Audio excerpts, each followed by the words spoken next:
Good evening, no, not good evening, it's good afternoon. Great start for the day. These are the candidates here vying for your first preference vote in the Arataki ward, but with every election, there's one thing stepping in their way, and that's your vote.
Good evening, good afternoon. Gee, I'm stuck in that mode today. Good afternoon, and welcome to today's Arataki ward. It's in the Ballot show here live from the Pāpāmoa Community Centre. We have got these fantastic candidates here who are vying over there, and we forgot to get you to put your posters up. So can we get the posters on front of the pages, and then we'll start doing the big reveal. This is one of the things that come down here. So let's kick off. We've got camera one going properly now. We've got the signal going through. Okay, go on. Okay, so let's kick off starting from me. Get the candidates, drop the poster, and introduce who you are. And the microphone does help. Hello, good afternoon. My name is Jerome Vanderbeek. I live in the Arataki ward, born in the Waikato, moved here in the 80s. I think that makes me a local. Okay. Next over. Good afternoon. Microphone helps. Otherwise, those at home are just going to say.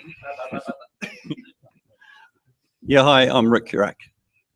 Thank you. Hi, I'm Sarah Jane Bourne. Hi, I'm Teresa Killian. Hi, I'm Anthony Goddard. Good afternoon, I'm Harris Williams.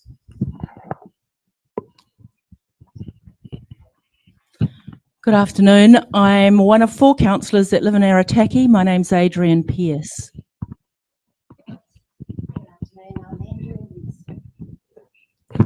Hi, I'm Kim Renshaw.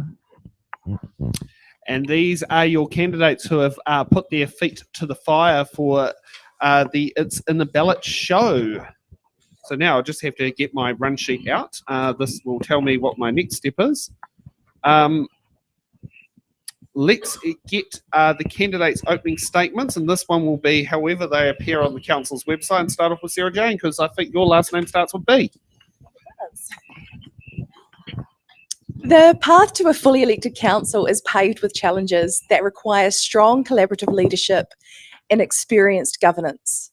I bring to the table not just my qualifications as an RMA Hearings Commissioner, but also my qualifications and experience in business, finance and marketing. As the only candidate who is a current elected member in local government, I'm intimately familiar with the very latest developments, financial pressure and regulatory changes our council and communities face. Tonight I stand before you not just as a candidate, but as a passionate advocate for our community and its future. Okay, next up, Rick. Hello, Rick Urak. I'm standing in the Arataki ward. I live in Bayfair, which is just outside the ward. But I'm an experienced councillor, but I was not part of the group that was stood down by the minister. That wasn't unfortunate, but yeah, we move on from that. So I'm happy to work cooperatively with whatever group that democracy delivers. We all have differing views and opinions, but we need to accept those and move forward to make the city what we all hope it will be. The number one issue for me is rates affordability. A recent KiwiBank survey, the findings were out last week, I think, one in three people don't have $500 to pay for something which comes up unexpectedly. That is frightening. 2 in 3 people are struggling to put money aside. That's actually unbelievable, but that was the finding. So it's due to the cost of living, particularly these days, everyday costs such as rent, mortgage, food. So whether you rent or own, rates is a big bill to pay. God, that's definitely coming up a bit up there. Anthony, Oh, kia ora, guys. I'm Anthony Goddard, and just hold the mic a bit closer. is that better? Yeah. But let's get into it. Okay, I'm happy to announce my candidacy for the Mayor of Tauranga and also for Arataki Councillor. Look, as a long-time resident here, I'm deeply rooted in the community. I've witnessed both its growth and its challenges firsthand. And my God, shit, honestly, I'm just here to just make this hell of a lot easier than what it is. So it's me. Okay, next up, Adrian. Good afternoon. As I said previously, I'm one of 4 candidates who live in Arataki. I am able to start, if I'm lucky enough to be chosen by the Arataki ward, I'm able to start immediately, and I do see this role as a full-time job. It is an absolute transition period. We're coming back to democracy. 10 new people will be at that table, and they're going to have a big catch-up job to do. So it's really important that you consider that as voters, who you're going to vote for. So I'm asking Arataki to give me their number 1 vote. Thank you. Okay, Teresa. Hi, I'm Teresa Killian. I live a few blocks on the other side of Bayfair, just outside the ward, and I work full-time at the Port of Tauranga. I've had 2 businesses and worked in senior management across aviation, logistics and construction. I've learnt these from the ground up. I was part of the LinkSave panel working to get our street reopened, which we achieved. My vision for Tauranga is to ensure our children and their children live in the most beautiful small city in New Zealand. Not only do we provide the employment, housing, infrastructure and roading, but we make sure there are places for them to go to. Amenities, destinations, places to see, things to do. There's no point in having a beautiful road that takes you nowhere. But in order to do that, we will require a fresh, new outlook on council, a council that is forward-thinking, nimble, collaborative, and above all, respectful. I would like to help form that council, and I plan to work full-time as a councillor if elected. Teresa Killian for Arataki. Thank you. Okay, next up, Kim. Kia ora everyone, I'm Kim Renshaw, and I'm committed to building the brightest future possible. All people deserve to feel they've got a bright future, and this starts with the council being a team of relatable, and visible, and accountable, and engaged individuals who reflect the diversity of our community. As a mother, I care deeply about the future for my children, your children, everyone's children, and also for our environment. I want us to have clean air, safe, clean water, and plenty of trees to climb. I bring over 20 years commercial and governance experience, and I love the process of group decision-making through consensus building, and I'm mostly passionate about building mobilisation for participation in this election and for our community to participate in our local government and our democracy. So I'm Kim Renshaw. Thanks very much. And it's Jerome. I've said it correct. Okay, no, it's good. No, it's always worried when you look at huh? Look, if it's close and it's good news, it's definitely me. Hi, my name is Jerome Vanderbeek. As I said earlier, I am one of the 4 who live within the ward. I don't live elsewhere, even if it is very close. I'm your neighbour. I live here.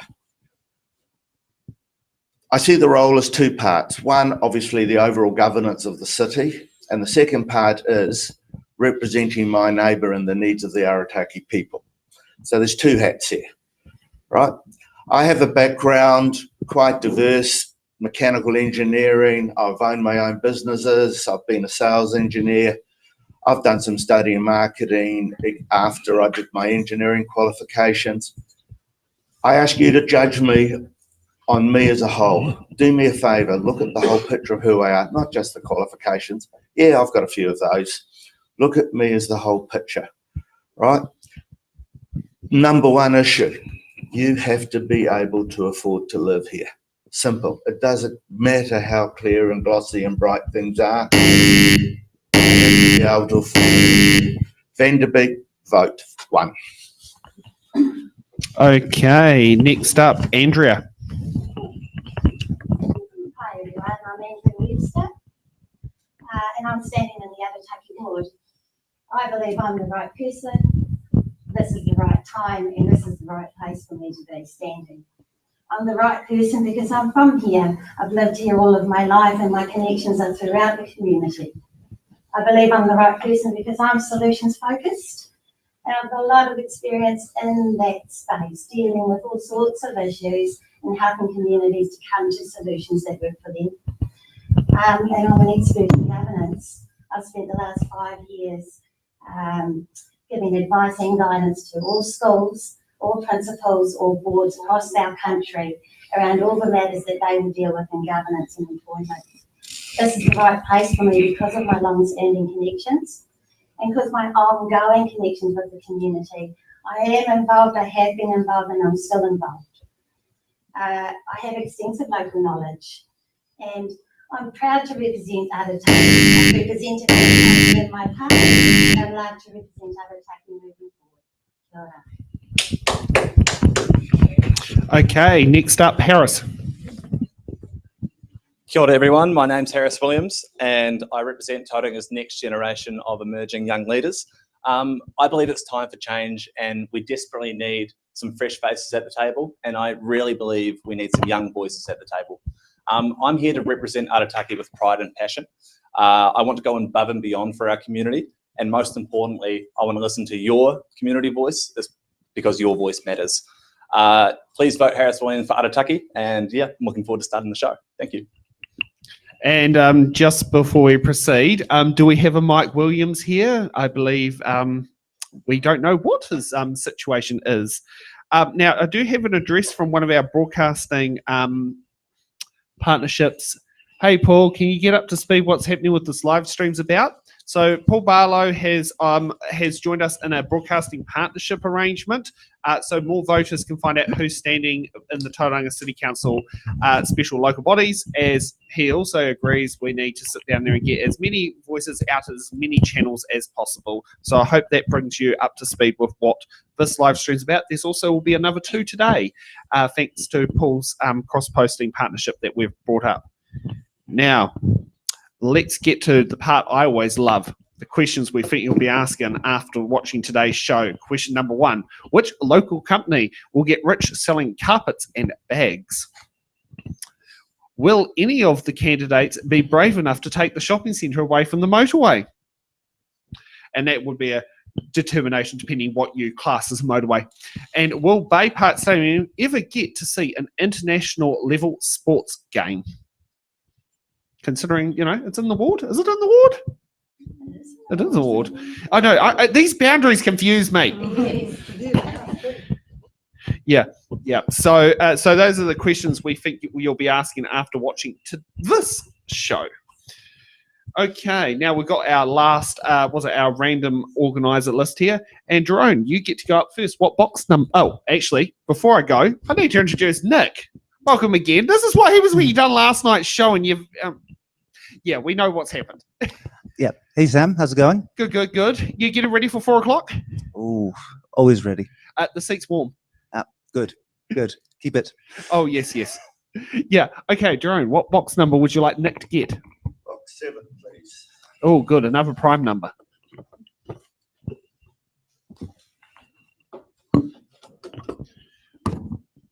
I'm the 7th child of the 7th child of the 7th child. God, that seems awkward. It's quite an interesting number. All right. R for Romeo. What qualifications do you hold that would qualify you for councillor, and what skills have you got that ensure you will perform well as a councillor? I think I really covered that in my intro. If we deal with the skills or the qualifications, I left school and I qualified as a diesel engineer. Following that, I went full-time study doing some marketing and business papers. I've worked in sales engineer, I've been sales, I've done managerial roles, I've had a couple of businesses of my own. It's the whole package you're looking at. I've also been the chair of large corporate body organisations, which was fraught with disappointment due to the developers not finishing the development. Our gated community didn't even have gates. Our pragmatism was needed to get everybody on forward for a solution. We all knew who should be paying for it, but you had to get everybody to understand what the pragmatic solution is. I know how to work with people. And that's it. Okay, Anthony, what box number? Oh, another unlucky prime number. I don't know. Has Hell's Pizza recently done a special there? Because don't they always do something on Friday the 13th?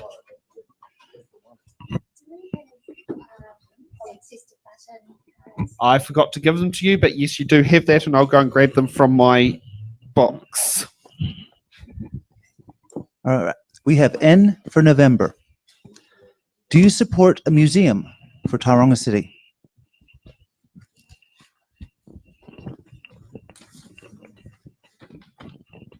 Well, yes, I do support the establishment of a museum for Tauranga City.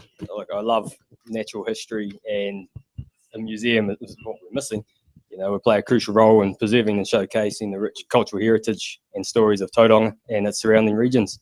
It would provide residents and visitors the opportunity to learn about our local history and celebrate our diverse community, foster a deeper appreciation for our heritage, and just be an all-round good place to go. You know, everyone does enjoy a museum. I don't find anyone who doesn't enjoy a museum. Like, a museum can also serve as an educational hub, like we're in the library right here. People are coming in and using the space.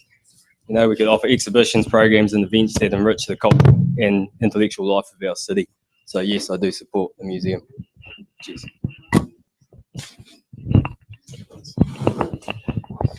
And yes, been having a bit of fun. And while the button cards haven't quite made their way down the pile to all the candidates, we've already got a button from Jerome. Yes, go for it. 1 minute. I absolutely love the idea of a museum, but not if I can't afford to live here. The ability to afford where we live is first. That is right on the end of the wish list. Let's focus on the needs and make sure we can afford to live here. And when we can do that, let's see about a museum. Okay, next up, Rick, and I hope those cards are now getting their way down. 3.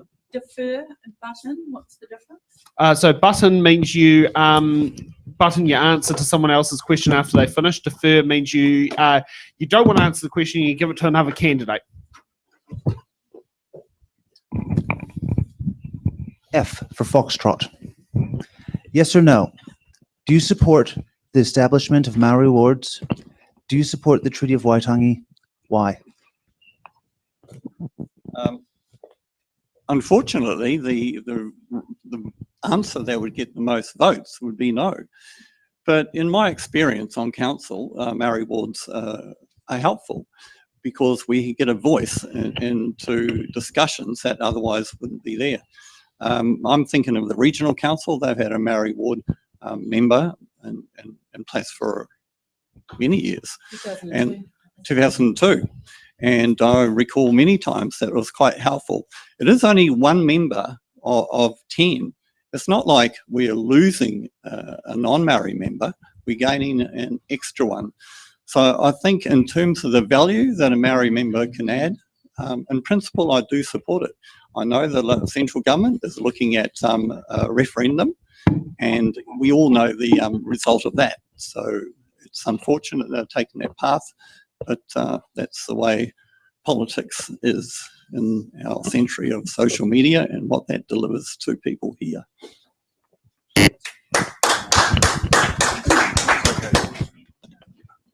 Okay. Was it next up? Oh, yes, we got a button. Thank you. That's all right. That's all right. Hi, Andrew Webster. I would like an opportunity to answer this question. Just hold up the microphone a bit closer. Thank you. I do support the establishment of Māori wards, but more importantly to me is ensuring that whoever is in a ward as a representative is the best person, brings the most skill that can make the best difference. So while a Māori ward is certainly something I must and do support, I further support the assurance of the right people in those spaces to deliver for our community. Okay, next up, Teresa.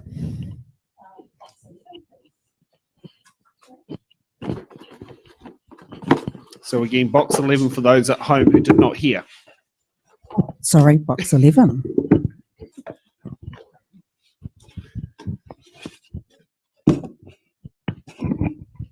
L for Lima.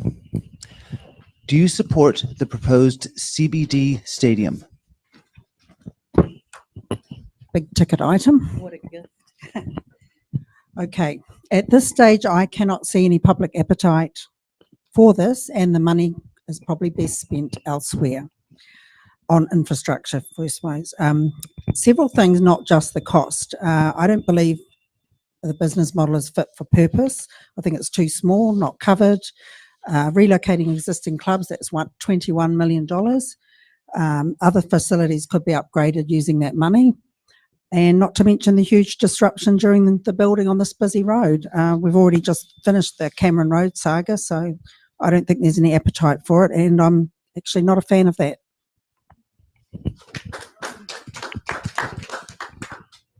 Okay, next up, Kim. And for those at home, box number 2.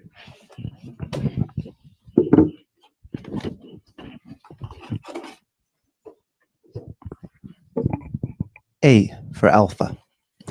What political party are you linked to? I am linked to no political party.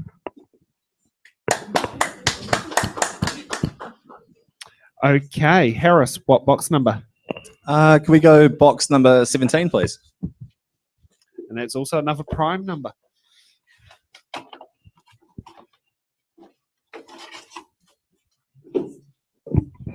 V for Victor. With a CBD that needs revitalizing and a housing crisis, supply and affordability wise, how are cost savings and rate changes going to contribute to this? So firstly, the cost savings, I believe this will result from council defining their role. In my opinion, council's role needs to be as an urban planner and policymaker, and should collaborate and support private sector investment, i.e. to make resource consent less erroneous. Rate changes will enable council to invest in better strategies to bring the community back to the CBD, i.e. More engagement and street entertainment for better public, and then better public and private access with buses and parking to enable great spots like the Strand and our waterfront to be accessed effectively. Okay, Sarah Jane, what box number? Box number 4, please.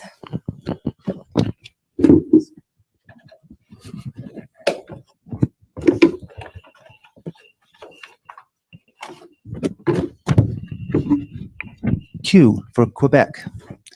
Shortly, Tauranga City Councillors will be asked to approve a proposal for the installation of rainbow street art in the CBD.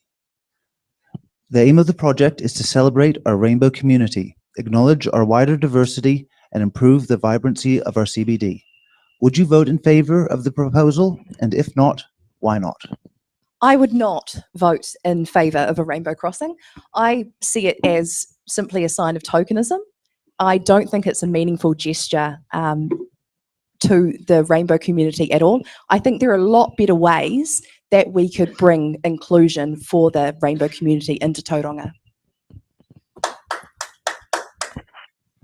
Okay, Andrea. Box number 8,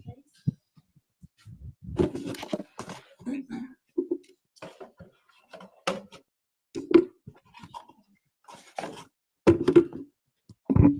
D for Delta.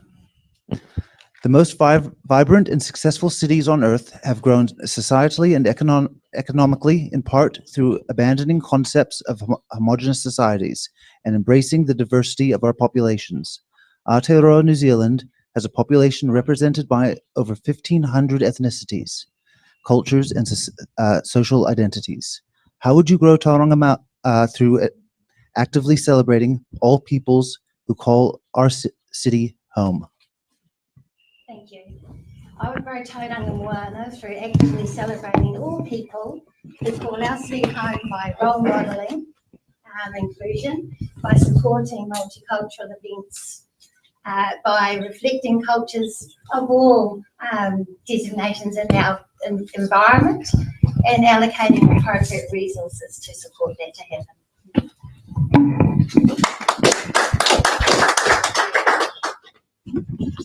Okay, next up, Adrian.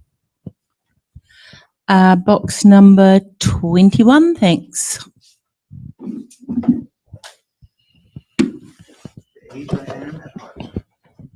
And isn't that the age when you get asked, you meant to say from now on, once you turn it?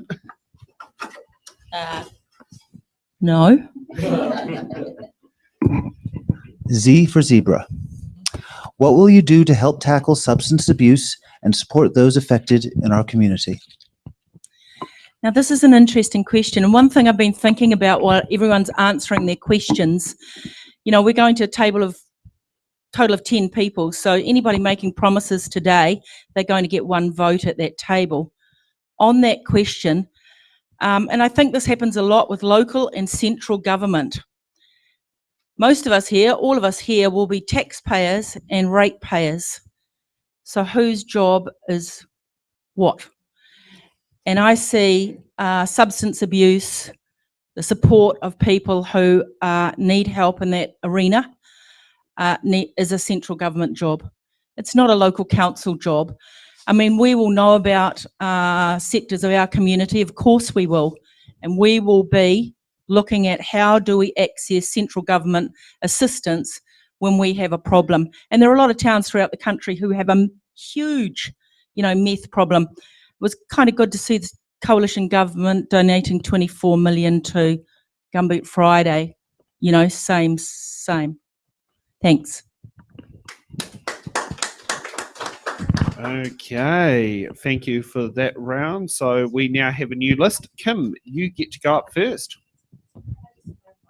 Is that still one of the hard-hitting questions that she just answered? Oh, I'll just check my sheet.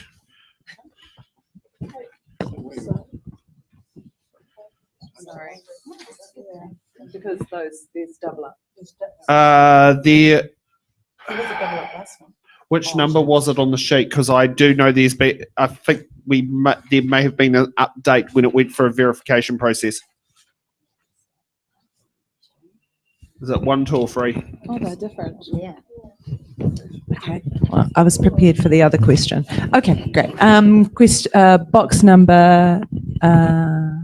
What do they go up to? 28. Oh, box number 18, please.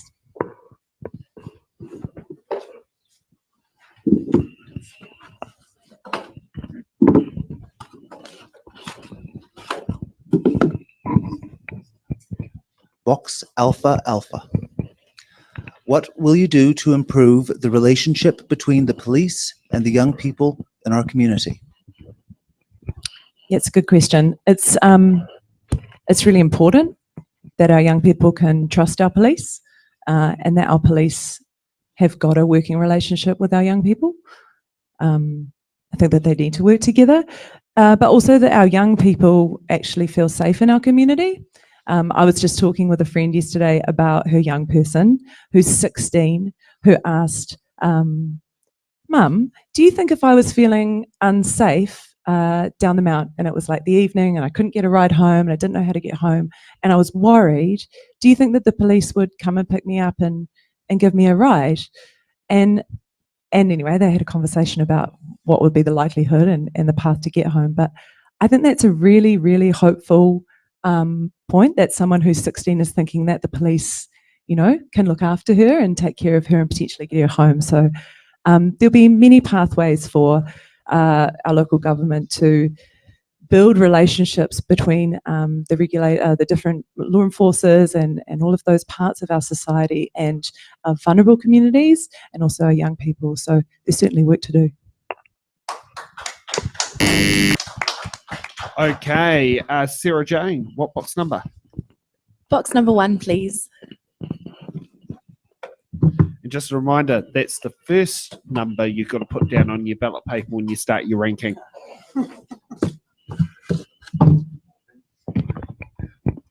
G for golf. Given the well-established evidence globally and within New Zealand that congestion is increased when more and bigger roads are built, and also that congestion is bad for the economy, including wages, what policies would you support to improve the mobility of residents around Tauranga City? So some of the most successful cities in the world attribute part of that success to having reliable and accessible transport.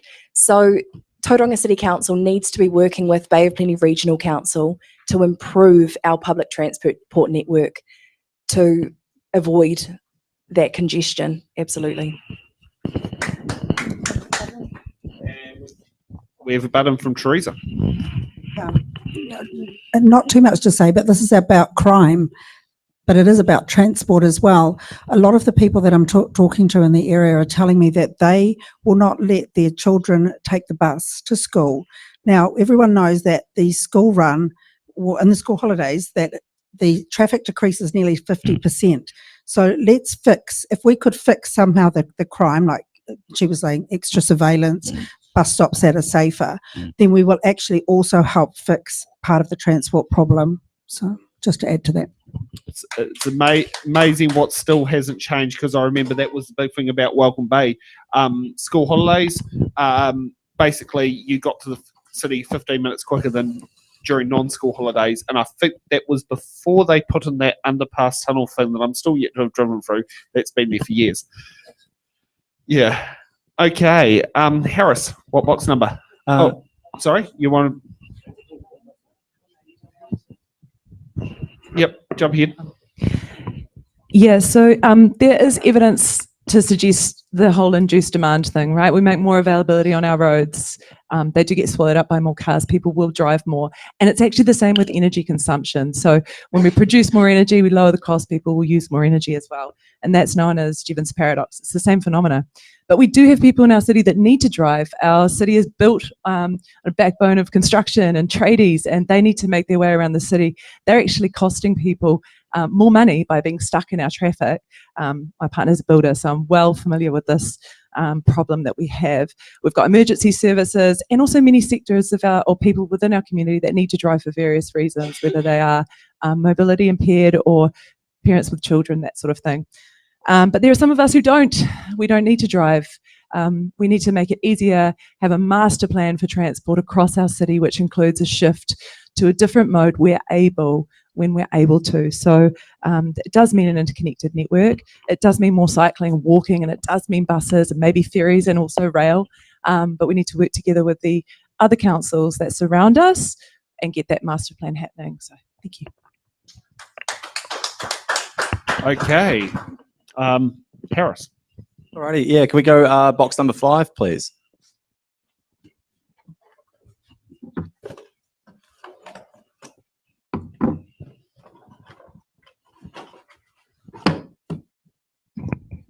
H for hotel. Do you support greater levels of intensification and the loosening of height restrictions in central areas, like that recently seen in the amended Wellington District Plan? I also just like to warn you, as some insider knowledge, that's off to the High Court as well. Just to let you know, because I know the organisation taking it to the High Court. So are we talking about Wellington, or did you mean? No, that's the Wellington Tauranga? issue. Just to let you know, because Wellington City Council, Yeah. The commissioner said one thing. The councillor said, we know better. So then they went up to there and said to the Minister of Housing, can you please sign it off? We don't agree with the commissioners, which means you have to get a minister approval. And what's just happened in the last week, there's a group of people out there, because they've ignored the commissioners who put in all this work, are now taking it to High Court, saying it's so that's just a warn. That is something that is happening in Wellington, and I'm not sure if that's public knowledge yet, but it might have been announced down. It's in the ballot.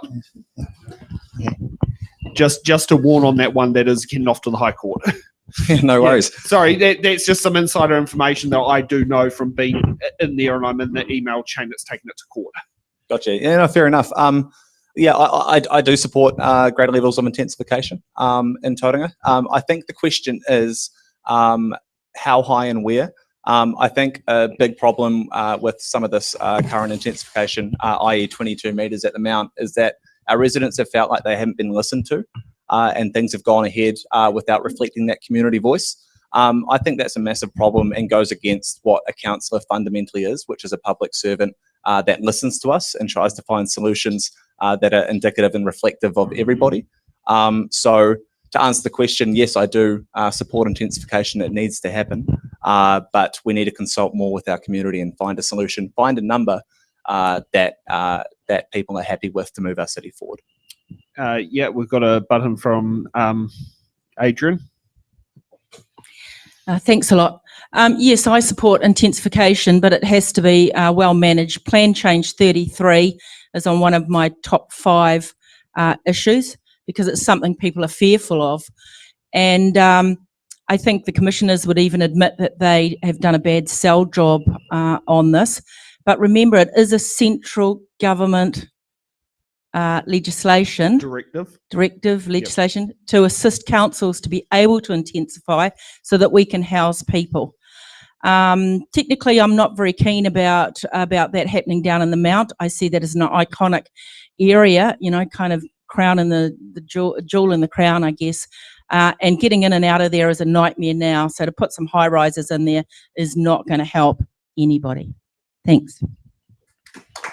And just for those who are wondering what 22 metres is, that is a 6-storey building. And it does get confusing when you see metres in the district plan, but we equate to things as stories. So yeah, we've had a 12-storey signed off in the Mount, so of late. Yep. Yeah. To add confusion to the confusion. Oh yes. Rick. Yeah, the next. Box, is that 14 in the middle there? That is. Okay, it's all yours.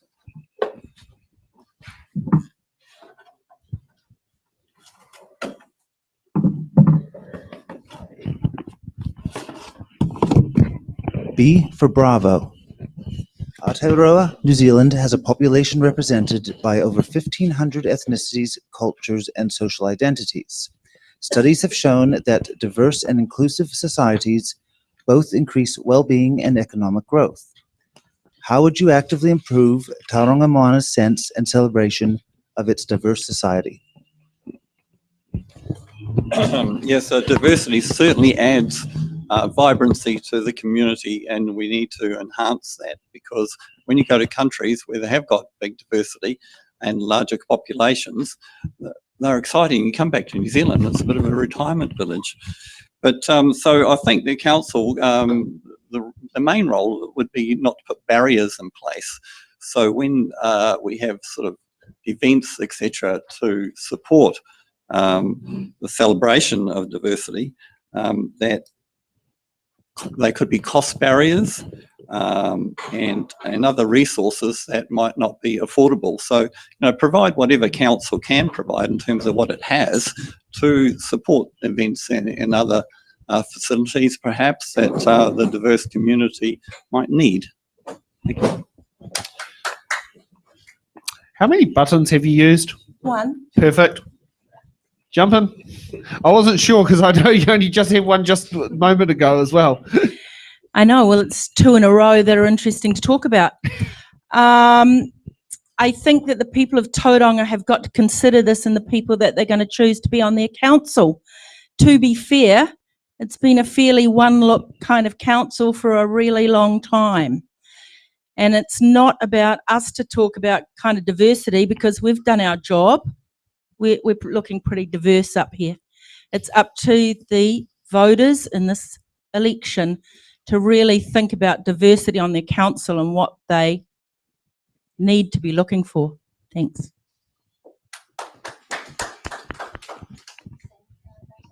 Yep. Yeah, and grab Adrian or Kim's mic because your one's too quiet. Yeah, it keeps coming up on there. Your mic is the one that I keep hearing people messaging me saying, Sorry. turn up the volume, and I can only go so high. Hi, I would like to add my comments to this question and suggest that we've always had a diverse community here in Tauranga and here in New Zealand, but we haven't always celebrated that. And that's what I'm looking to improve on. And I think the way to actively improve on that sense and celebration is to get to know the people in your community and go to them and ask them, you know, what is important to them, so that we can celebrate with authenticity in a genuine, with a genuineness that means that our relationships that we will create will be enduring and we will all benefit from that. Okay. Next up, Anthony. Now, is that a magic date in the calendar that we work? No, it's not in the voting calendar. 15th's not a magic number to think about. K for Kilo. In regards to the Plan 33 change for residential density around the city, where do you stand on the changes? Well, that's it, isn't it?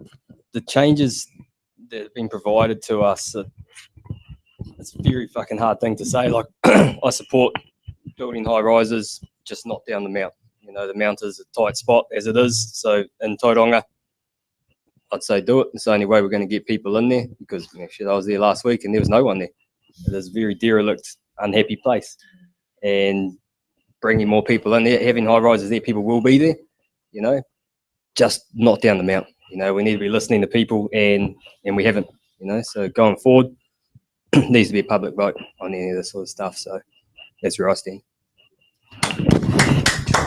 Okay, Jerome, what box number? 27. And for those at home, it's 27.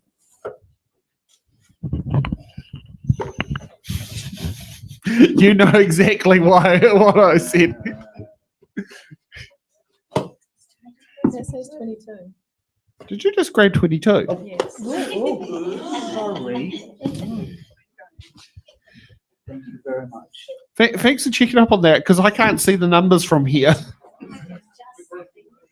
I know, and I'm cleared for truck driving without glasses, and quite a fair bit down the eye chart. So yeah. Yes, but you know the font size 12 on there.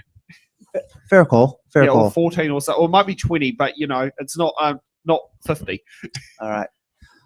P. Well, we'll go for for Papa. All right, Papa. There we are.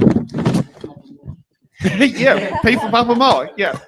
If you are elected into council, will you support the Tauranga Commissioner's strategy, direction, and long-term plan? Yes or no? Oh, can I take the money at this point? You can take the money. So, how many? So we'll take 3 years salary for it, and we'll donate to it's in the ballot for the 2025 campaign. Yeah. No, look, the answer is no.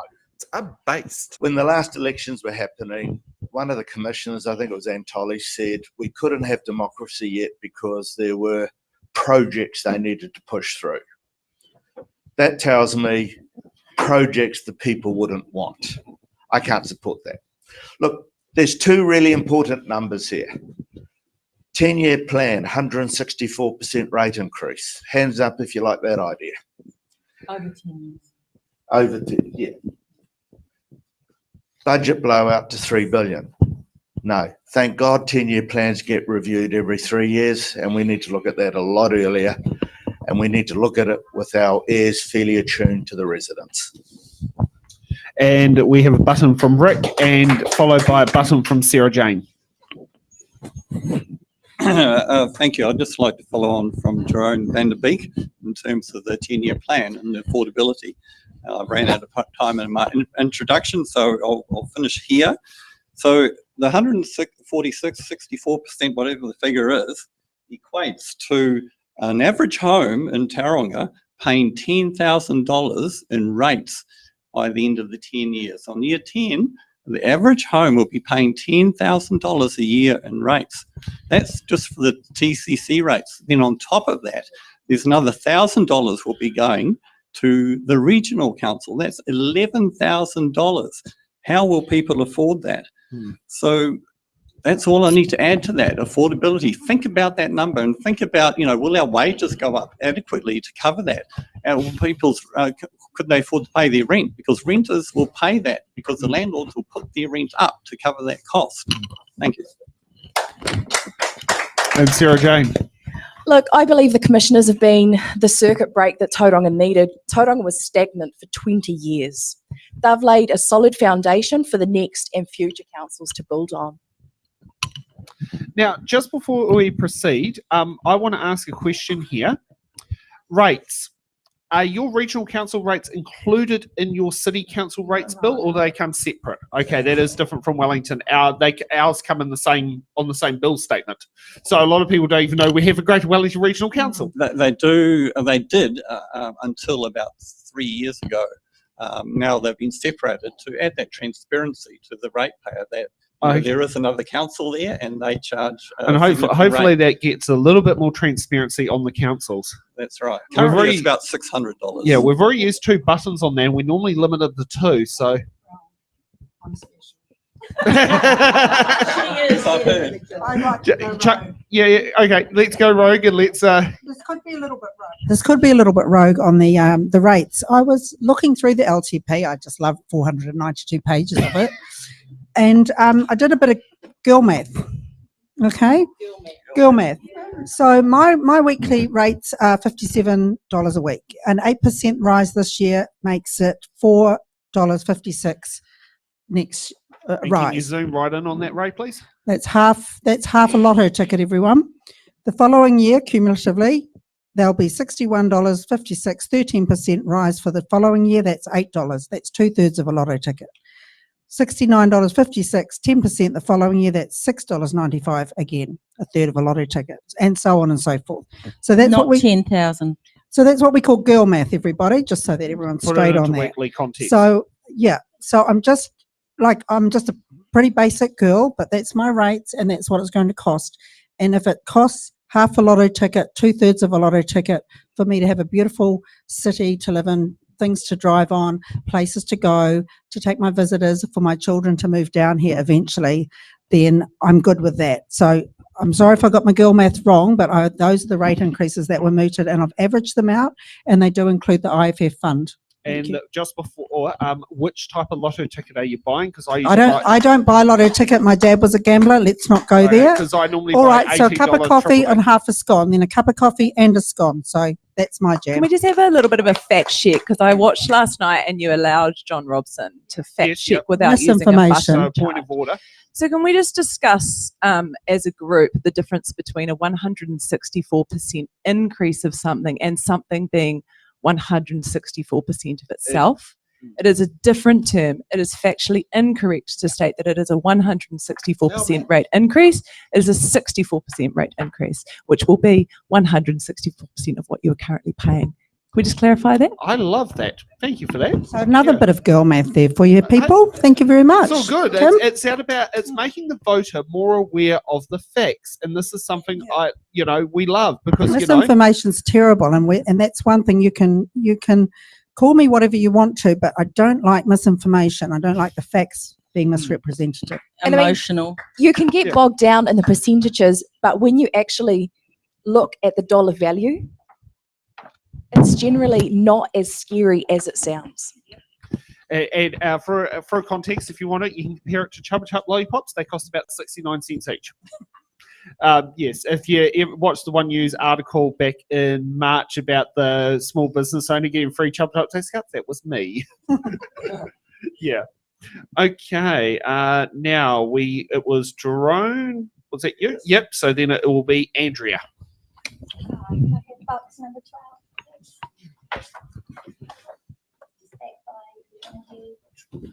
12. Oh, I get it for myself.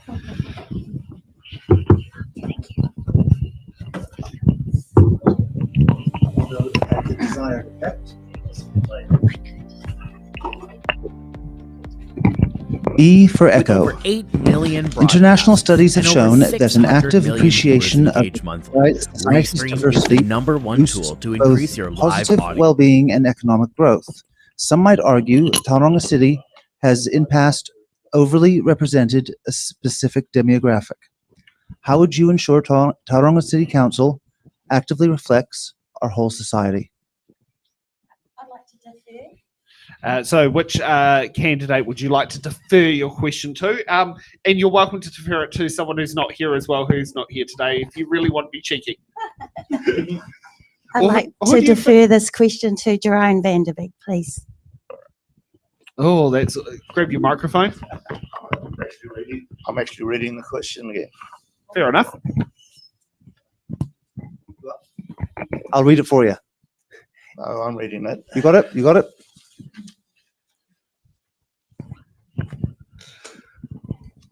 Wow, I'm intrigued to know why it's been deferred to me, to be in all honesty. Perhaps Right. Furthest away. or perhaps to look at, I reflect a specific demographic, who knows? Well, you lead by example. When you're a councillor, you are in a leadership position, people get to see you. I love diversity. It's the values I would bring to the council. And then hopefully the council's values will permeate out to the community, right? Trying to force something just gets people's backs up. You lead, right? You encourage events that demonstrate the diversity of our city, right? I think we're all inclusive, to be honest, right? We're all inclusive. I love to go to events of, my ex-partner was Brazilian, you went to Brazilian events. I've been to a couple of the international, I forget the term, but there's an organisation for immigrants. It's colour. Why would we be scared of colour? Right? It's colour. It's who we are, all of us together. And the countdown's happening, so I better sit down. Okay. Teresa, what box number? Oh, is box number 1 gone? Yes, it has. Oh, well, I'll settle for 2. It's gone. Oh, This is the lowest one. no, just whatever that is. I like it. I'm very easygoing. And what box number was it, Nick, for those at home? 6. Is it Lima? Oh no. Oh no. Oh, Yeah, had to make me think there. S for Santa. If you are elected as a councillor, will you decelerate council spending on unwanted grand projects and concentrate on vital necessary infrastructure needs such as roading? okay. This is quite a hard question to answer, but I would definitely take a deep dive into the grand projects, as people are referring to the sort of the 3 that I refer to as the grand projects. And if some are, we don't know where they are, and if they are past the point of no return, if the council or the commissioners have already committed monies. So we need to take a deep dive into that, and probably a very quick line-by-line investigation to identify any cost savings if they've gone ahead. I think a good balance is required. I mean, there's no point, as I said previously, they're having the best roads in the country and the best housing, great businesses. Where do people go on the weekends if you've just got a nice road? Like, oh, let's go and drive on a nice road, and then another nice road, but where are we going? Oh, can we go to the pool, Mum? Can we go to the museum? Oh, no, we don't do that, love. Let me show you another nice road.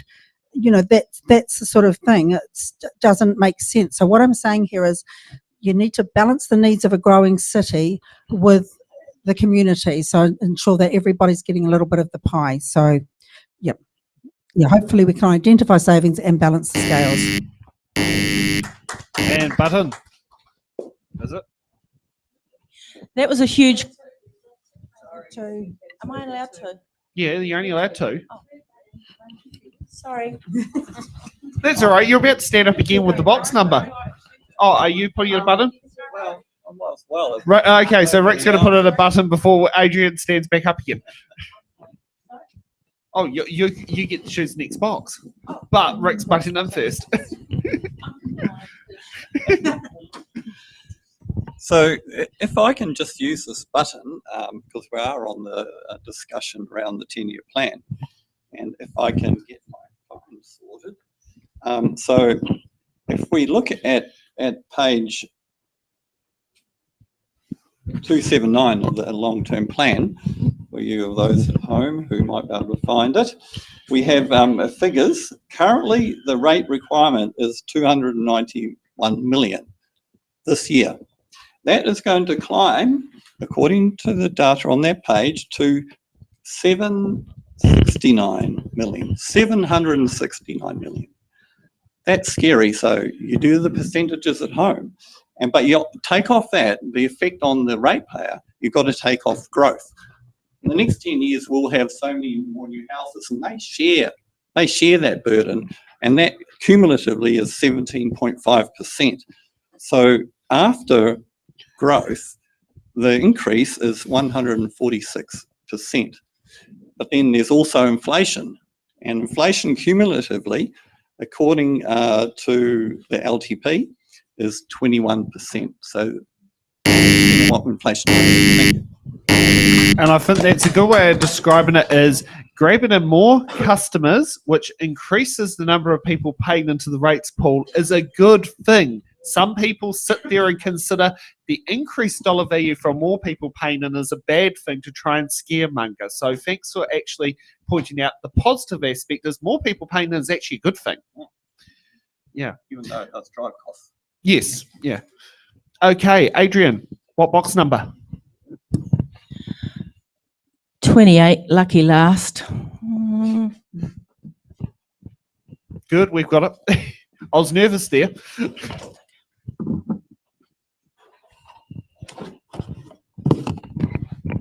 I for Indigo.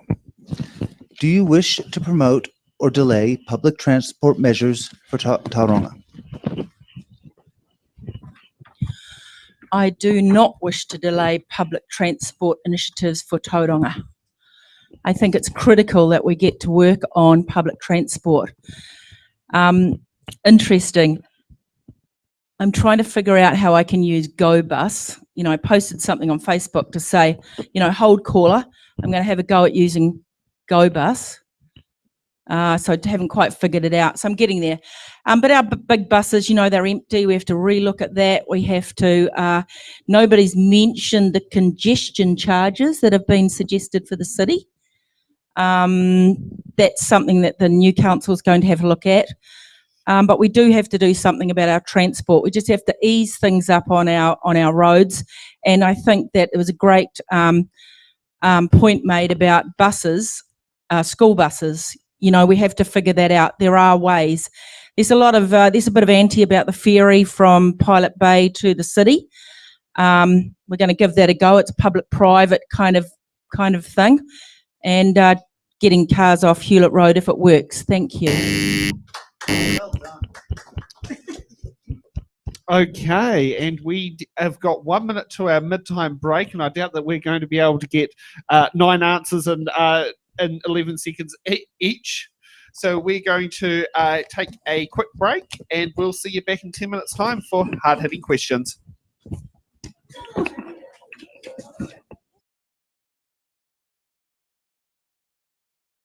Okay, and welcome back to It's in the Ballot. Now let's get ready for hard-hitting questions.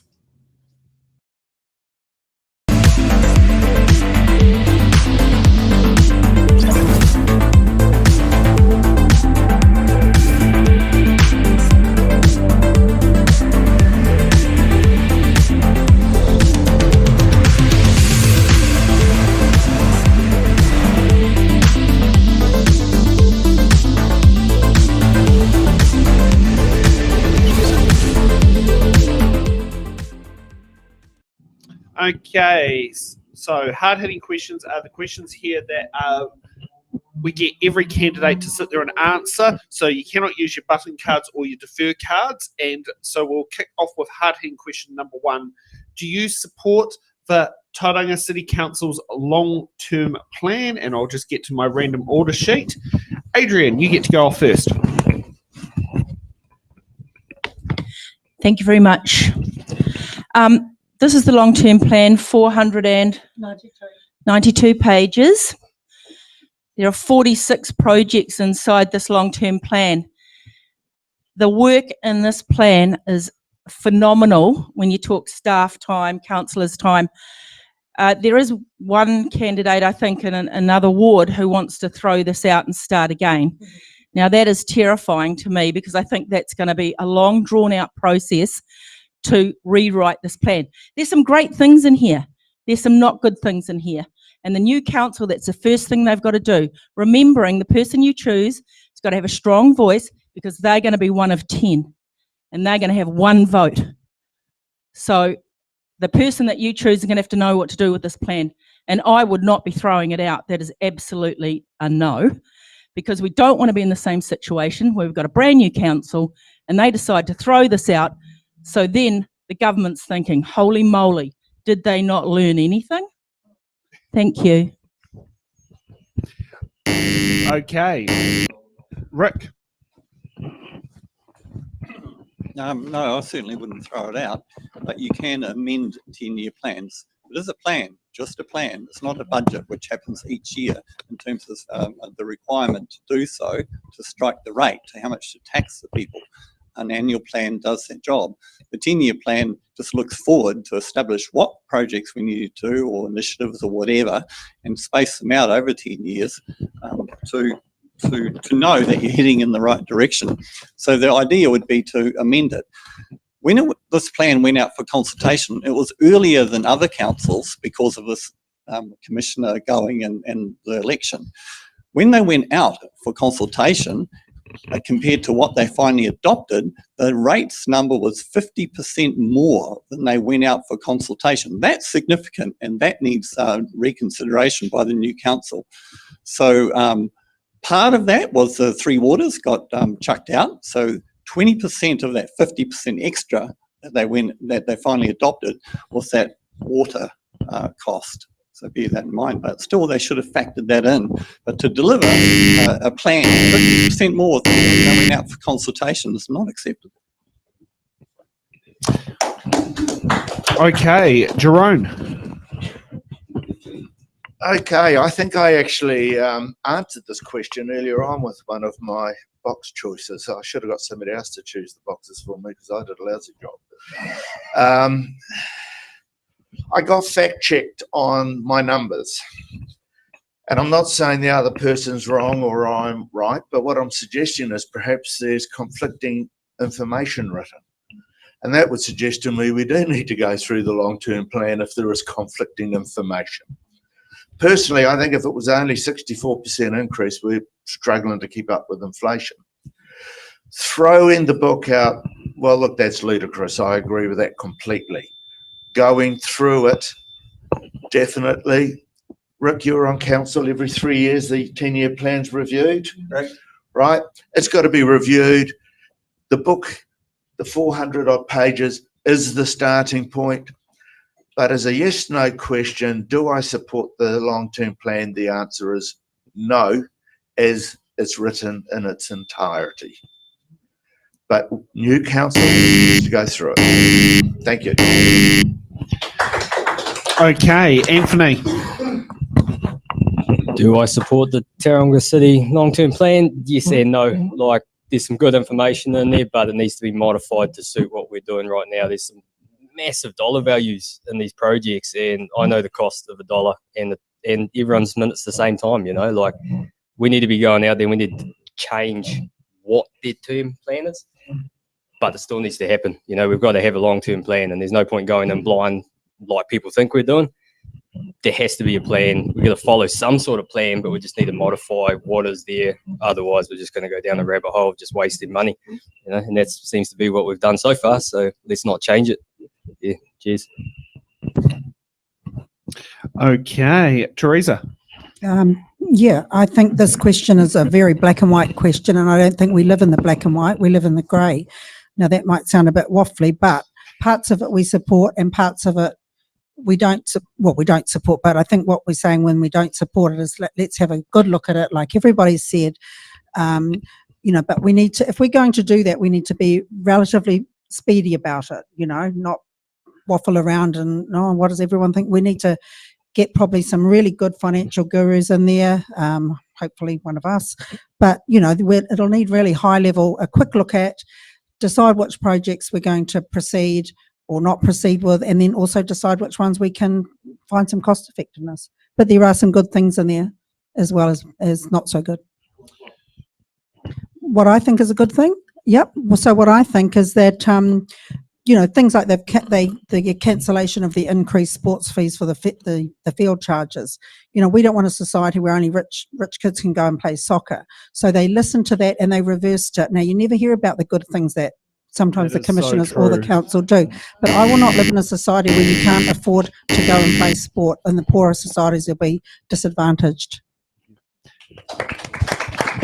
Next up, Andrea. Hi, I do support the Tauranga City Plan as it is at this point, but I actually recognise and understand that one of my key roles, if I'm elected to council, is to undertake our due diligence and review the decisions that are going to impact us next and continue on a schedule of review so we understand as a council exactly what's required of this plan, and together we can ensure that the plan that we move forward is a plan that's appropriate for our community. Okay, Harris. Yeah, great answer, by the way. I do support the long-term plan, but we need to be more transparent as councillors. We need to be active in our community, showing you here are the projects that are on the table, what the cost is going to be to you, what benefits are you going to get from it, and more importantly, what do you think about these proposed projects to bring our city forward. We need to do a better job of that, and we need active, engaged, passionate councillors that genuinely care about our community and want to do the best by our community. So yes, I support it, but we need to do a better job of engaging our community and coming up with solutions that are representative of all our voices. Thank you. Okay, Kim. Yeah, what Harris said, I feel like you took my answer. So it's because we're both young, we stand for the same things. There's some things in the long-term plan that I don't think we're well consulted on, and those are issues that are sitting festering in our community. And the first thing that our councillors will need to do once they're inducted is to go out and speak with the community about those festering issues. And then I think probably the right thing to do, and we definitely can't throw it out because there is so much work that is involved in that plan, as Adrian said, is that we will need to prioritise how the big spends and the smaller spends impact our communities. And I think that looks like maybe a committee, because council has committees that are set up, that looks at how we can address how the projects impact our well-being. And I think that every single decision that comes across the council table should be looking at the impact for our community, also the impact on our environment, how things cost, how much things cost, and when they need to be implemented. And I'd like to see a committee set up that really looks at how well these projects are going to improve our community's outcomes. Sarah Jane. So yes and no. As I said earlier, I believe the commissioners have been the circuit breaker that Tauranga needed. We've been stagnant for 20 years, and it is fantastic that there are projects in there to get our city and our communities moving into the future. Any suggestion of throwing out the LTP is absolutely ludicrous. I've just gone through one with Matamata District Council. The time and effort put into it by staff and councillors is enormous. So any suggestion of doing that before the next long-term plan is due is just ludicrous. So within the 6 months of the new council being elected, they will be putting together an annual plan. So that is definitely the perfect time to start looking at prioritising a lot of those projects within the LTP. And building on that foundation that the commissioners have set. Okay, now we'll get over to hard-hitting question number 2. How will you support mental health services for youth in our area? Okay, and for Ray, hit Y on the chirons, not HH2. Okay, Rick, you get to go up first.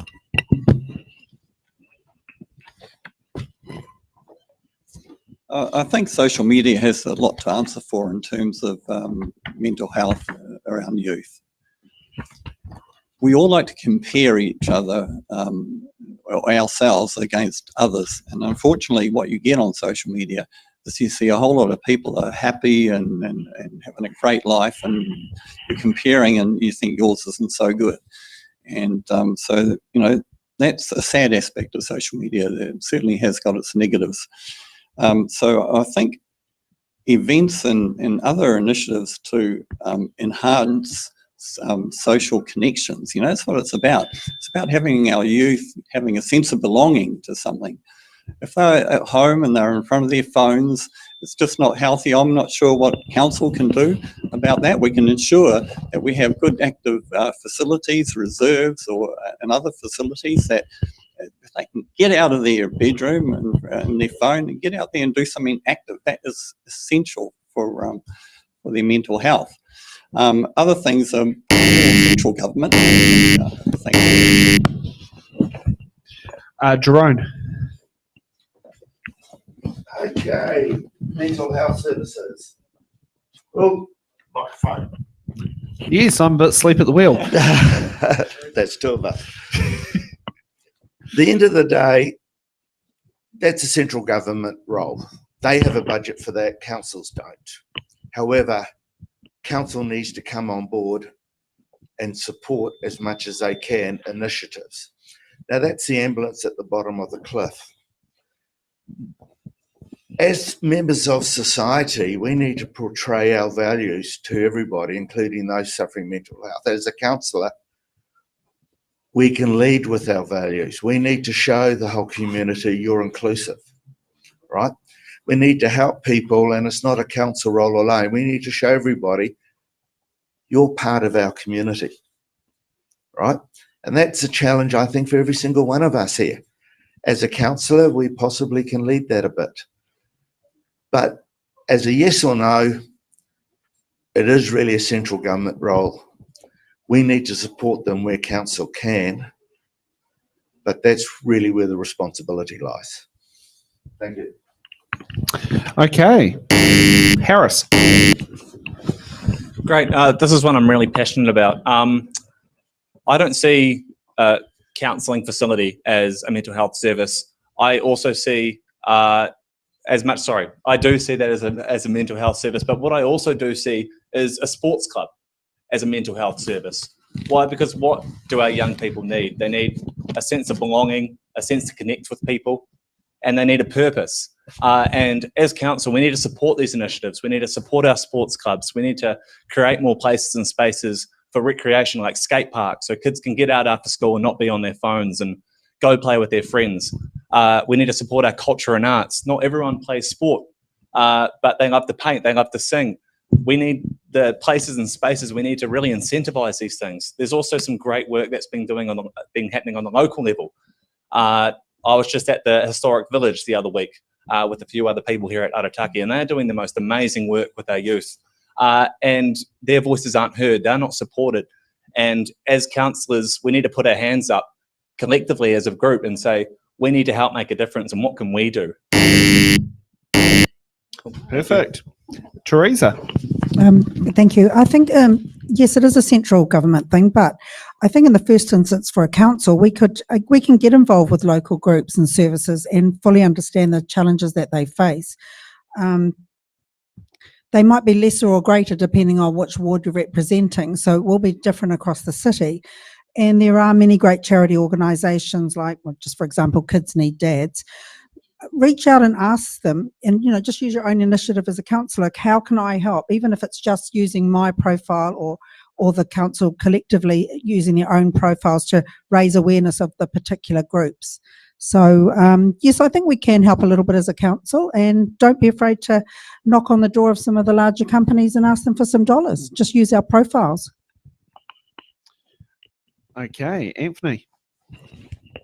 Yeah, look, we need to promote mental health awareness in the community. Like, I was down at Arataki skate park and saying you got to get out there, get skateboarding and that, but I felt unsafe down there. There was 4 guys, they were drinking heavily down there. There was a woman half passed out on the grass.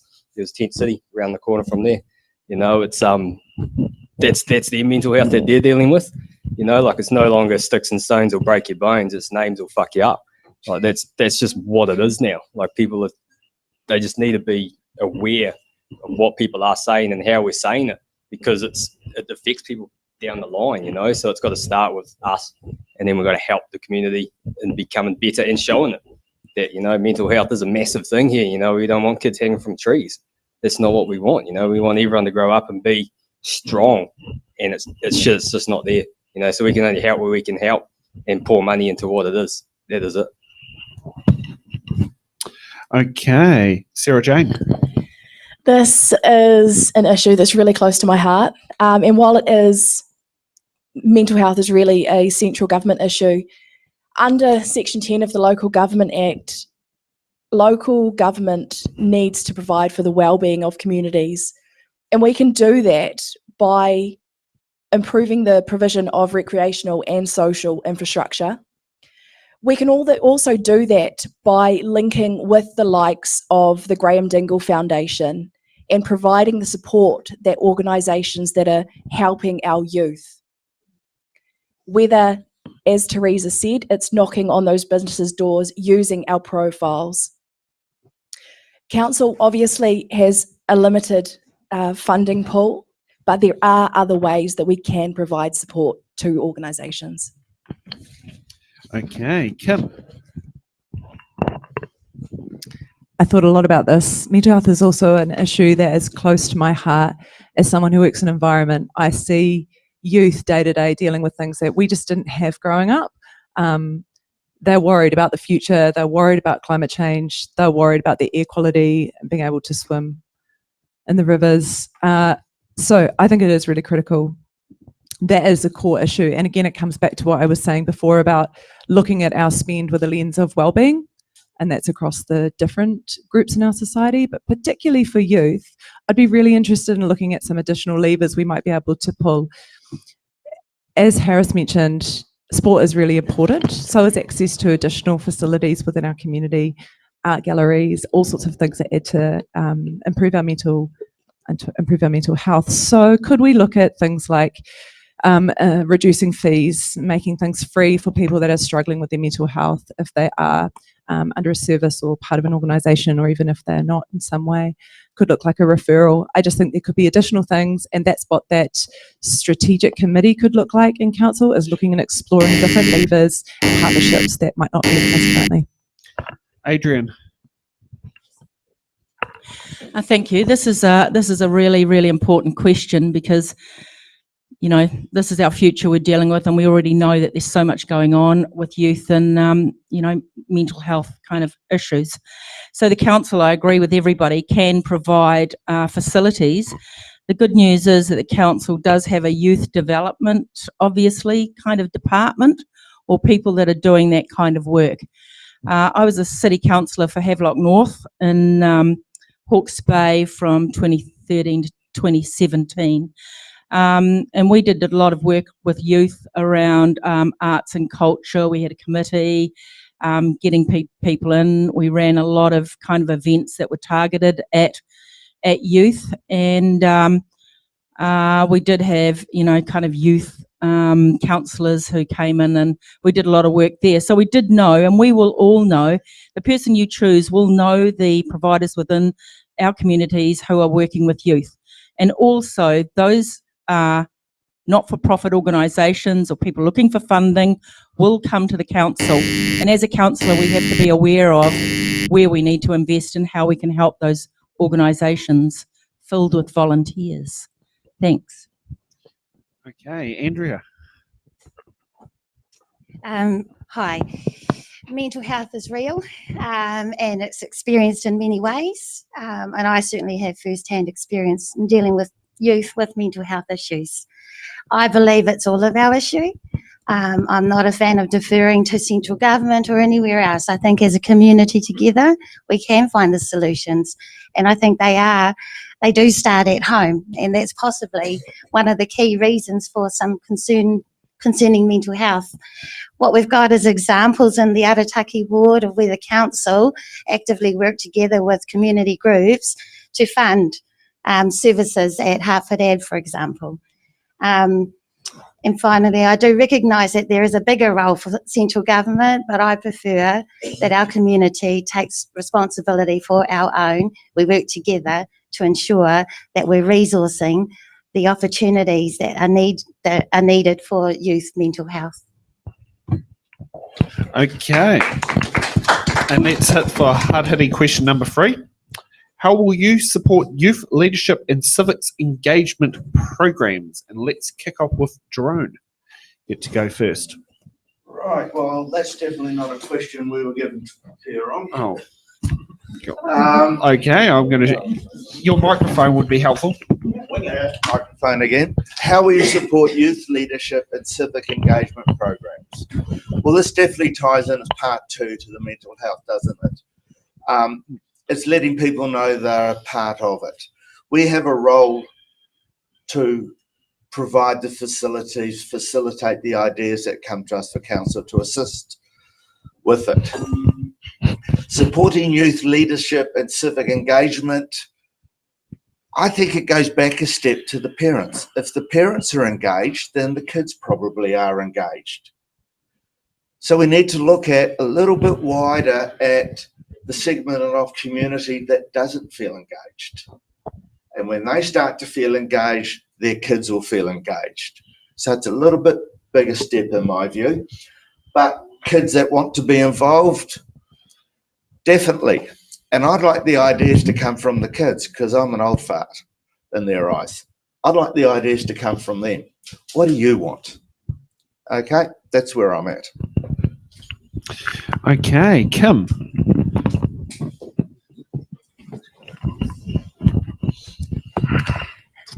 Yeah, one of the things that I think is really important is that we have a team of councillors sitting at the table who are relatable and who young people can see, who are visible.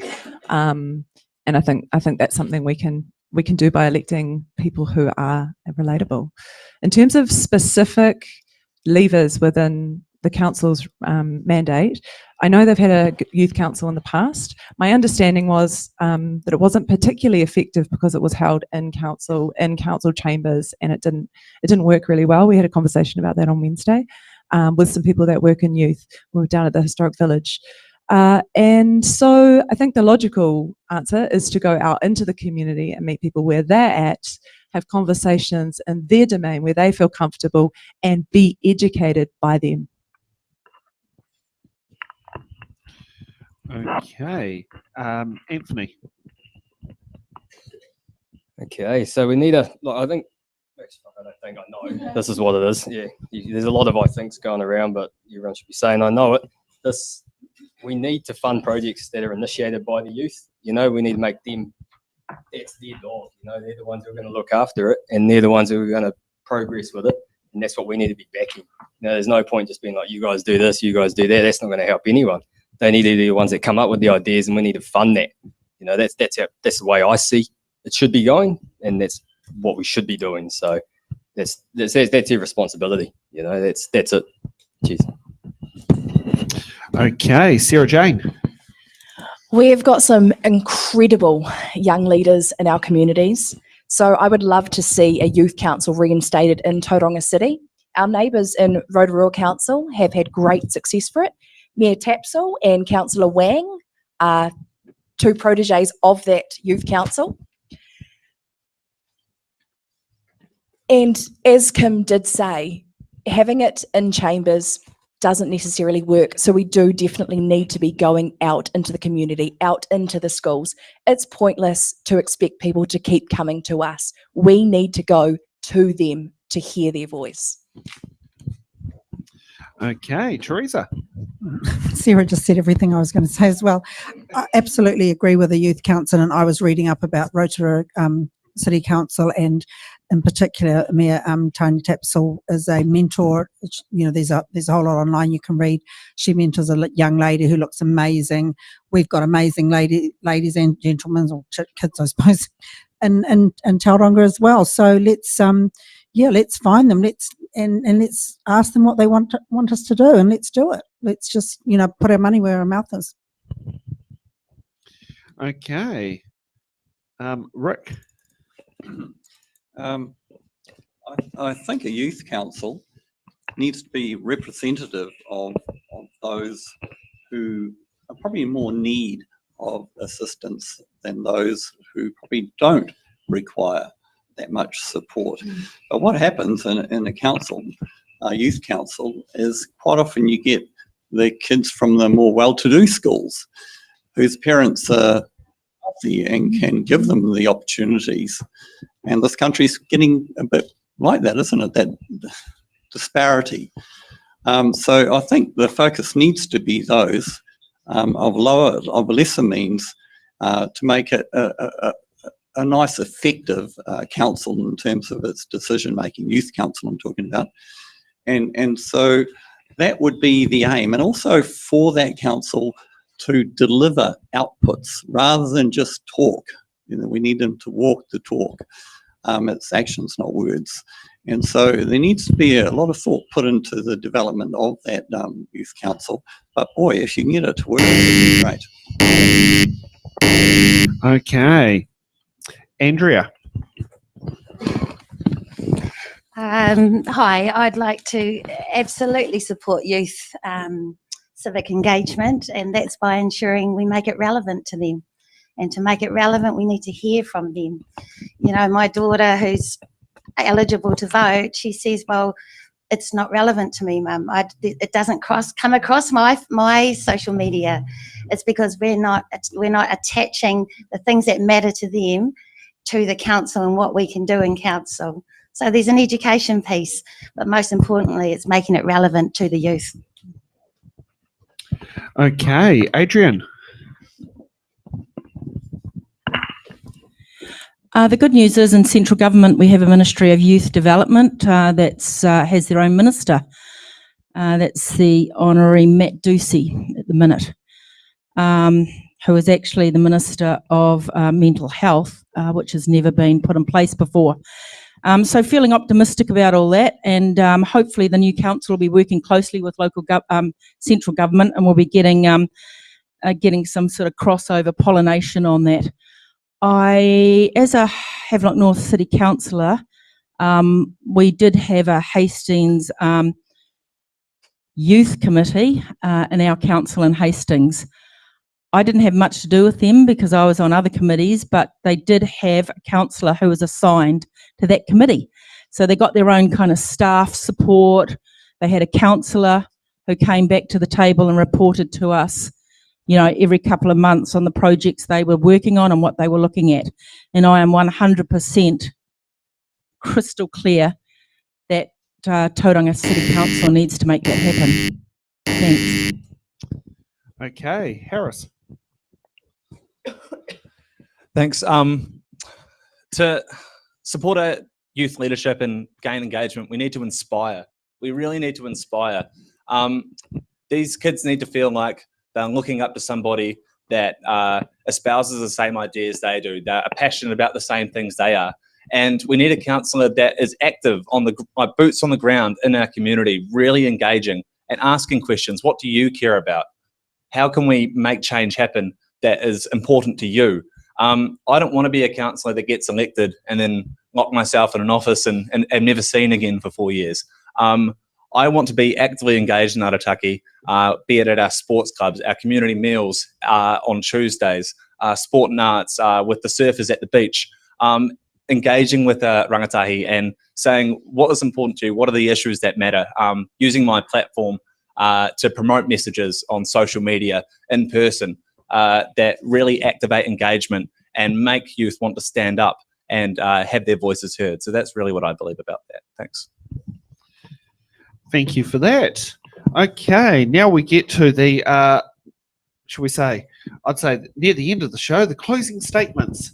And each candidate will get 1 minute on why they should get your number one preference vote, Arataki voters. And let's kick off with Anthony.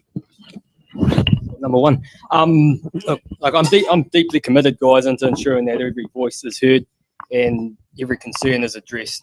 Like, there's no point going out there promising shit that we're not going to deliver on. You know, I'm going to be that honest voice, and you can probably hear the way I do speak is that I do speak honestly and I do swear. You know, it is what it is. You know, like this debate that's probably turned into, rather than just random questions, like, we got to look beyond this. You know, we got to be coming in there. We all got to be as one, and we have to listen, and we got to be transparent with it. That's the only way we're going to shape Tauranga to be a better city than it is right now. You know, cheers. Okay, next up, Harris. Thanks. Yeah, so really appreciate everyone coming here today to listen. I want to close by saying that our council needs change. We do need young, fresh faces at the table to represent a diversity of thought and opinion. You listen to the hard-hitting questions at the end of this meet, and it all involved our youth, as one with the long-term plan and two for our youth. So it's about our youth. It's about the next generation coming through and creating a city that we can all be proud of and pass down. We want to leave this place in a better place than we found it, right? And as your elected councillor, I believe I represent that. I think I'm a great balance of youth and commercial experience with my business ventures. I've got a relentless work ethic, and I am genuinely empathetic and care about the people that I represent. And I really want the opportunity to prove that to you with your vote. So thank you. Okay, Adrian.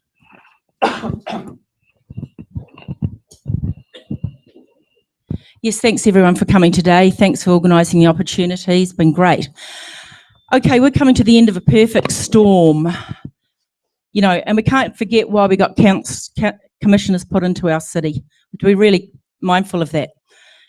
Now we've got this transition from commissioners to a democratically elected council. So you need to appreciate youth, and I'm all for it, but you are going to need to think about councillors who will have the courage to be your voice, to stand up for Arataki at the table, to be able to work with other people, to be able to form and fit into that team, to actually be able to work with the CEO and the management staff that are there so that we can be moving forward. I think that's really critical. And I think I bring that local government experience to the table. I resigned from Havelock Hastings District Council. I was selected as the National Party candidate for Palmerston North. So I also have some experience and knowledge of central government. And I think this business is so huge, you need to think about that. Thank you. Okay, Kim. We started the clock. I was just thinking, I think that what I can offer is, I think that's what I'm supposed to pitch to everybody, is that I genuinely care about equity. And I think that that's what we need from our next team of councillors. You do need to have the business acumen. You need to have, I think, some governance experience, although even if somebody doesn't have governance experience, they probably can learn it. But it's that genuine commitment to work together to build consensus for better outcomes for all people who live here. And I have that. I also genuinely care about the environment. And we haven't even talked about the environment. In fact, there were no questions on the environment today. And that's really, really important to me. So I would just ask everybody, please take time to talk to your neighbours, your children, your grandchildren, and ask them to vote.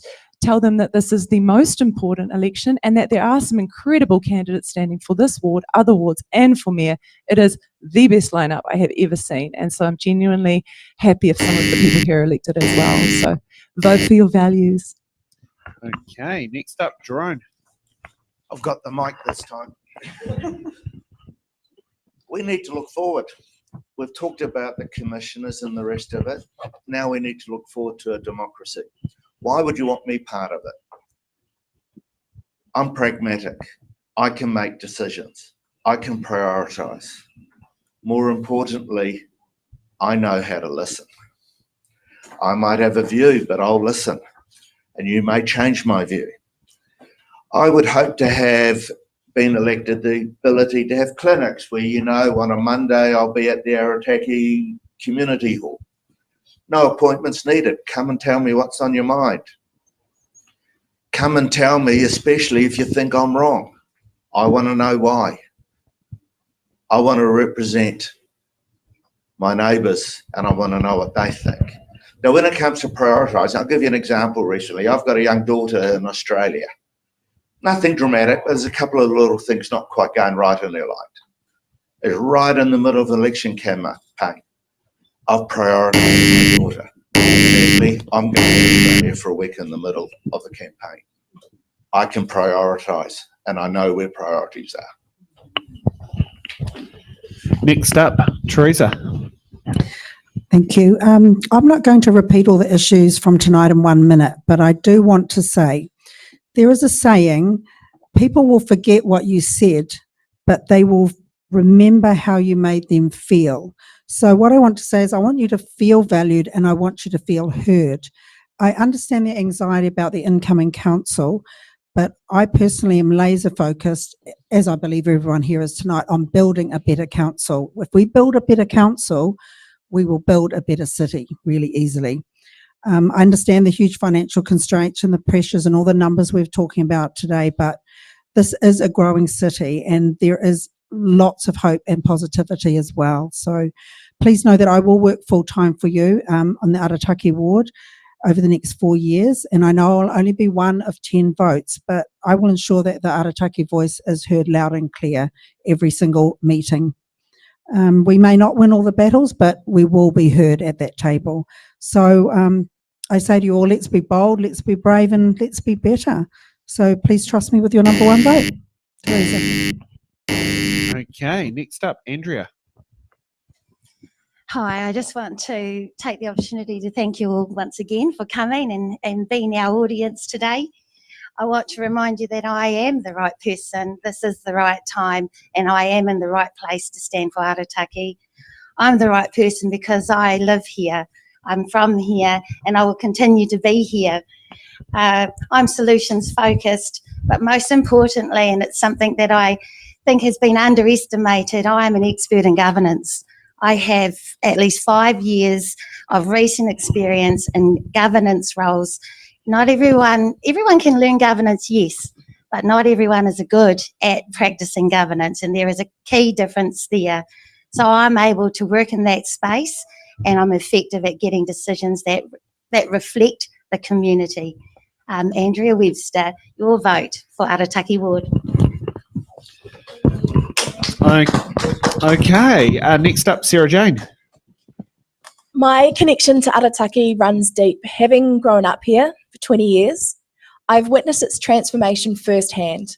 I'm committed to making improvements that benefit not just our local communities, but the wider city as well.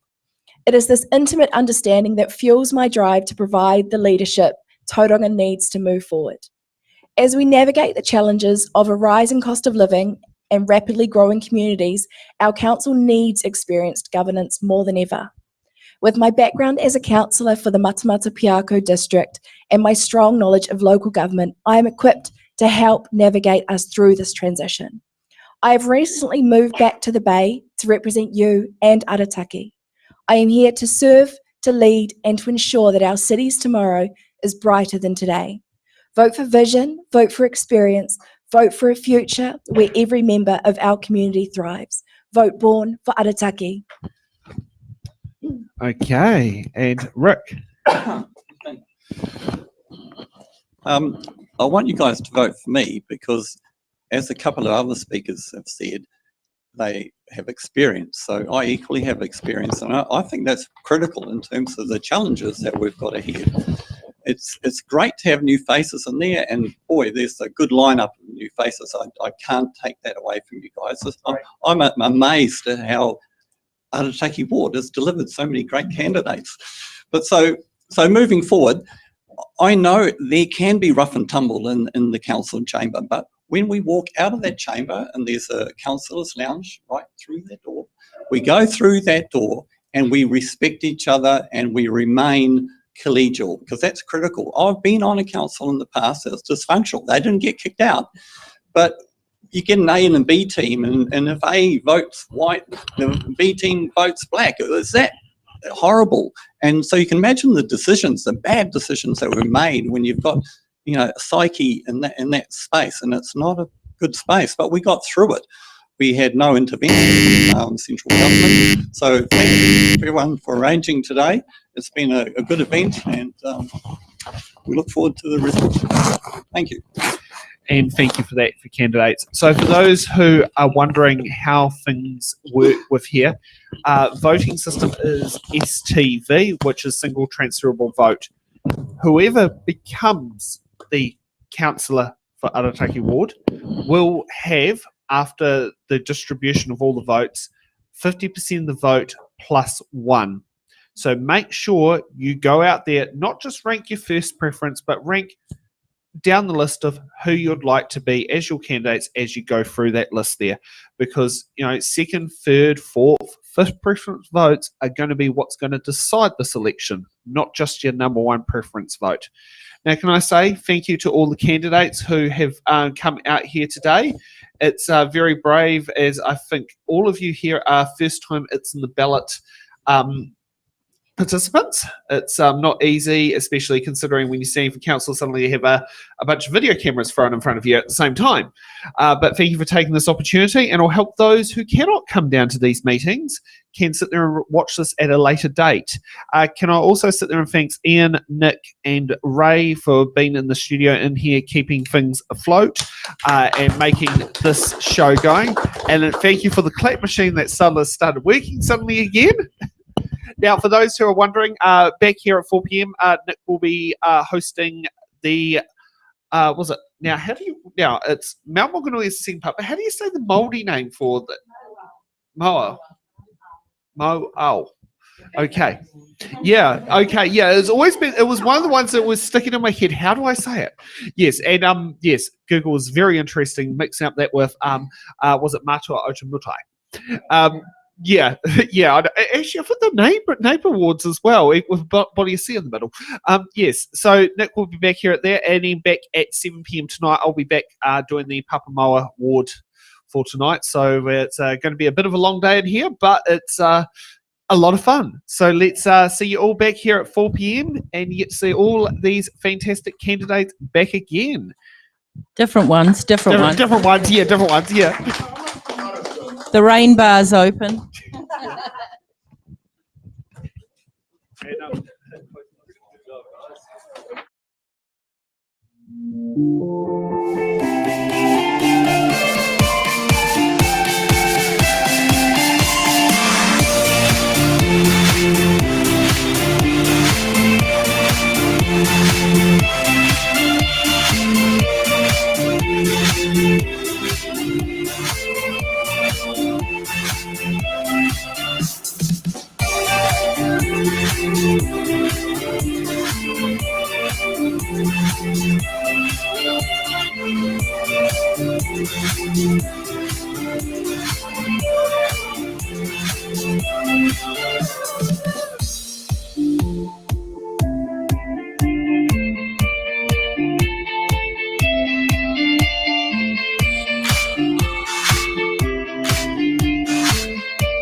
Okay, good evening, everybody. Tonight, these candidates are vying for your first preference vote in the Pāpāmoa Award in this local body elections.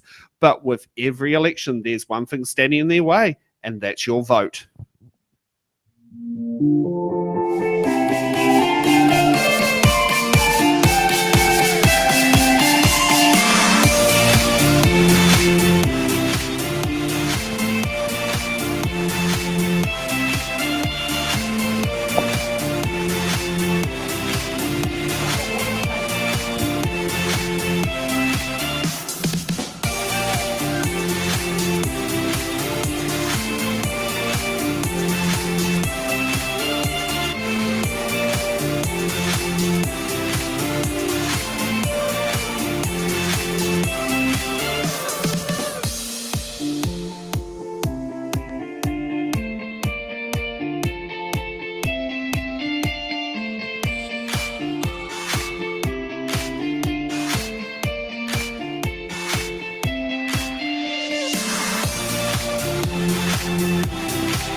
God, we're having fun on the cameras tonight. It seems to be. At least this one was just pressing the wrong button. So tonight we're coming here live from the Pāpāmoa Community Centre, and we're going to be bringing you the Pāpāmoa Award candidates. And thank you for those who have participated in us. You might notice the backdrop on there. On my show earlier today, we had sunshine. Now we have what do you call it? Stars. So that is the good part going on here. So we've got 5 great candidates here. Just give a quick from my side here. Just say, hi, I'm candidate such and such, and go from there. And microphone. Oh, sorry. Otherwise, those at home. 1 minute or the. No. Just say, hi, I'm candidate. I'm Dr. Tim Maltby. Hi, I'm John Bowden. Hi, I'm Shelley Robb. Kia ora, I'm Rhea Hall. I'm Brian Archer. Okay, and thank you for that for candidates. Normally we'd have reveal posters, but we've lost one, so we decided it was unfair to sit there and do that, because it's in the ballot here about fairness and making sure everyone has the same equal opportunity. That's on, who has put their feet to the it's in the ballot fire. So let's kick off with opening statements. So I'll start going down the run sheet of who's actually here. So Brian, you get to kick off with your opening statement because your name's at the top of the list thanks to the alphabet. Sometimes that's good, sometimes that's bad. Well, thank goodness with voting papers and local bodies, they mix up the orders now. But yes, that used to be the case a few years ago. So yeah, kick off, 1 minute. Evening, everybody. Why am I looking for your vote? The last council betrayed our trust. Our voices were taken away from where decisions are made. And I'm standing because I want to see a cohesive, unified council functioning with respect and dignity towards each other. I'm standing as an independent, not for a political party or an ideology or for my own agenda. I want to see our money used as wisely and effectively as possible. You need a representative who cares about the long-term decisions they make on your behalf. Like you, I live in this area. Therefore, what happens matters to me as it matters to you. Gee, that's quick and sharp. And going from there, next up, John. Hey, everybody. Hey, thanks for coming. I'm an old boy of Tauranga. I grew up here when I remember running, actually, in Pāpāmoa. I'm a runner representing New Zealand, and I got my competition from the Sandhills of Pāpāmoa, and my coach killed me from Tauranga Boys College. So then I went away, went to Auckland, got my degree, and have come back. And I live with my darling wife who couldn't make it. She's looking after our young family. We've got little Phoenix, and he's 9. And we've got Mercedes, who's 10, and we've got a special needs boy, Jackson, who's trying to make the Paralympics. So look, we love living here. It's made a huge difference to our family, especially to Jax. So I'm running because I think I've got a lot to offer. I love achieving. I love compromise. I know it's a funny word, but we need to work as a team. I kind of work for Athletics New Zealand, developing policies, picking teams for world championships. So thank you. Okay, next up, Ria. Oh, kia ora, everybody. It's wonderful to be here with such esteemed company, and of course everyone watching online too. My name's Ria Hall, born and bred here in Tauranga Moana. Grew up in Maunga Tapu, went to school there, Tauranga Intermediate, Tauranga Girls College. So I'm here through and through. And basically, I just want to echo the sentiments of Brian. I'm here to make an impact and to affect change and to deliver hope for change. I have a background in political science. I'm currently finishing my Masters of Regional Development, and I have a vision for Tauranga, a much needed vision to deliver for Tauranga. More to the point as well, I have the energy, I have the capacity, I have the drive and the ambition, and I know that Pāpāmoa and Tauranga need that in order to progress into the future-focused, progressive, modern city that we deserve to have as part of bringing up our children, your mokopuna, and the generations to come. So my strategy is very much intergenerational and forward-focused. Kia ora tātou. Thank you. And next up, Tim. Oh, evening, everyone. I'm Dr. Tim Maltby. I was born in Tauranga, raised in Tauranga, did my first job in Tauranga. Then I went off to university as an adult student, did my engineering, then went to Cambridge in England, did my doctorate over there. So I've worked overseas for quite a few years, but like a salmon, you've got to come back to your river. So I'd originally planned to live overseas permanently. I was married to a New Zealand girl. My children were born over there in Aberdeen in Scotland. But we came back in 2007, I think, 20 years ago. No, 2004, sorry, 20 years ago. So I've been living in Pāpāmoa for 20 years. And I'm being an engineer. We engineers, we just quietly go about our business, busy doing our engineering stuff. And I've watched the council and I think, gosh, that's stupid. You know, they're not doing that very well. No, they're wasting your money. And our rates keep going up and up and up and up. And I thought, well, maybe I should do something. And they thought, no, don't be silly. Someone else will fix it. Then the commissioners came along. And I thought, that's amazing. Yes. Oh, yep. That was quick. Oh, yeah, we don't muck around here. Don't muck around here. And Shelley, your opening statement. Hi, everyone. First of all, thank you to my family for coming out and supporting me. You're wonderful. This is an exciting and inspiring time for Tauranga, and no one should underestimate the importance of this election. This is a new beginning. a huge opportunity to move the city forward in a dynamic and a visionary way, to find new ways to find much needed funding to upgrade infrastructure, to form strong working relationships with our neighbouring councils, and to share and rationalise resources, skills and expertise, to lobby central government to get our fair share of roading upgrades, provincial funding and infrastructure funding. Hi, I'm Shelley Robb and I have a vision for Pāpāmoa. Thank you for that. Now, the questions we think you'll be asking after watching today's show, let's bring them up on screen. Well, when you can zoom it out on my one will be actually good, otherwise no one can see them.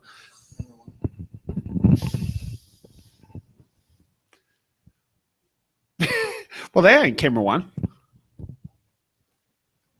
Okay, so let's kick it off there. Will Rotorua to Pāpāmoa drivers soon be heading via Tauranga to avoid a toll road? Will Buckingham Palace be opening a branch in Pāpāmoa? And is Pāpāmoa about to become the most public transport-friendly suburb for wheelchair users? I've been told that they have nice concrete pads between instead of berms at bus stops. So let's kick off with the start of the show. So how we do things on here is each candidate gets to sit there and pick a box number, and then they get 1 minute to answer the question. Every candidate gets given 2 button cards and 1 defer card. If a candidate wants to use a button card, they present the button card and button their answer after the other candidate has finished their answer, because otherwise it's very, very rude to do that. And it's, we don't want candidates talking over the top of each other. And we've got Brodie, who is coming here to sit there and be local, question host. How is things going this evening? Ai, kia ora tātou. Very well, thank you. Pai kiti kiti a koutou. Good to see you all. Thank you for coming out tonight. Ko ai o te akene, who am I? No ko te rana o ki tūpuna. Engari, e whānau mai hau ki Tauranga Moana. My bones hail from Scotland, and I'm blessed to say I'm born and raised here in Tauranga Moana, and it's my pleasure to be your buxom host this evening. Thank you for that, and thank you for sitting there doing it. We finally have a show where you and I are hosting it after a few little rocky starts. Okay, now my random order sheet has put Tim at the top of the list. What box number? 13. 13. I love that. I love that. Don't have to remind people about the microphone.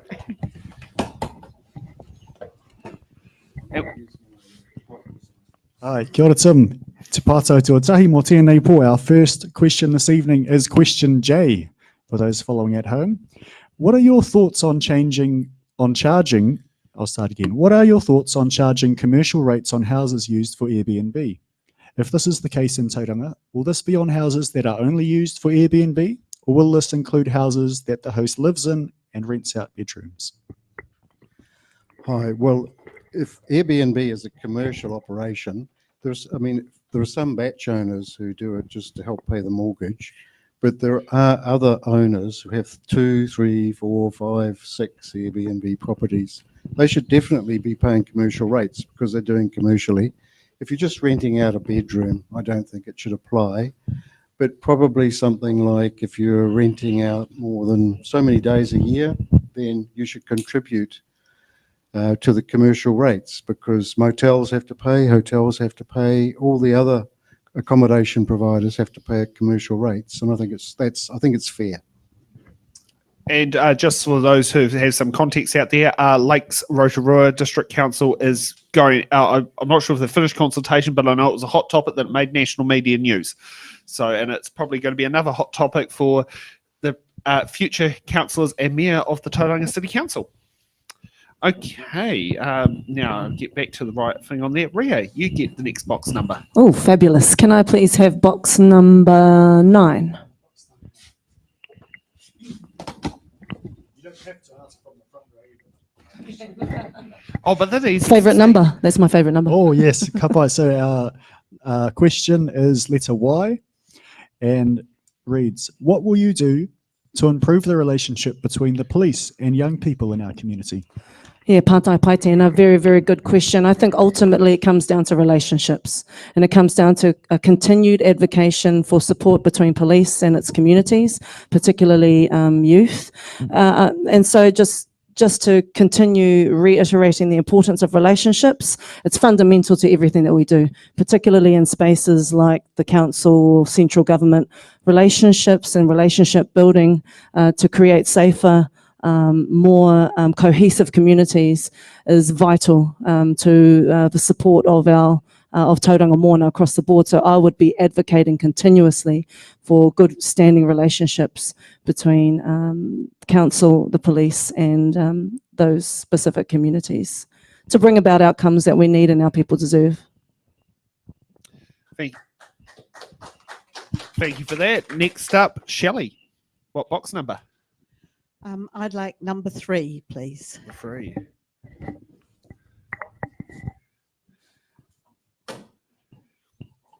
And is that, was it what you asked after number 1 and number 2 for the preferences? No, definitely 1 and 2. And your part-size Shelley, letter G, your question reads, given the well-established evidence globally and within New Zealand that congestion is increased when more and bigger roads are built, and also that congestion is bad for the economy, including wages, what policies would you support to improve the mobility of residents around Tauranga City? One of our biggest problems, and one that I'd like to face the minute I get into council, is these raised crossings. It has been already shown that raised crossings create problems for police, for ambulance, and for our older people. And having to take my husband to hospital over a number of occasions over the last few months, I have found that the raised crossings have been absolutely unbearable for him. And I am yet to find somebody who can prove to me that they actually do what people want them to do. Thank you. Okay, John, what box number? Let's try 21. Oh yes, the voting age when my now 96-year-old grandmother first voted. Kia ora, I John. know. Yeah, thank you. Letter V for you. Right. With crime and violence on the rise, what measures... V for Victor? V for Victor, apologies. Get our phonetics on. V for Victor reads, with crime and violence on the rise, what measures will you take to ensure the safety of students walking to and from schools and in public spaces? Yeah, I love that question. Look, we live out by a school, and I know that would be great to have speed limits, especially outside schools. So that's the first thing. Got to go back to 30 to 40k. It's just one of those things that it's too dangerous for kids on scooters now. They're on bikes, they walk, they run, and so speed limits for me outside schools has to be one of the big reasons why we do. Look, I think the second thing I'd be doing, we as a council would be working with the schools. I know they have a great scheme where the kids are learning about crossings, and so I think that's imperative. And finally, I believe that, like my compatriot here said about the raised crossings, they need to go as well in terms of student safety with bikes coming to school. Thank you. Okay, next up, Brian, what box number? 4. And for those at home, box number 4.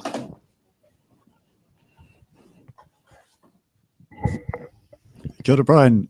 Box number 4 has letter AA, and your question reads, how will you support youth leadership and civic engagement programs?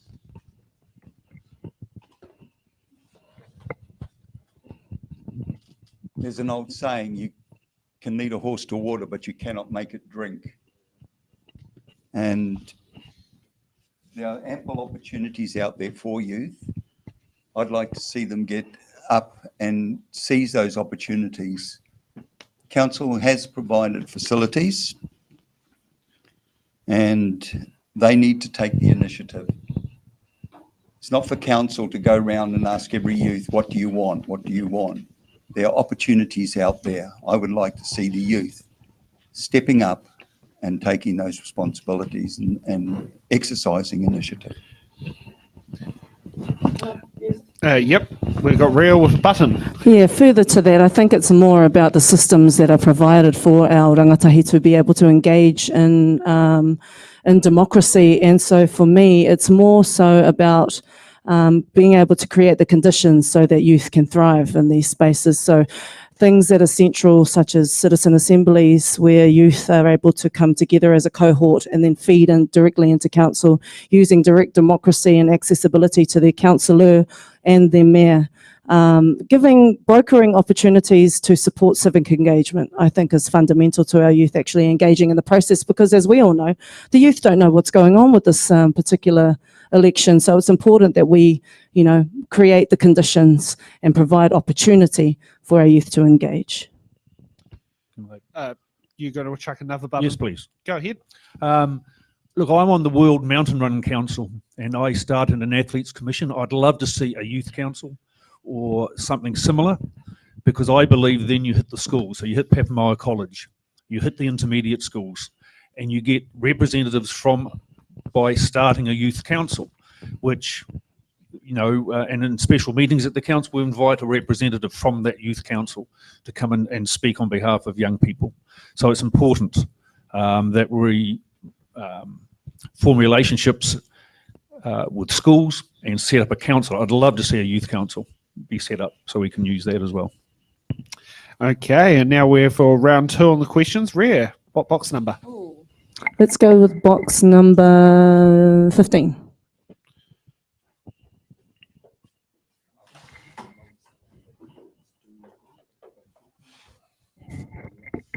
Kia ora ria. This question is letter B and reads, Aotearoa New Zealand has a population represented by over 1,500 ethnicities, cultures and social identities. Studies have shown that diverse and inclusive societies both increase well-being and economic growth. How would you actively improve Tauranga Moana's sense and celebration of its diverse society? Pātai tino pai tērā. Great question.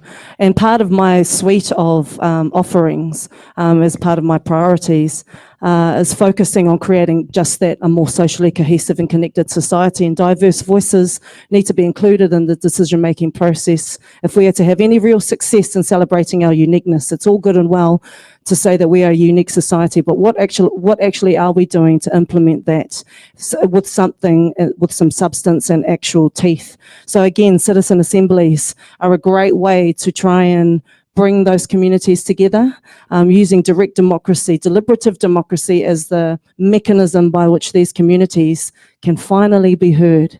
Because as we've all experienced, or as we've all seen, that's not necessarily the case, particularly at local government level. So I'm really energized by creating those kinds of conditions again. I think you can kind of cut and paste these situations and apply them to so many different scenarios. But I do believe that deliberative democracy is a wonderful way to get minority groups involved in our processes and to have their voices heard. Okay, Brian, what box number? For 7.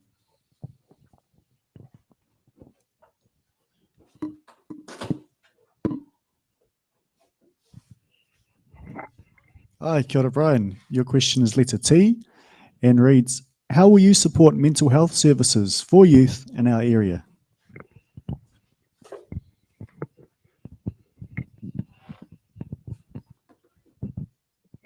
There are government agencies out there that do this sort of work already. From my perspective, council is not a health provider. They're not the piggy bank. And if council picked up those responsibilities, our rates would skyrocket. But council can make people more aware. They can provide more services. One of the services that my brother does is he drives and picks up people to and from the hospital. That's something that council can get involved in to help these people. Thank you. Okay. John, what box number? Let's try 28. Is it 28? Straight to the top, John.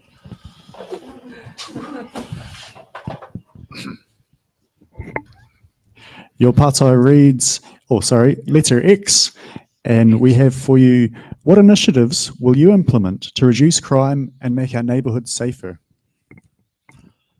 Right. Like Rita said, I think relationships with the police, I've started chatting to some of them already in Pāpāmoa to find out really what is going on in our community. And I'm going to do more of that. I notice at Ted and Henry's, where I frequent, they're always there at 10:30 having a cup of coffee. So my first practical solution is actually talk to the police in a setting where everybody can have a chat. And I know they do that really well. Secondly, I think developing close-knit communities in our neighbourhood. I know we speak to our neighbours really, really well. And it's hard because, for example, our double garage door was left open all day until, well, it would have been all day. I'd left, I sat on my butt and pressed the button to the garage door. Fortunately, our neighbour saw it, rang us up. We said, go into our house, there's a button on the wall, can you put it down? But nobody had stolen anything for 4 hours. So I think because we've got a neighbourhood watch type of thing. So thank you. Okay. No problem, Shelley, but with button. I'd just like to add to that. First of all, I think we have the most amazing neighbourhood watch working, particularly in Pāpāmoa, and a big shout out to the work that they do. I think it's absolutely incredible. And the second thing is that I think we need to continue to promote good lighting in areas and also cameras to help with the crime and to reduce some of that crime and to make our people feel safer as they move around. I think one of the most beautiful things about Pāpāmoa is that we can and should feel safe in our community. Okay. Shelley, what box number? Number 27, please.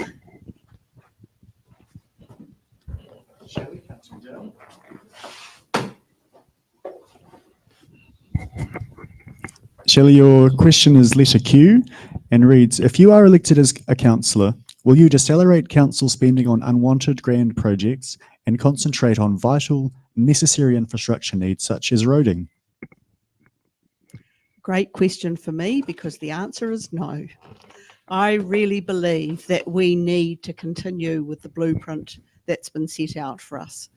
I think that some of the work that's been already set out is absolutely amazing, and I think that our community has benefited greatly from being a wonderful place to live, play, and grow. And I know that there's a lot more work to be done, and I know that we need a council that is really visionary to take us forward and to continue to make this both an environment that is sustainable, environmentally friendly, but also a wonderful place to bring up our families and our grandchildren. And Tim, what box number? 26 for me, please. They seem to like picking the high numbers. Well, it's double 13, you see. Letter M. M for Mary, which reads, given the overwhelming empirical evidence showing that sprawl costs the public purse, ratepayers, way more than intensive urban development, for example, the OECD shows it triples the cost of public services, will you agree to contain the city boundaries as they are to encourage the city to go up instead of out? I'm definitely for medium density and high density housing. Basically, I think the old model of urban sprawl is unaffordable. We just can't keep doing that. We're using too much land. We have too much travel. It just makes everything far too expensive. So I'm definitely for high density and medium density housing in the right places. We can utilize existing infrastructure. It does bring problems. I think what you have to do is also try and create commercial shops, commercial and light industrial areas so that people don't have to travel all across the city to work or play. I think that's part of the deal. Yeah. Okay, and we go to the next round. And Brian, you get to pick the next box number. 11.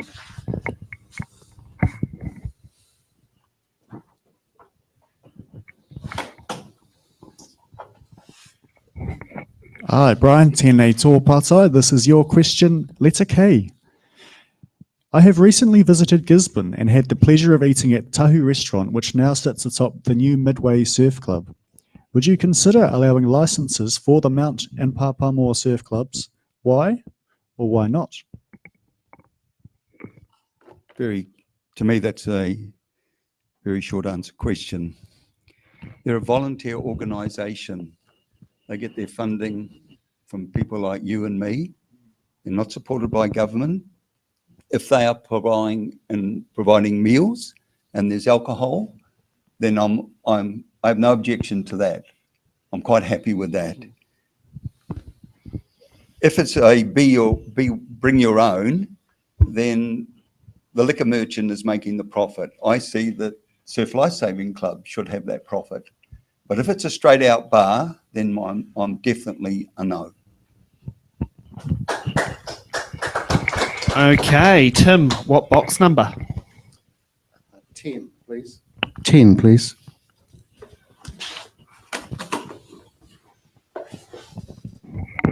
Tim, tēnei tō pātai. This is your question, the letter R. R. How will you ensure that the voices of young people who are often at work or school during public meetings have their voices heard in our local government decisions? Well, I think it's important for everyone to have their voices heard. I mean, the whole of Tauranga has a problem getting to meetings. We have a big problem with participation when we have feedback and consultation. I think a lot of people really aren't that engaged. So I think we can encourage young people. I mean, young people, it's a great time to get them started. So I would encourage young people to take leadership, get involved in politics at school, get involved in clubs where you've got leadership. We can create some sort of mechanism for them to contribute directly. But really what we're trying to do is grow young citizens, not just sort of some special program. We want young citizens who are prepared to take responsibility, take leadership, and get involved in the community. Thank you. Okay, Shelley, what box number?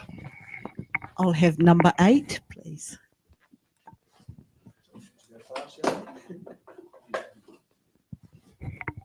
Shelley, tēnei tō pātai. Letter F.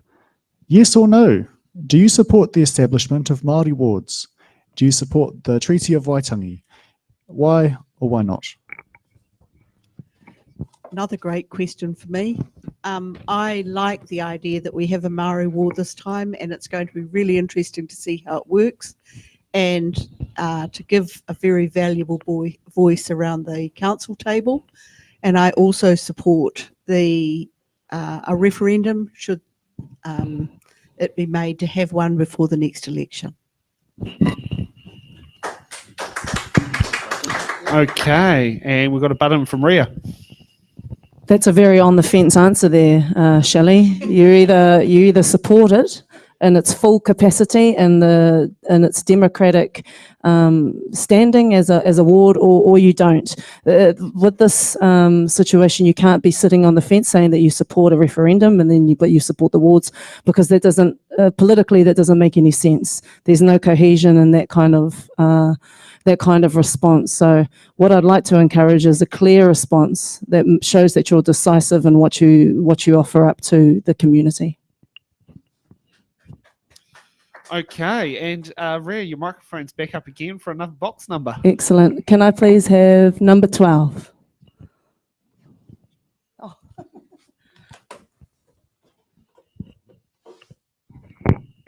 right, tēnei tō pātai. Letter S for San.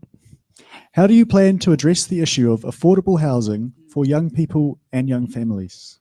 Great question. And just reiterating what Tim was saying earlier in terms of the supporting of medium density and high density intensification in housing, I'm a very big believer, given we have no greenfield land left here in Tauranga Moana, that building up is the way to go. And when we build up, we'll also drive the market down, which will provide opportunities. I mean, I'm a young family myself, and it's hard getting into the market here. Houses are averaging now here in Tauranga at about $1 million. Who has $1 million? Who has $250,000 or so to put up for a deposit? It's just it's incomprehensible. So I support high density, medium density housing, so that we can drive the market down. We can get more houses established here in Tauranga. We're 6,000 houses down. That's the crux of the situation that we're in. So if this is able to alleviate and ameliorate that situation, then I'm 100% for it, particularly for young families and for young people. Okay. Next up, John. Thank you. Let's try 17. Is it? Oh, yes. My eyesight's pretty good still. John, this is your question. Letter W. How will you ensure that public spaces and facilities are accessible to everyone, including people with disabilities? Love this question.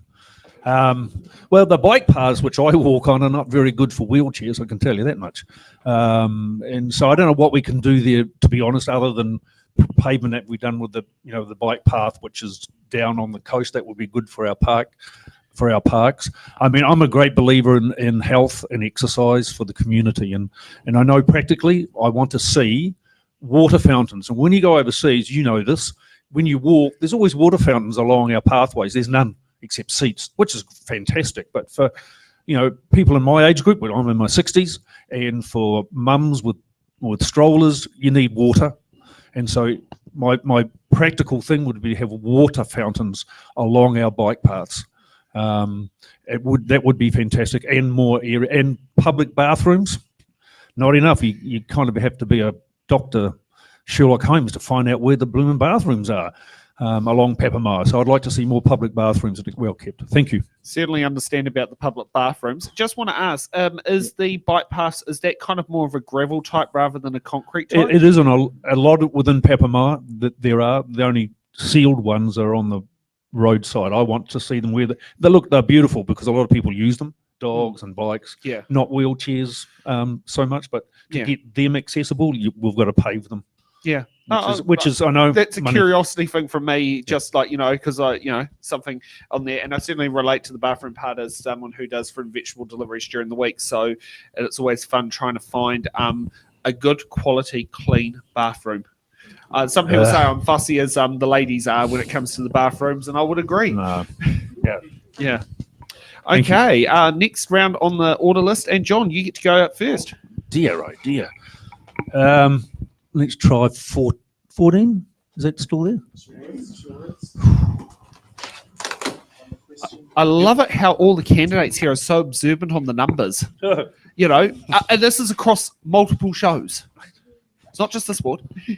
Appreciated. John, tēnei tō pātai. Your pātai reads, it's letter Z for Zulu. What are your plans for implementing sustainable practices and green initiatives in our area? Man, we have to get this recycling done much better. Look, I'll be honest, I got told off for putting the wrong stuff in my bin. I've got to look at the numbers. It's an educational thing, I think, and we can start young at schools. And I've got my two littlies doing the recycling at 9 and 10, because then they have to read at the back so I don't get into trouble with my recycling man who told me off. Quite nicely, he did. Very nice. But so we have to educate. I have to take personal responsibility in doing it properly. Love the idea of recycling, but it just it's up here first and foremost, and you need to do it. I think we're fortunate that we've got a great recycling centre next door to Pāpāmoa, really. So that's fantastic as well. So I want that upgraded and made more available. Thank you. And for those at home, it's the 1, 2s and 5s. Is that what is the 1, 2s and 5s? Yeah. No, I can't read do number the same 5. job It's for just grandma hopeless. as well, having to ask me what the numbers are. I've had to start getting glasses. Yeah. Brian, what box number? Number 19.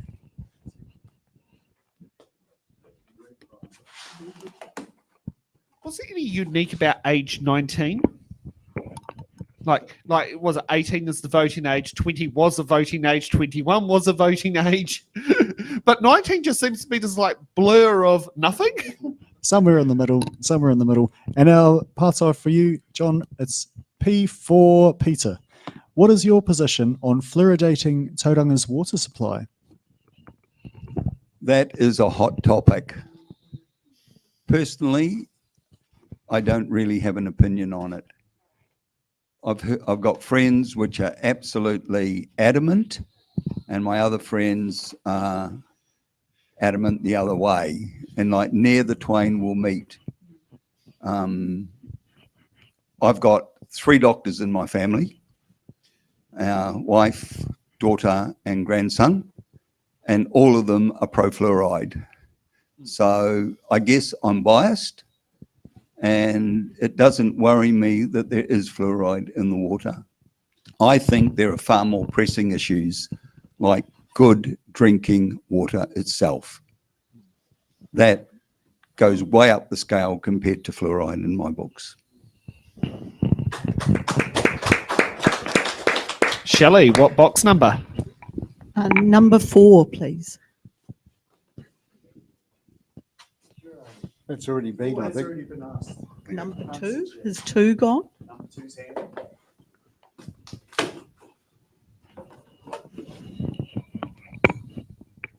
Number 2 for you, Shelley, letter H.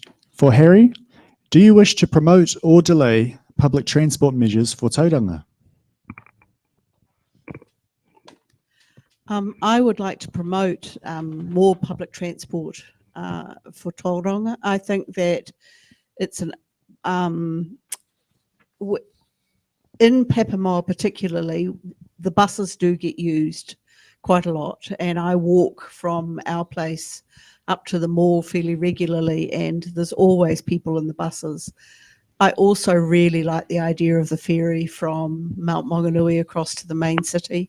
I think that would be just a really fun thing for people just to jump on and do as much as anything, as well as relieve some of the congestion on those roads. I noticed that in the plan, council have been working on and are working on improving the road into Mount Maunganui. But I think that more public transport or other forms of public transport could be reviewed and looked at in the future.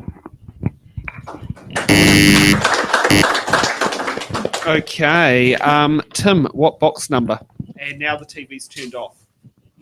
Let's go for 16. 16. 16.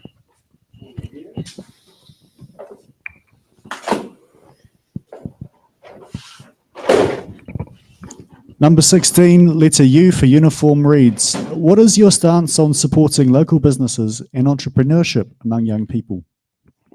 Well, I think it's a very good thing, and it's something that kids can start doing at school. It's also something that really has to come from themselves, but we can give them a little bit of assistance. You know, there are clubs, there's business associations that sort of encourage this kind of thing. My feeling with council activities is that we should get behind community initiatives rather than try and do it as a council.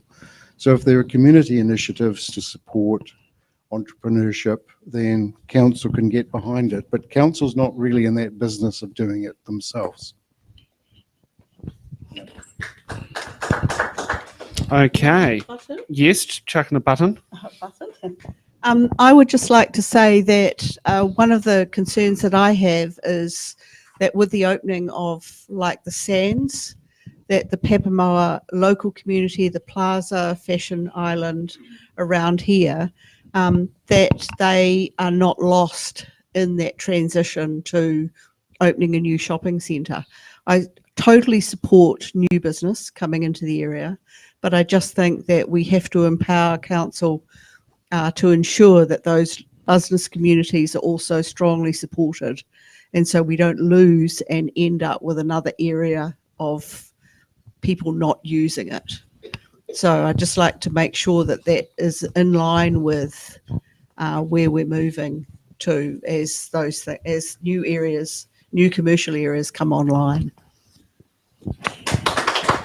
Okay, Ria, what box number? Box number 5, thank you. Oh, the good old age you start school at.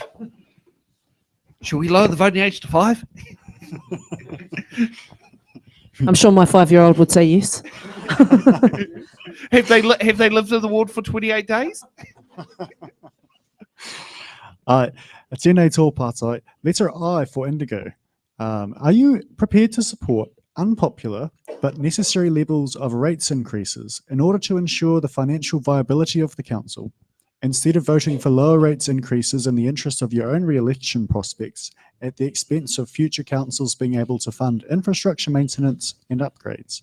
Yeah, great question. And obviously always going to be a hot topic is the issue of rates. Now, from what I understand, and I actually support the introduction of 2 other rating schemes, that being the industrial rate system and the commercial rate system, that alleviates the burden from the residential ratepayers, which is, you know, crucial at this point in time. We're living in a housing crisis. We're living in a time where everything is incredibly expensive. So any way to ameliorate that, the burden off the ratepayer, is something that I absolutely support. And so these 2 initiatives broker that opportunity to ensure that rates are kept at a minimum, or at a level that's maintainable, without any kind of inflation occurring. So I completely support that.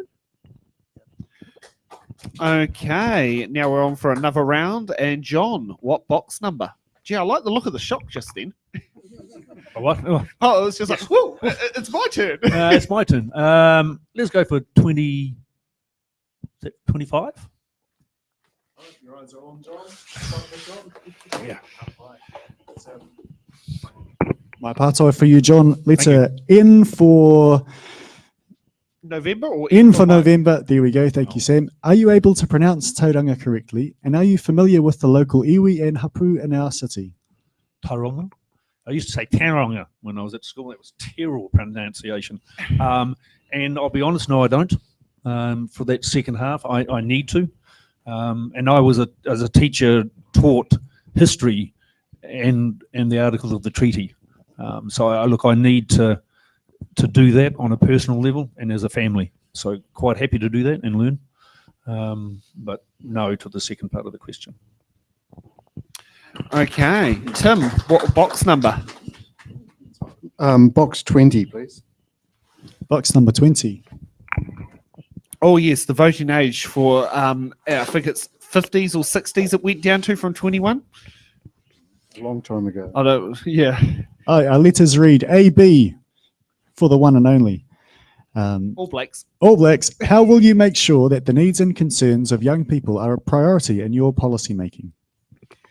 Good question, but as council, we have to look after the whole community, not just one group. No one group should be the priority. We're supposed to look after everybody, all groups, big, small, fat, skinny, tall. I mean, obviously young people are a concern, but so are old people and everybody else. So I think we really need to make sure we look after everyone properly, rather is what I would like to do. Thank you. Okay, Ria, what box number? Let's go. Box number 18.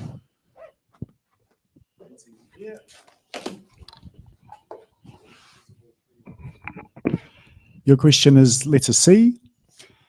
C for Charlie. I always try and be creative, but we'll go with the sorry, classic. I naturally go to phonetic alphabet. Blame the ATC days. Oh, good on those days. In recent years, violence directed towards Aotearoa, and in this case, Tauranga Moana's LGBTQIA Takatapui community, has increased, most notably with the destruction of our community's Rainbow Youth Facility in an attack. How would you create a Tauranga Moana that actively promotes an appreciation of our diverse communities? Great question, and I've already been in conversations with members of our Rainbow whānau, so mihi ana kia rātou. Straight to the point, again, it's about ensuring that their voices are heard and valued as valuable members of our society. And yes, while I agree with the sentiments of Tim in terms of we need to take care of all communities and all societies, I completely agree with that. But at the same time, our societies and communities are incredibly nuanced. and we need to recognise the nuances that occur in our society across the board. So being aware of certain aspects of what our communities go through, I think is really crucial. And it's rolling back around to relationships and how fundamentally crucial they are to a socially cohesive society that's built on understanding, that's built on trust, and that's what I intend to bring to the table should I be elected as councillor or as mayor. Shelley, what box number? Number 24, please.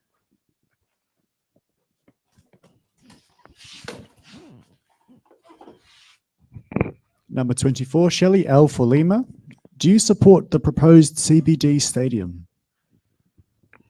Yes, I do propose the stadium. However, if you look at the projected ideas for it, it's actually not going to be started until 2024. So it's not one of those projects that's immediately on the 2029, I'm sorry. One of those projects that's immediately on the table. It is one of those future projects, and it will be one that will be looked at by the new council quite seriously, I think. Personally, I'd like to see it bigger, so that we can promote bigger events, more events, and make it pay for itself. Okay, Brian, what box number? Lucky last, isn't it? Well, yes, but I think we might come for a little bit of a special segment soon that doesn't normally happen. But get to your box number and I can explain how it will go. Okay, let's take 22.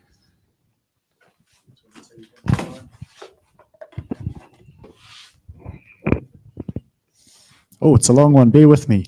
Tēnei tōpatai. Brian, your question is, letter D for Delta. The most vibrant and successful cities on earth have grown societally and economically, in part through abandoning concepts of homogenous societies and embracing the diversity of our populations. Aotearoa New Zealand has a population represented by over 1,500 ethnicities, cultures and social identities. How would you grow Tauranga Moana through actively celebrating all peoples who call our city home? I'm going to use my defer card and I want to give it to Ria because I think she's answered two of these type questions already and I've really appreciated her answers and I support her. Thank you, Brian. That's very gentlemanly of you, even though I feel like I'm, getting past the buck here, the proverbial buck, but that's fine because I totally agree with many of the sentiments that you've expressed this evening.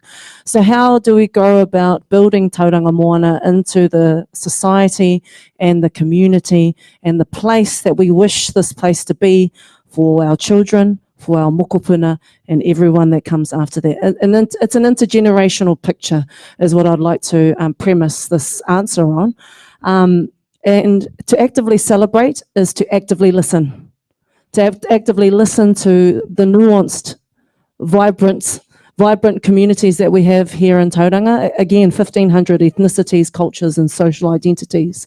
While that seems like a large number, it's actually not hard to listen, particularly if you've got councillors and a mayor at the council chambers and at the table that are doing exactly that and have the mechanisms in place in their particular communities to empower that and to enable that. So I think, again, it comes down to the fundamentals of relationship building on the ground, and keeping those connections strong so that voices can be heard. Kia ora. Now, can we thank all the candidates for being very well at getting through the maximum equal number of candidates? Now, I do this when we've got 4 minutes to go. So we're going now. Stacey, tell me in my ear, what box numbers are there, Brody? We have boxes number 1, 6 and 23. Give me a number in my ear, Stacey, and then we'll make that box a interim hard-hitting question that will get all candidates to give a quick fire answer on.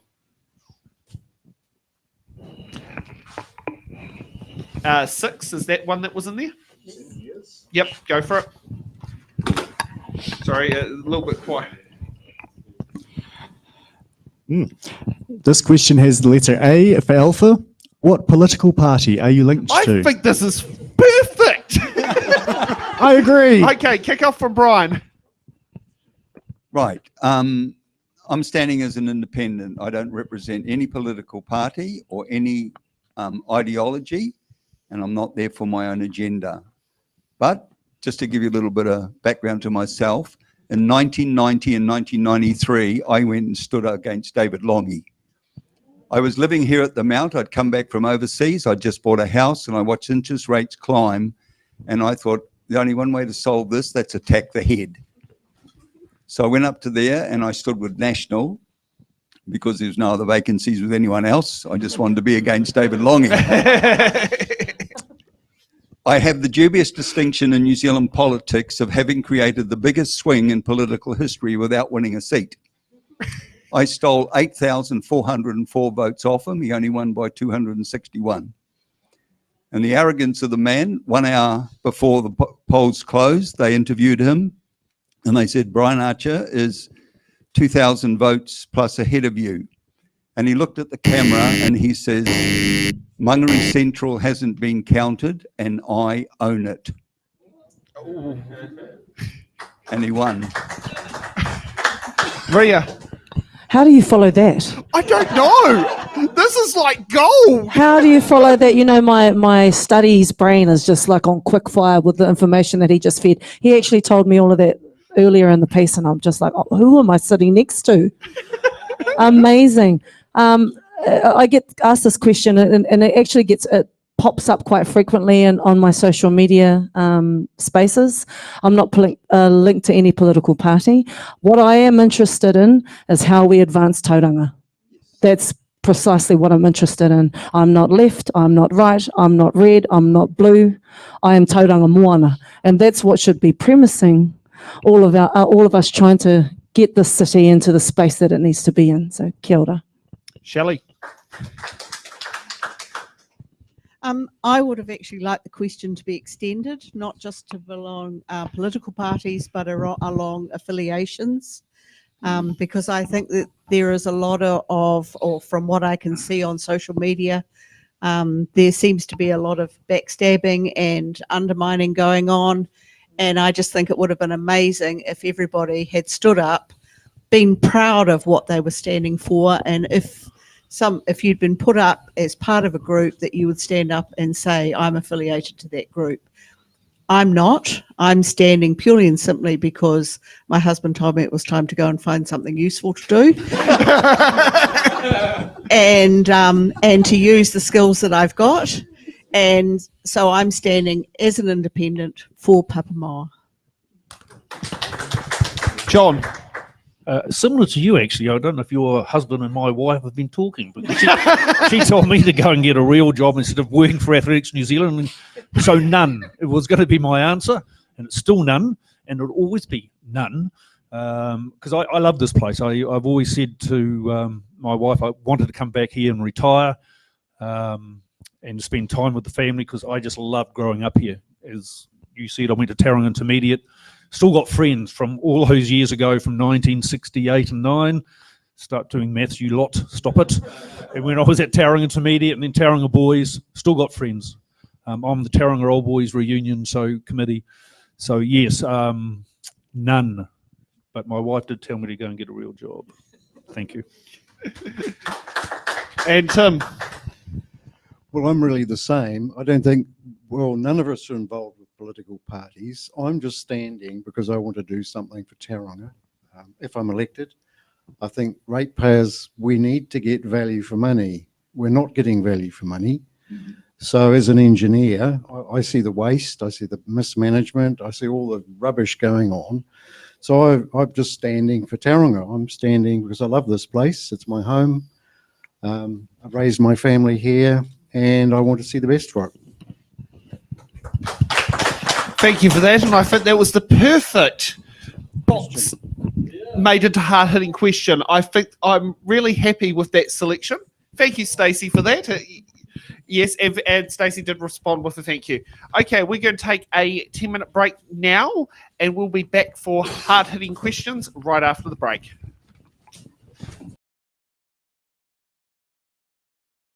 Okay, welcome back. And now let's get ready for hard-hitting questions.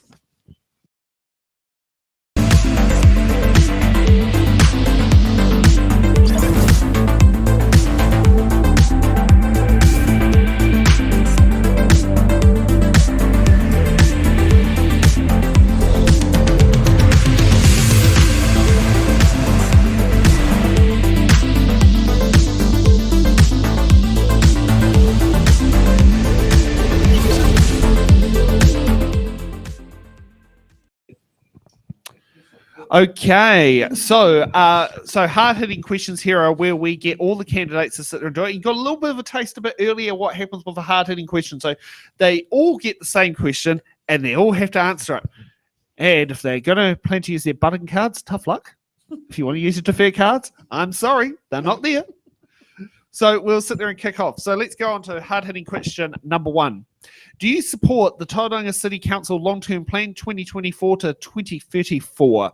Now, where does it say on my random list? Now, I'll just refresh it now. And let's kick off with Tim. Me again. No is the answer. We've got to amend it. It's too expensive. There's too much wasteful spending.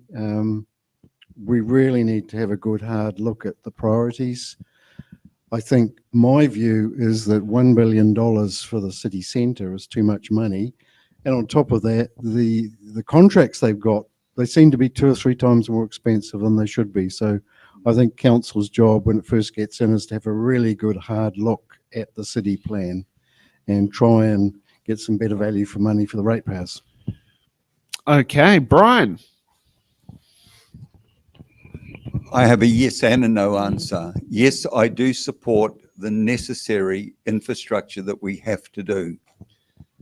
Stop that and our society collapses. Then we have health issues and other things. And the second part of my answer is no, because I think there are things in that plan, and this will be one of the taxing points for the councillors and for the mayor. We need to look at that plan and look what the commissioners have committed us to and work out what is necessary and what can be delayed and what we need to scrap. Okay, John. Yes. I won't go yes or no. Well, plans that look good on paper, let's face it. So I believe that you look at the plan and go, okay, what are our priorities for not only Pāpāmoa, but for Tauranga?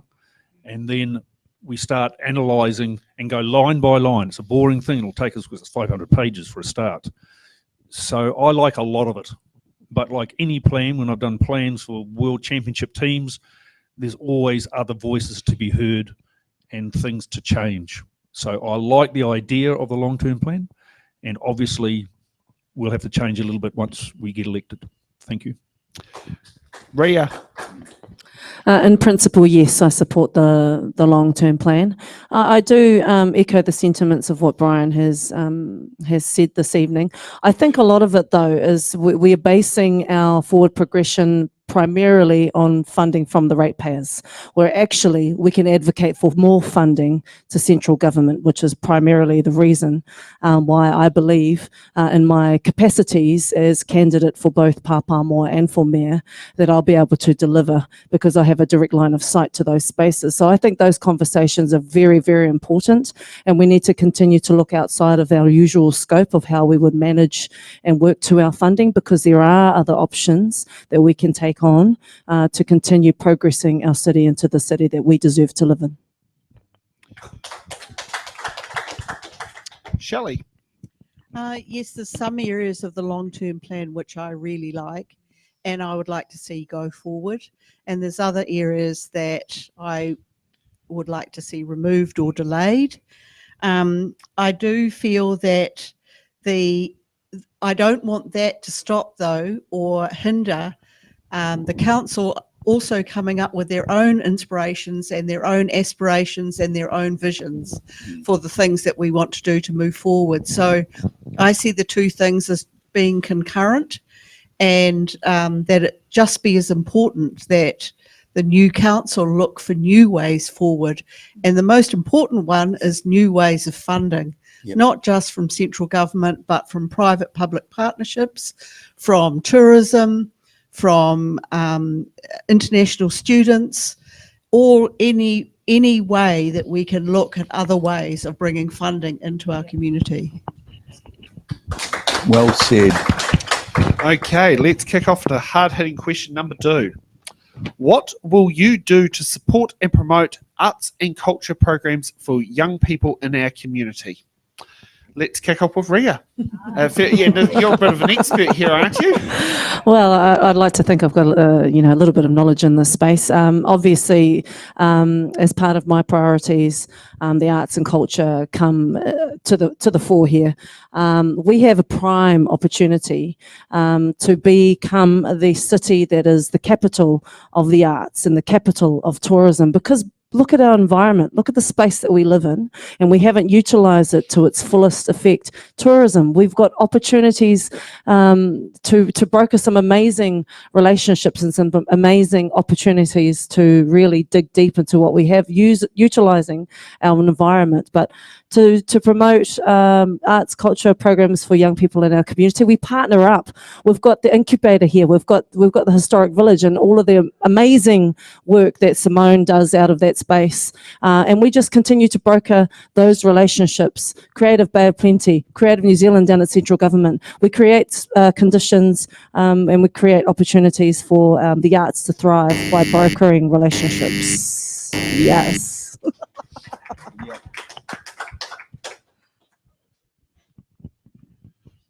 Okay, John. I learnt the piano, would you believe, and used to loved playing classical music. So it's dear to my heart, arts and culture, because it developed me as a young person and my family as well. I would love to see us use the abilities of our young people in music and art.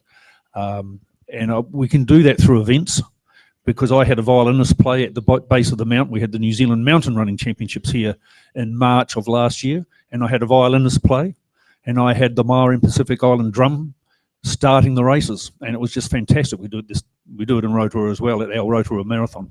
So there's practical examples where we can actually foster our arts and culture with our young people, but not only our young people, us oldies as well are pretty good at art. Don't look at me, please, when I say that, but there is. And so we just have, as we've all said here, it's about building relationships. Thank you. Tim. Well, I think the schools do a fantastic job starting with arts and culture. I know Mount College, they're very, very strong on drama. I was there just this last week at a dance. They had a dance performance on as part of their NCA. So the schools are the starting ground for arts and culture, I think, in New Zealand. And then after that, there's actually a very rich, kind of diverse culture in Tauranga. Hundreds of little community groups doing different things.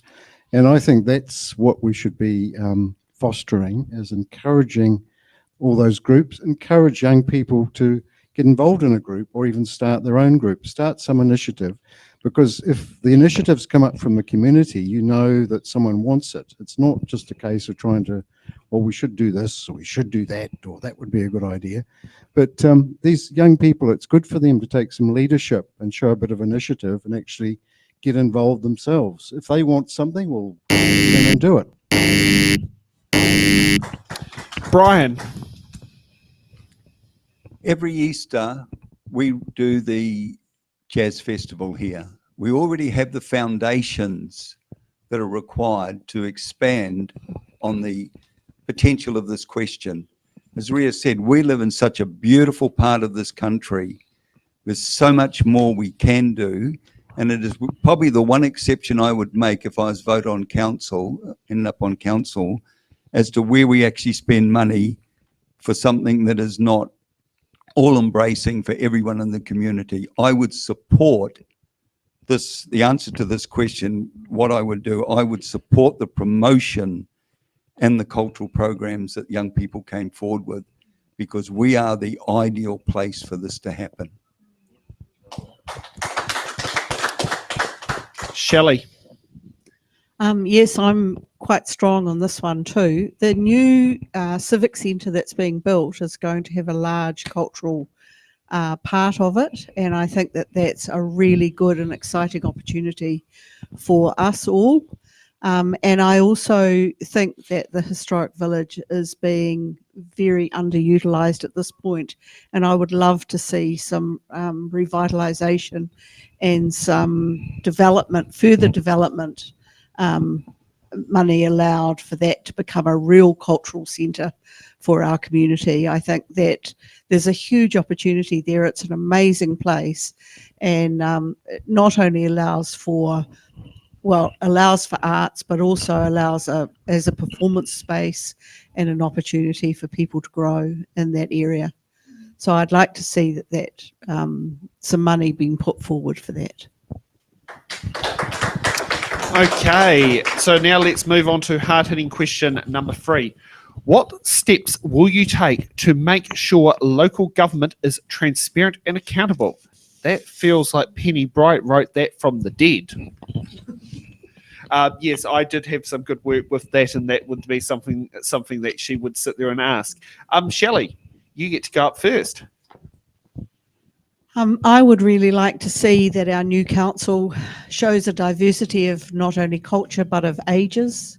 I'd like to think that we have a broad spectrum of ethnicities and of age groups on our council, and I know with 10 people that's going to be difficult. But looking at some of the wards, there are some very talented young people standing, and I'd like to think that you can look at our ward and see that we have some very talented older people standing who bring a whole new set of wisdom to the council table. And I hope that that we get that diversity. I hope for robust, respectful debate, because I think that's important about how we make decisions. And then when we leave the council chamber, we leave acknowledging other our differences, but acknowledging that we've made the best decision for Tauranga and the greater community. Brian. When I looked at this question, the key words to me in this are transparency and accountability. And I can only speak for myself here, but for me, it is me being loyal to you people who elect me. Serving you, not myself. It is showing respect to my fellow councillors, including if we have difference of opinions and views. It's being accepting them. No backstabbing like we saw last time, and committing myself to work as a team, not as individuals who has his own agenda. Thank you. Okay, Tim. Good old Tauranga, the home of backroom deals for years and years and years. And what are we going to do about it? Well, to me, we have the elected members, and if you want transparency and accountability, you need honest elected members who haven't got an agenda and are there to serve the community. If you've got honest members, you'll get transparency and accountability. If they're dishonest and have got agendas, it'll all be hidden under the table. In terms of the council staff themselves, for years they've got away with murder. There's no accountability with the council staff. Nobody's holding their feet to the fire. That's something that the elected members are supposed to do, but for years and years and years they haven't, and the commissioners certainly haven't. They've just let them get away with murder. So we need to put some sort of review process in so that we can hold the staff to be accountable, and we can also find out what they're doing. Thank you. Gee, that sits there and sounds like we need to have some hot camera live streams of these secret meetings. There's a lot of secret meetings go on, tell you. Ria.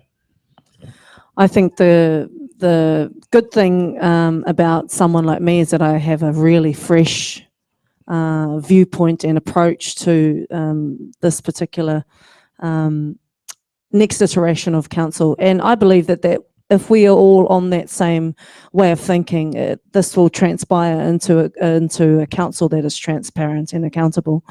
And so while I agree with what's been said here this evening, I'll be encouraging our council to engage in a direct democracy approach. I'm big on this with our communities for open and honest conversations to occur. Clear communication is tantamount to any successful relationship, and that is no different for a council and its constituents. And further to that, frequent and regular engagement on key issues and proposals bestowed policy development during and after. And our community must be at the helm when we drive change and when we go to impact and affect change across the community.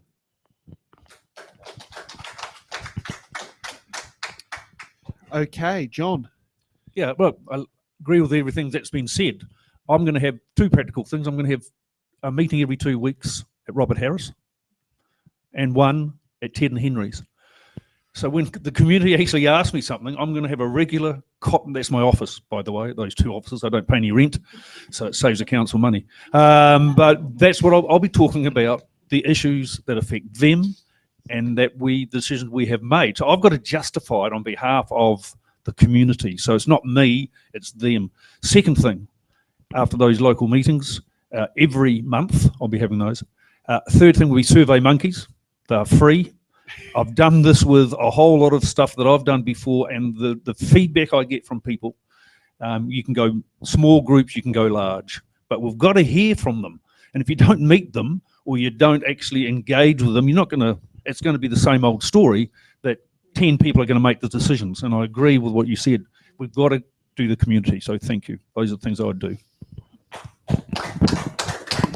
Now, just to let you know, we're running ahead of time. So while we're going to be going to Robert Harris for a coffee, because I own been here and it's been a barista, I'd like to find out what is each candidate's favourite coffee. So we have a bit more of a personal touch. So if you said and went to Robert Harris, or you came to Bean here and you asked for a coffee, what would it be? Let's kick off with Brian.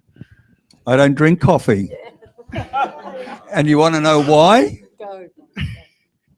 In 2015, I went to South Sudan and built a house for 2 missionaries over there. While I was there, I got a double dose of malaria. I came back to New Zealand in Tauranga Hospital. I ended up with Giardia. At the end of 2015, I walked out of that hospital weighing 47 kgs. I was like a prisoner of war person. The side effect of all that is I cannot stand the taste of coffee anymore. Oh. I drink a weak herbal tea. Yeah, fair enough. Yeah, don't blame me on that one. Ria. How do you follow the act? How do you follow the act that is Brian Archer? My goodness. It's simple for me, long black with a side of cream. Kia ora tatou. Shelley.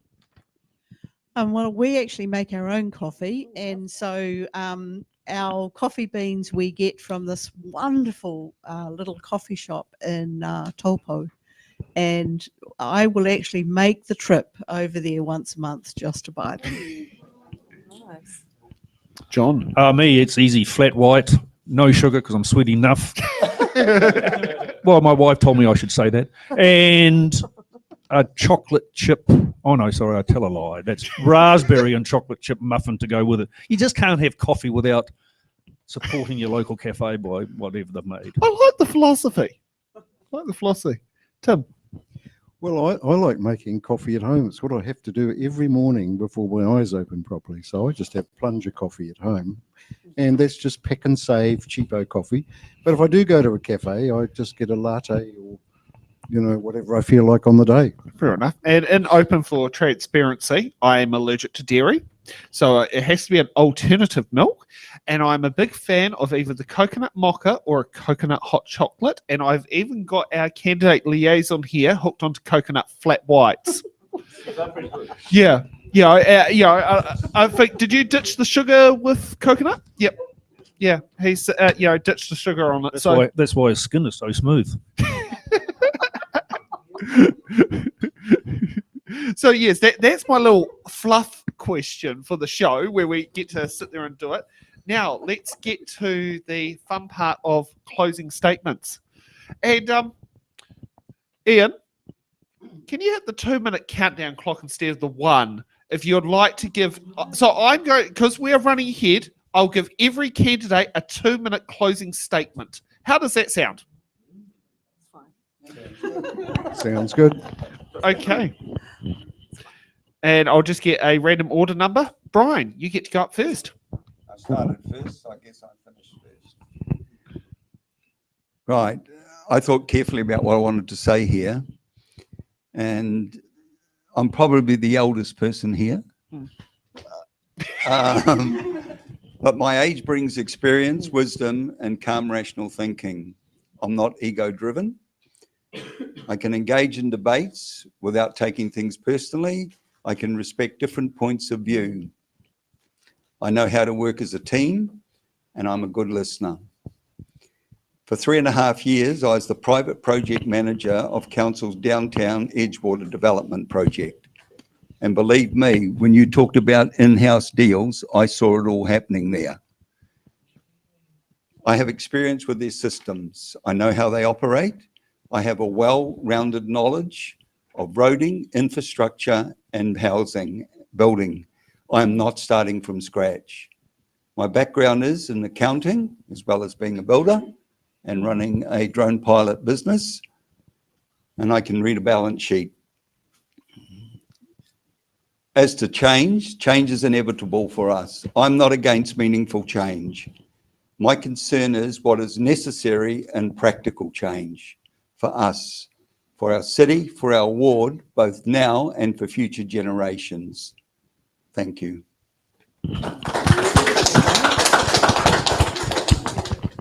Okay, Tim. Right, 2 minutes. Well, I'm an engineer, so I bring an engineering perspective to what's going on in council. So problem solving, looking at things and thinking, well, that's could be done better. Tauranga has been really badly managed for decades, probably. Developers haven't paid enough contribution. We've got bad decisions being made. The council staff, it's been a toxic work environment for years and nothing has been done. So if I was elected to council, what I would want to do straight in is review everything that the commissioners have done so far and just find out what we can keep, what we can modify, and what we have to scrap. We've then got to go in and reorganise the council itself. It's very wasteful. They've got one manager to 4.4 staff, where it should be about 1 to 10, 1 to 12. Terribly wasteful in their contracting strategy. I watch their contracting strategy and I just think, what on earth are they doing with our money? They're doing things that are costing 2 or 3 times as much as they should. If you can reduce all that waste, stop all these silly projects, like they've spent X million upgrading Durham Street and putting in these rain gardens. Well, now they're going to put the buses there and they'll pull the rain gardens out. So it's cost them millions of dollars to put the jolly things in, and it's going to cost them millions of dollars to take them back out again. Well, I mean, to me, that's just stupid. That's just a lack of planning, a lack of thinking things through, just really bad management. And that needs to change. But to change that council culture would probably take 10 years, 4, 5, 10 years, because they've got rid of a lot of their competent staff. Only what? So the third thing is just to get back to the community. We have to listen to the community instead of the big developers and the backroom deals. We need some, was it wired hot mics and hot Zoom feeds of these backroom deals? Well, you know, the funny thing is that it's actually the council staff monitor the emails of the councillors. Did you know that's the other way around? Yes, Horowhenua District Council was sitting down there stopping Michael Fayon from emailing council staff, from what I remember in the Horowhenua Mail that my dad had to sit there and say to me, saying it was a bit like the Gestapo at the local council. It is. It's worse than you think. Yes, and I see why a lot of councillors do have their own personal email addresses that they keep published in places like on their social media to get around that sort of stuff. But I wouldn't be surprised if they have bugs in the mayor's office and things like that. Yes, yes. If you're successful, please make sure it gets get the GCSB or the SIS to sit there and do a security sweep. Yeah, Shelley. Yes, I'm finding that a bit hard to follow. Actually, with so I'd just like to start with a little bit about me. I started my working life as a teacher and have taught everything from 5-year-olds to at university. So I have spent my entire life jumping from one side of the desk to the other. So I got a master's in education and then thought that business education or the business of education was important to be pursued. So I went and got an MBA from Waikato University and ended up doing some lecturing there as well. And so I come from a role of not only education but also governance. I've sat on a number of non-for-profit boards as well as boards of big companies. I've been part of IOD both in Auckland and in Waikato for a number of years, and recently retired during COVID, which is why now we've done all the lawns and all the things that need to be done around the house, and it's time to move on in our big wide world. So I believe that the commissioners have left us with a blueprint for moving forward. The new council will have to review it, but I don't want that to hold us back on being progressive and innovative. There will be changes within council, but our role is a governance role, and our role is purely and simply to ask for those reviews, to set the parameters for those reviews, and to ensure that they are done. I'm sure that there is wasteful money in council, but I don't want that to be our sole focus. We want to stay visionary, and this is an opportunity for us to move forward. I look forward to meeting the people of Pāpāmoa. Vote Shelley Robb for a strong voice around the council table, because I'm standing for you. John. Yeah, hi. My dad always told me I had one mouth, two ears. So he said at an early age, what do you think, John, that you should do with those three things? So I learned to listen. I'm a running coach. I've got to listen to my athletes.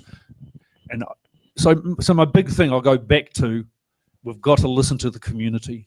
We've got to be focused on them. It's not my personal point of view. For example, I like the stadium where it is.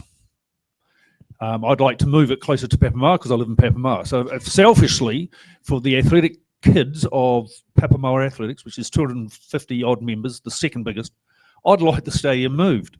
But when I've actually asked people, they don't want it moved. So my role as the councillor is to listen and go, right, it stays where it is. Simple. I might not agree with it, but that's just me. Secondly, we've got to be inspirational and visionary, as already said. Love those words, but it means something. It has to be practical when we do that sort of stuff. So we have to have practical solutions to roading. As I said, for example, that road at Pāpāmoa Beach Road is horrible. And for some reason, and the Domain Road actually. So practically, I'd love those things to be fixed. Because when I've talked to people at the mall here, the big thing for them was practical things, roading. The rates should be done at inflation, not high or fixed. Those were the key issues. Safety. I love the idea of the lighting. Makes sense to me. Things have to make sense. And I love listening, and I love practical solutions. It's all about solutions that force our community to be better. Last thing, my family loves it here. And that's the reason I'm standing. I'd love your support. I don't care if it's 1, 2, 3. Well, no, I don't want 7 or 8. That's not fair. I'd love it. I just love your support because I think I can add value with my experience, being on boards, and the community. Thank you. Okay, Ria.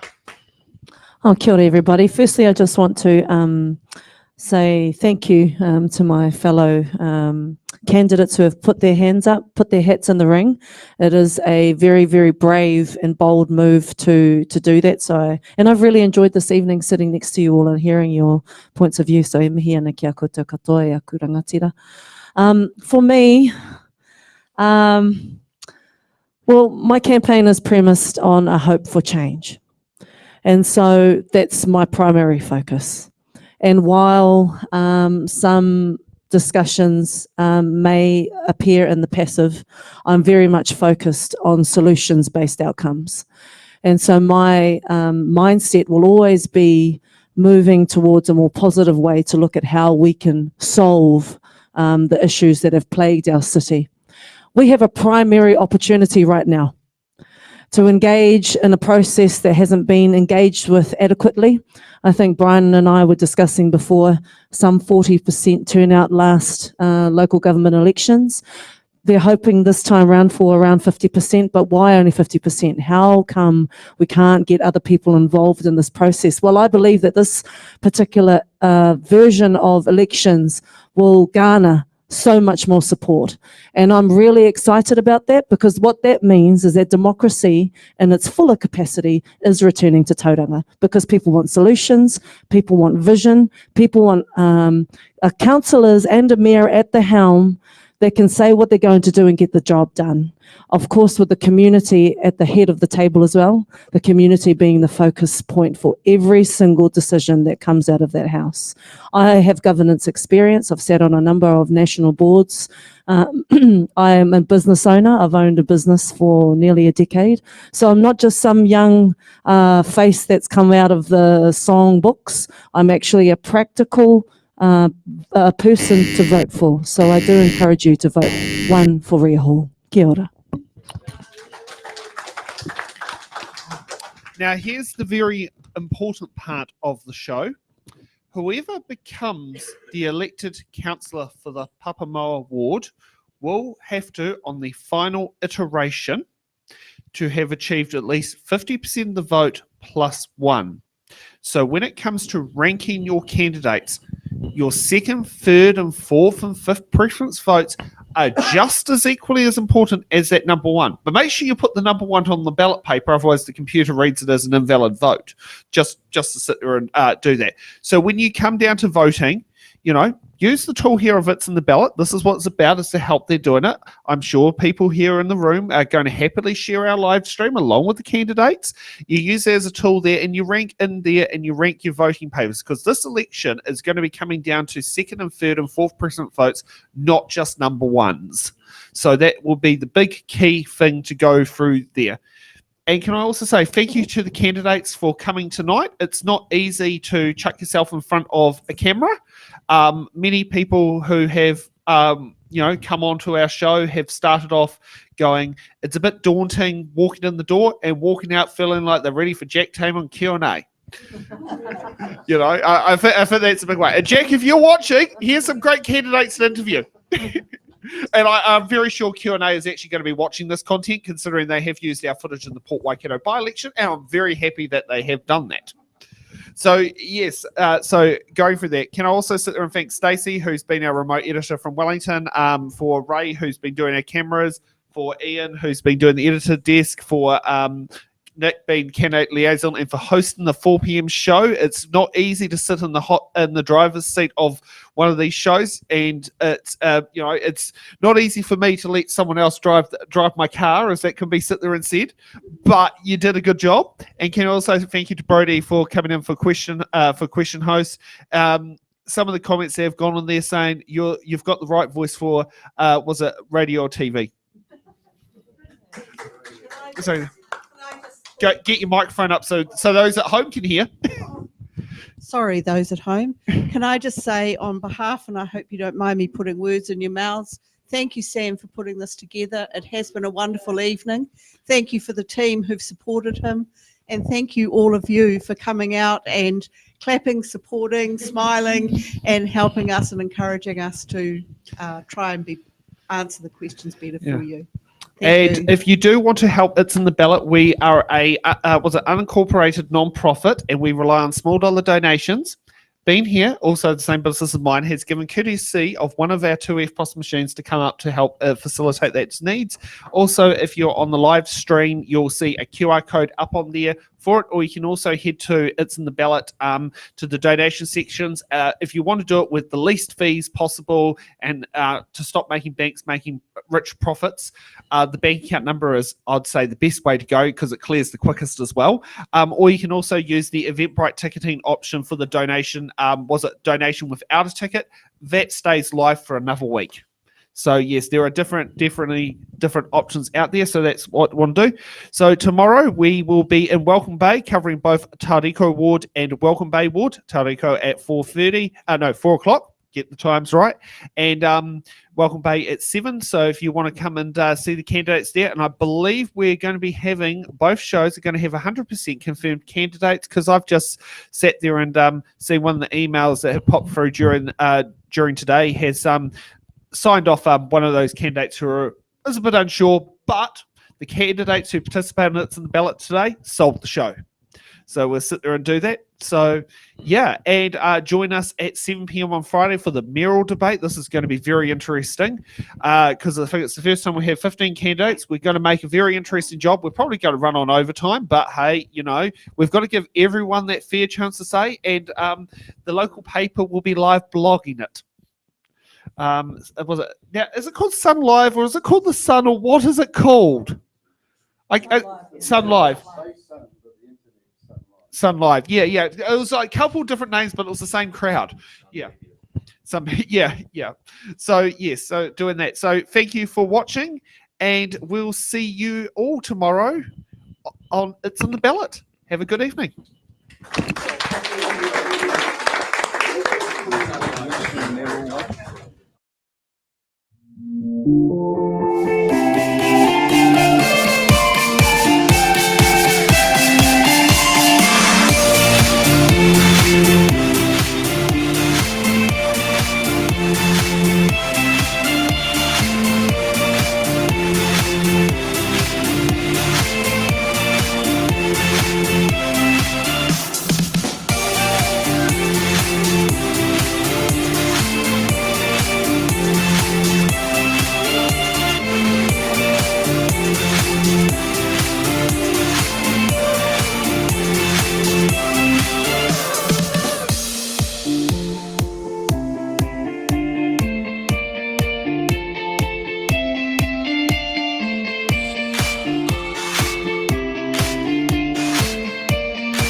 Good evening, everybody. Tonight, these candidates will be vying for your first preference vote on why they should be the next Welcome Bay Ward Councillor. But with every election, there's one thing stepping in their way, and that's your vote.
And good evening, everybody, and welcome to tonight's It's in the Ballot show here from the Welcome Bay Hall. And I hope everyone's having the good parts tonight. So we'll get there. And just as those who are probably a little bit noticed, I remember when I was a much younger kid spending a lot of time in Welcome Bay at my dad's place when he was living up in Shady Lane. Oh, God, that's about 20 years ago now, sitting there thinking about it. But I've been told the hot pools are still virtually the same. And I've been told, I think they cost a bit more to go here now than they did. I remember them being in like gold coin territory when I was a kid. So before we get to the introductions, let's get our candidates peeling themselves off one by one. Let's kick off with the closest to me. I would like to see you, who you are first. Name. My name's Donna Hanna, and I'm standing for the Welcome Bay ward.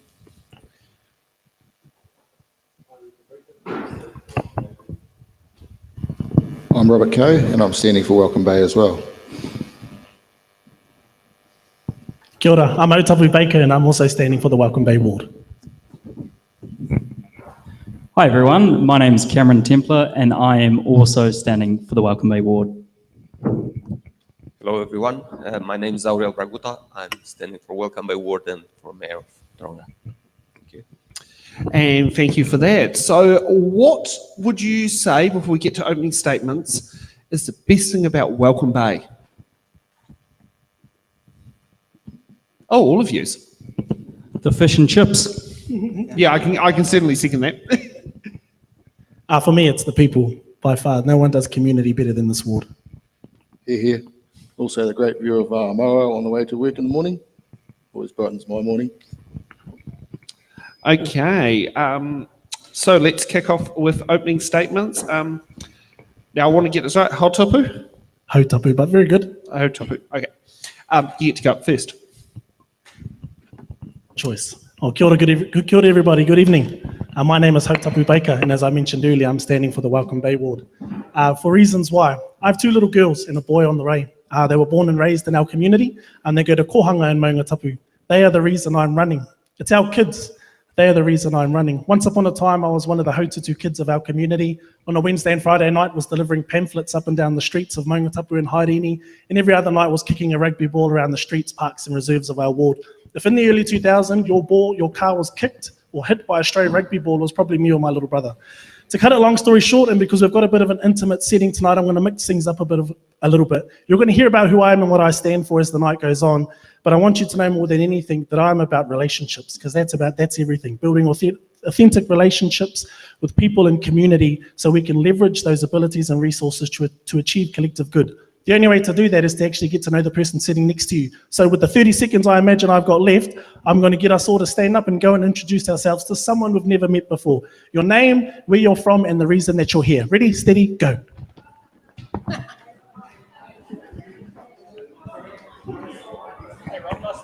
I've met you before.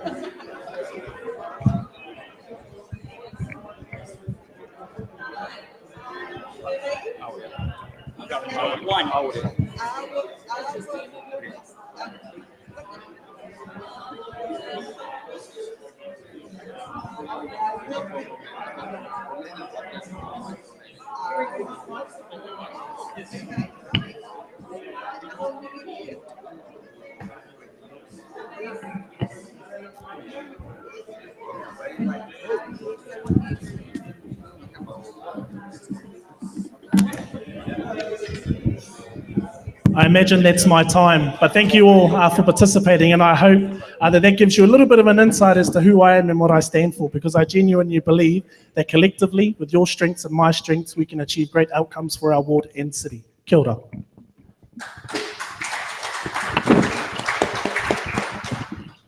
Okay, I'm going to have a lot of fun here. You're Leo? Okay, yeah. My name is Aurel. Leo. Yeah, not many people can say it, and I don't worry too much about it. I lived in Tauranga for over 20 years, and I saw this city developing, but also I've been witnessing the waste that our council has been just the wasteful resources that we see everywhere around the city. So my campaign is very simple. I'm standing to try to eliminate the wasteful spendings in our council. So this is my main reason why I'm running. So thank you.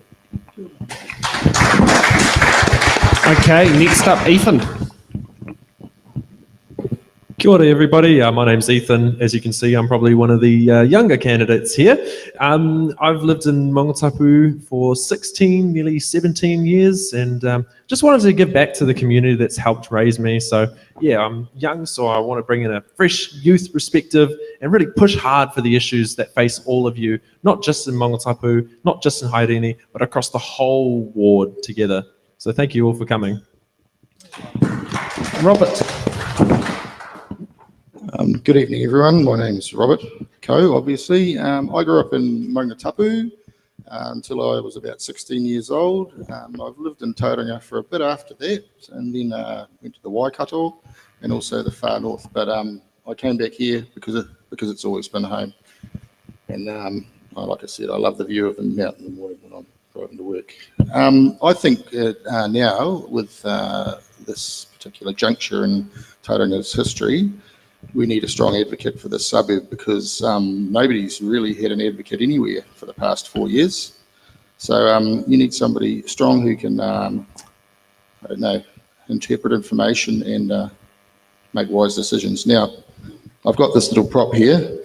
I was going to bring the long-term plan, but that thing beside me, I don't think that's a wise decision.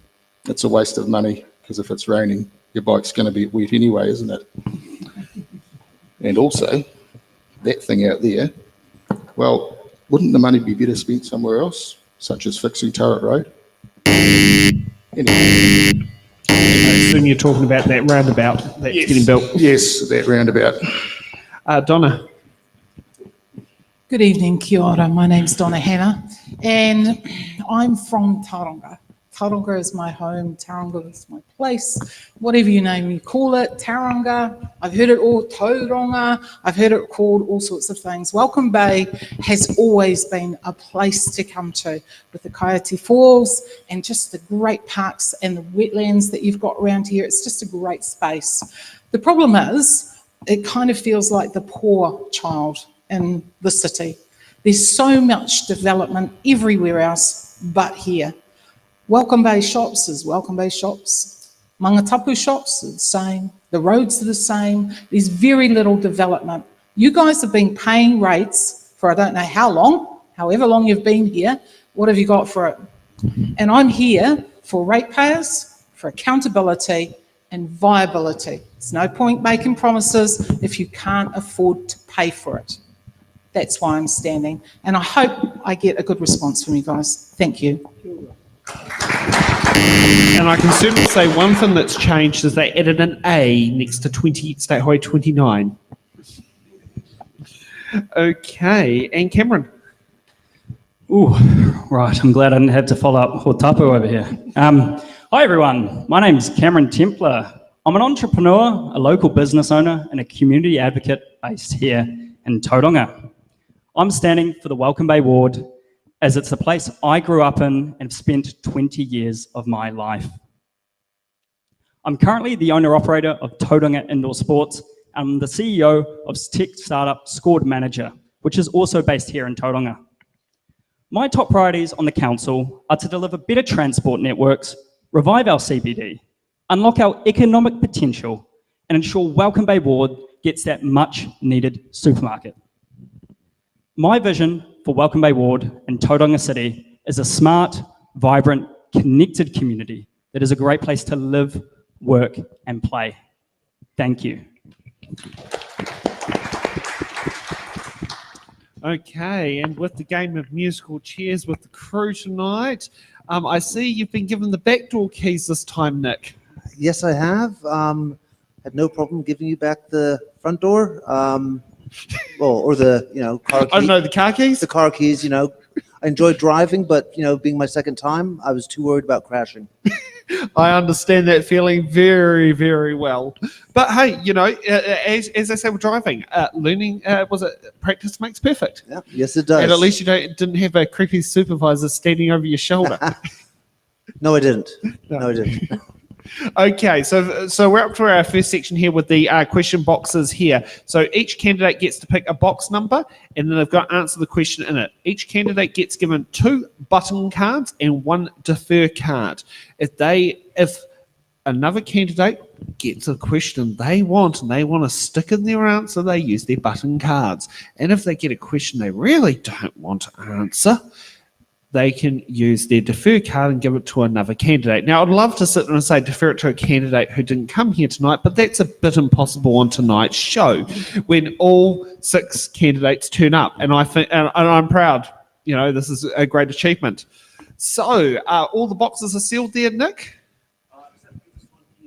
Oh, which pesky number is that? 9. There we go. Okay. So, Ethan, you get to pick the first box number. What would you like? I'll go number 9 then. Didn't get to resell it that long. Not too bad. All right. We have T for Tauranga. If you are elected as a councillor, will you decelerate council spending on unwanted grand projects and consolidate the vital necessary infrastructure needs such as roading? Absolutely. On my campaign, I've really pushed hard for roading. It's one of my main focuses, especially fixing the Turret Road bottleneck that we face every day when we try and go into the city. I will really look at reining in council spending on some grandiose projects that they've brought in and, help bring down your rates again and, bring the city back to how it was. And we have a button from Donna. Hi, one of the things that I'm very passionate about is overspend. And I'm not particularly happy with the way that things are currently being sitting. So I want to make sure that we're fiscally sound and that we actually are viable. So absolutely, I don't want to spend large anywhere else, bar in our infrastructure, because that's where it's needed. I think for too long we've left it to just go by the wayside. And I think we're now in a position where we need to spend some considerable money on our roading. Sorry, I'm anti-stage 2, just so that you know. I don't believe we should be spending $20 million on another road that works perfectly fine as it is. So there's lots of things we could do with that money instead. Thank you. Okay. Ori there. Fuck, I got that one wrong. All good. I've written phonetically how to say it. First box, 1. Number 1, yeah. Is it? That's any.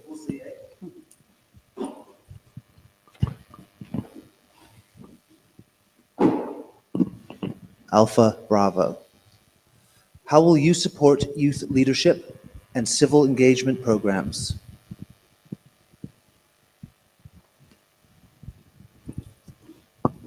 Oh, let me find my answer.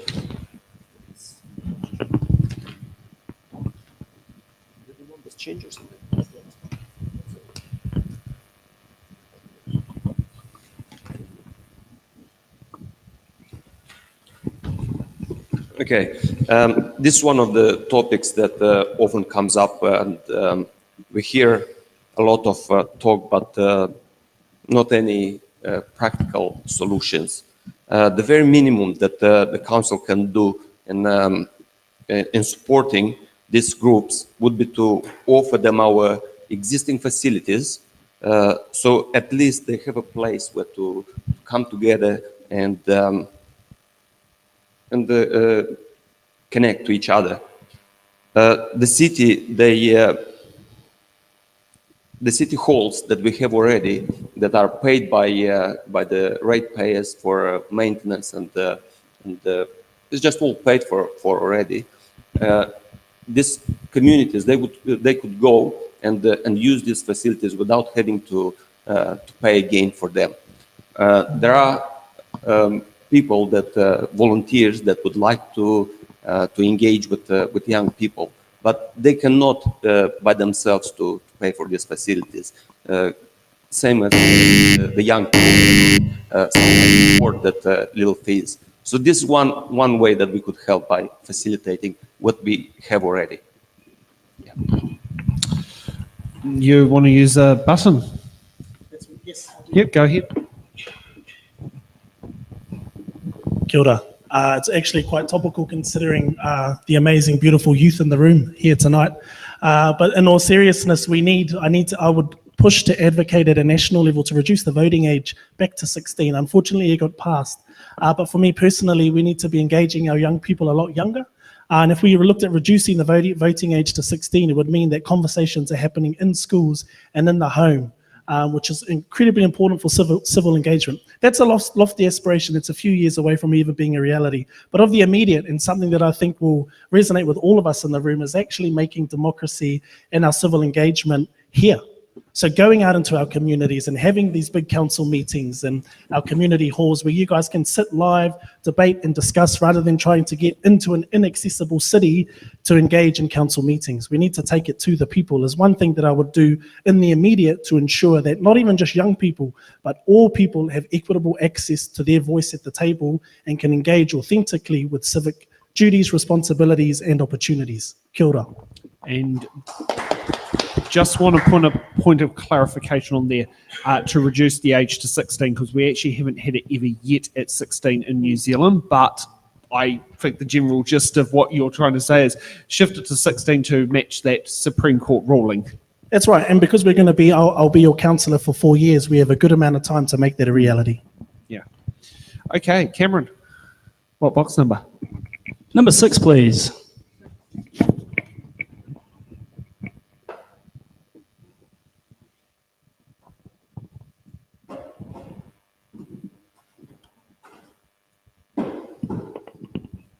V for Victor. Auckland Council has recently shifted to taking away recycling bins of people who mix general waste with their recycling.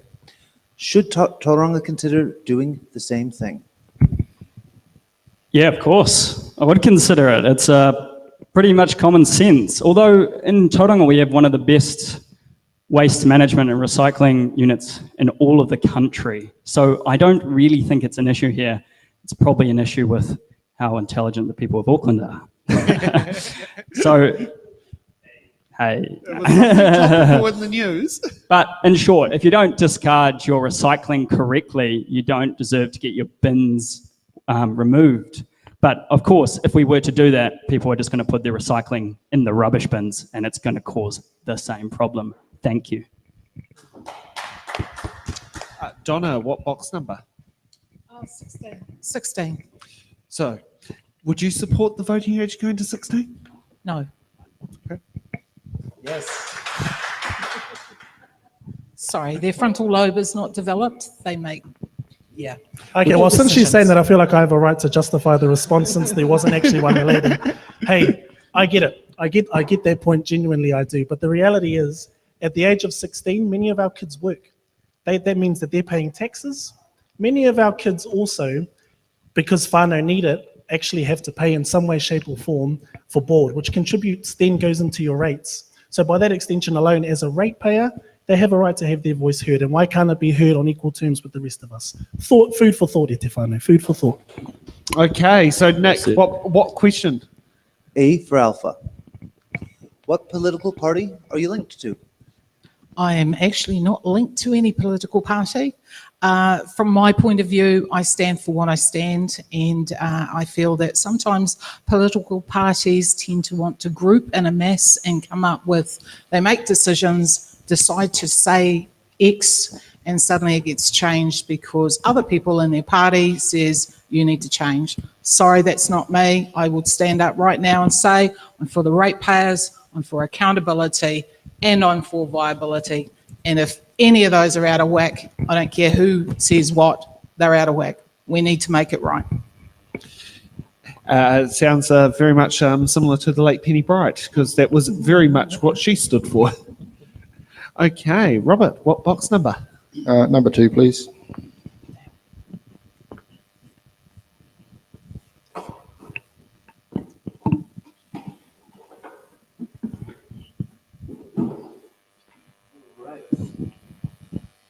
J for Jericho. Let's go with that. Are you prepared to support unpopular but necessary levels of rates increases in order to ensure the financial viability of the council, instead of voting for lower rates increases in the interest of your own re-election prospects, at the expense of future councils being able to fund infrastructure maintenance and upgrades? I would, but first I'd have to be convinced that they were actually necessary. I mean, there are certain things that have already been committed to, which in my opinion are probably not entirely necessary or could be done a bit cheaper. The civic precinct is a perfect example. Also the 90 million for a stadium. Yeah, and also my favourite little bit of the long-term plan, the secret event that's happening in 2028 that council have committed $980,000 to. I mean, it's spread over 2 financial years, but I think that ratepayers have the right to know what their money is being spent on, and they're currently being denied that. So yeah, I would, yeah, if I thought it was necessary, but of course I'd have to go to the community to get a mandate on that, because there's a lot of people who are struggling as it is. Rates are high enough and they should be kept as low as possible. Okay, we got 1 or 2 buttons. 2, I think. I'll go first. Yes, yes, and yes, I would support this. The underinvestment in our city has been the biggest failure by previous councils, and it isn't hard to see why. This doesn't mean I support increasing rates significantly. I just do not support cutting costs to allow for lower rates just to get elected. I have a proven plan to grow our local economy through innovation and startups. It will cost our city effectively nothing and return dividends for a lifetime. It's going to create thousands of jobs, attract talent and investors from all around the world, and it's going to further grow our local economy and community. Thank you. Why do we start with the assumptions that it is necessary to increase the rates? If we stop the wasteful and unnecessary spending, that it will not be necessary to increase the rates. Let's start eliminating the waste, and then we can talk about rates increases. When people see how much of the public money is wasted on bureaucracy and red tape and consultancy and report writing, people are not willing to accept rates increases. So I don't support it. So we've gone through 6 questions. Let's get through another 6 more. Cameron, what box number? I'll take number 25, thank you. Oh yes, what was it? Is it that the age that your insurance car excess drops simply by hope so. age?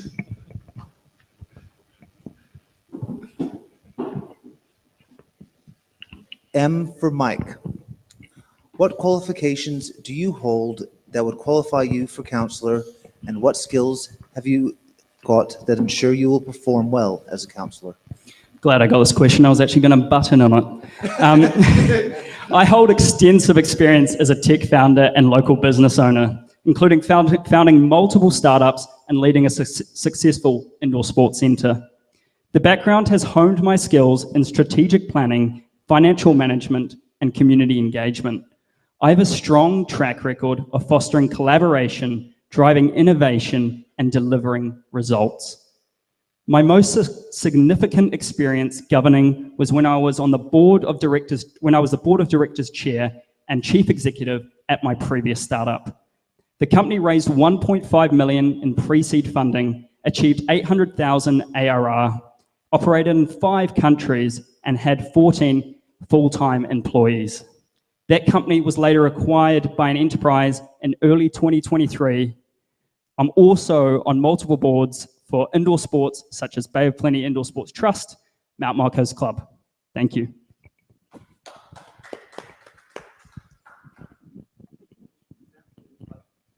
Hold on.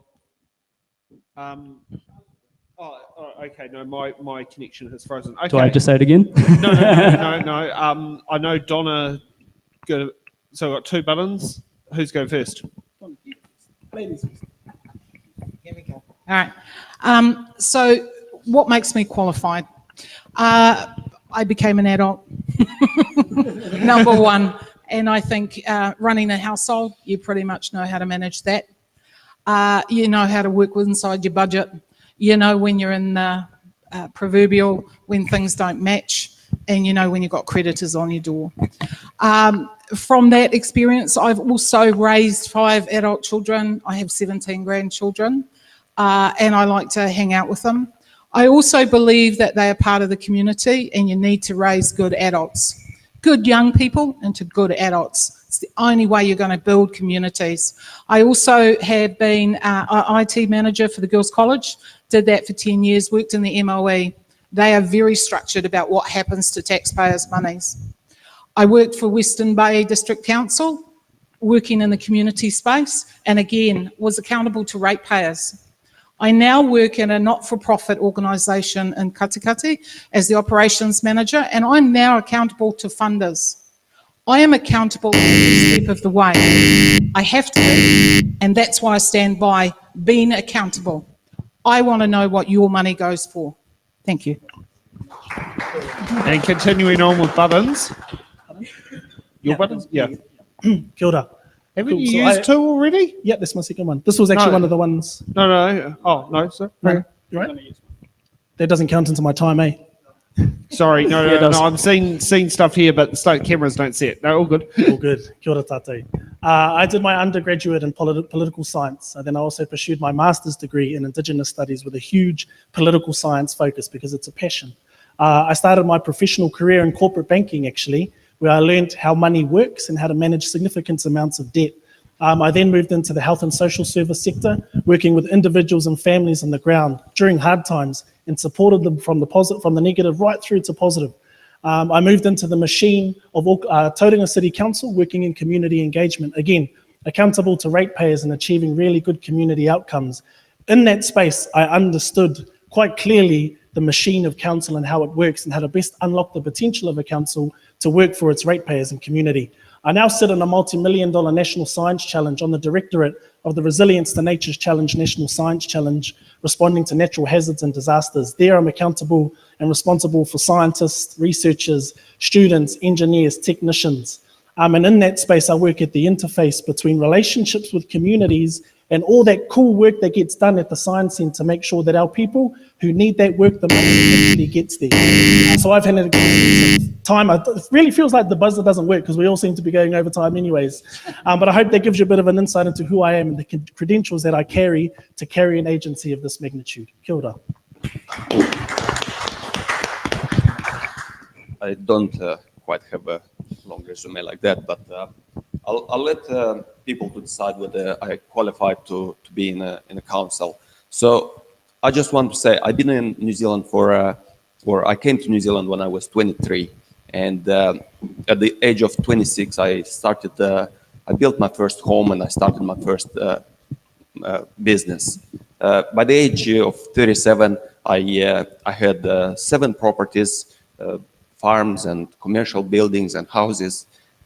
My kids go to private school, ACG, that probably many of you may know. It's not a cheap school to send your kids to. I take my family on overseas holidays every year. So, people say that I did well for myself and for my family. How did I do it? Very simple. Work hard and be very careful with my spendings. And this is what I want to bring to this council, to bring the spendings under control. If we can bring that under control, we can achieve all those dreams and all those wishes that we have. Without that, I think. And don't sit down, you get the next box number. Am I getting it? Whatever. The one closest to you. Go there.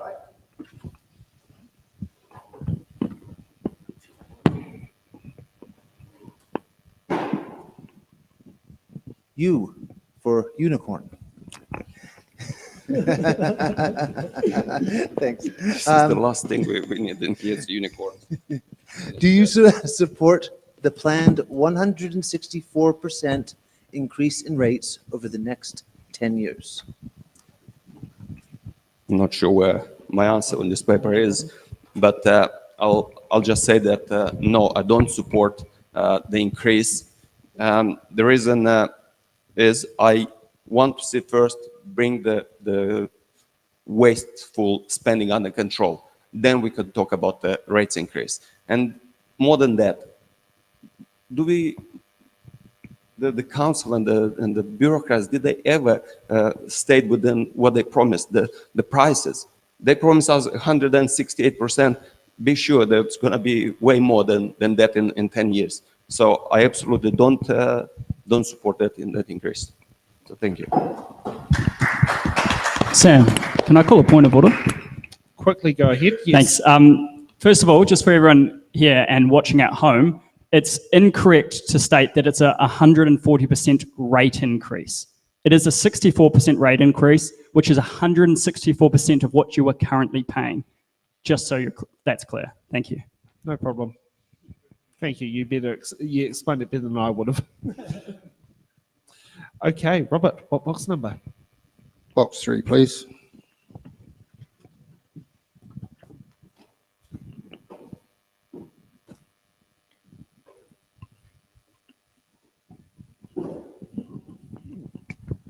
Z for zebra. What will you do to help tackle substance abuse and support those affected in our community? This is a bit, I suppose, difficult. It's not really a council matter as far as funding goes. It's a central government issue. All I could say is that there are some great private agencies around Tauranga doing good work with substance abuse. Hand Clinic springs to mind. I think really the only way that council would be able to help them is perhaps giving them a bit of a break on their rates bill, because I'm pretty sure they'll be paying commercial rates, which is there's a differential, which means that it's more than residential for the same thing. And yeah, maybe some of the people around town, like parking wardens or whatever, who might see some of the homeless who do suffer from substance abuse issues, could perhaps point them in the right direction. Ethan, what box number? I'll go box number 21, please. Yes, the voting age when my grandma first started voting in 1949.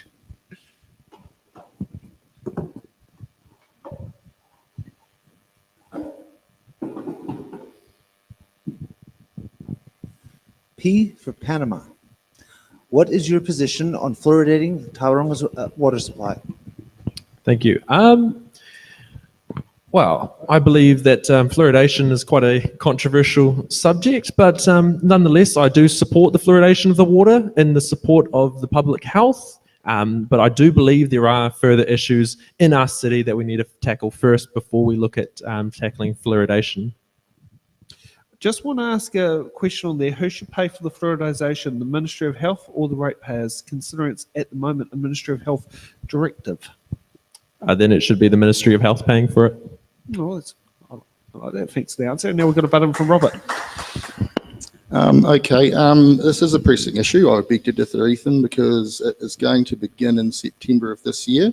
I did an Official Information Act request of the council to find out exactly what it is that is being put in the water. It's a substance called hydrofluorosilicic acid, and it is highly toxic.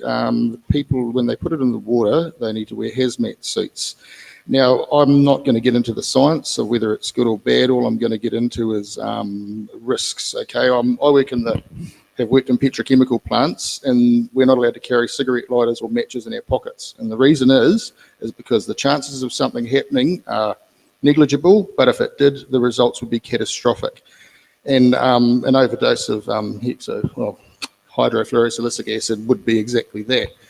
And anyone who thinks it can't happen, it actually happened in 2022 in Wellington, in one of their reservoirs. They had to dump a whole reservoir full of water because the dosing machine malfunctioned. Okay, so maybe it's good for teeth, maybe it's bad. Was this the who knows? Over its safe limits? It went well over, and they had to dump the whole. I don't know how I didn't know that. I live in Wellington. It's on stuff.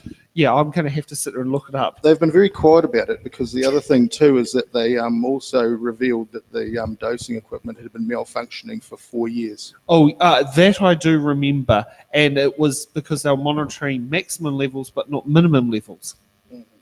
Yeah. Anyway, No, and there's a man also died from fluoride poisoning in Alaska in the late 90s due to malfunctioning dosing equipment, and a whole village got sick, and several were hospitalised. So, yeah, sorry, I'm over time. It's all right. Interesting. Donna. Hopefully something less. 22. Yeah, hopefully something less controversial.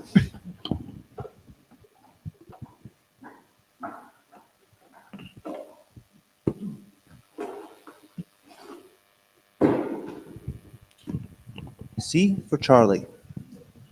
In recent years, violence directed towards Aotearoa, and in this case, Tauranga's LGBTQAI community has increased, most notably with the destruction of our community's Rainbow Youth Facility in an attack. How would you create a Tauranga that actively promotes an appreciation of our diverse communities?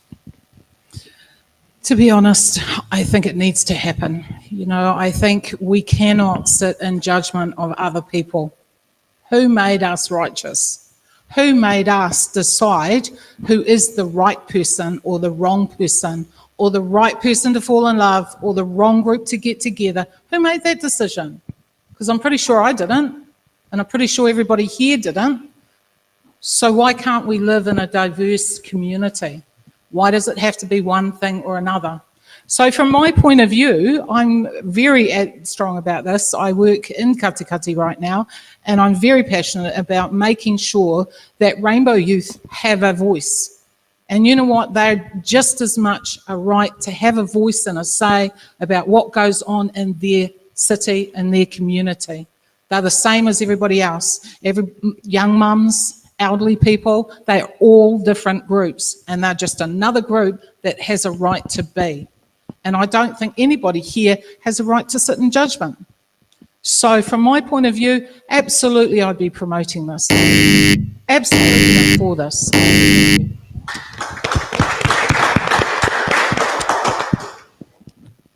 Tapu? Yay, 5. 15. Oh, the age I got my driver's license at. How many people here got their driver's license at 15? How many got it on their first go? Okay, it's just me then. Okay, just me.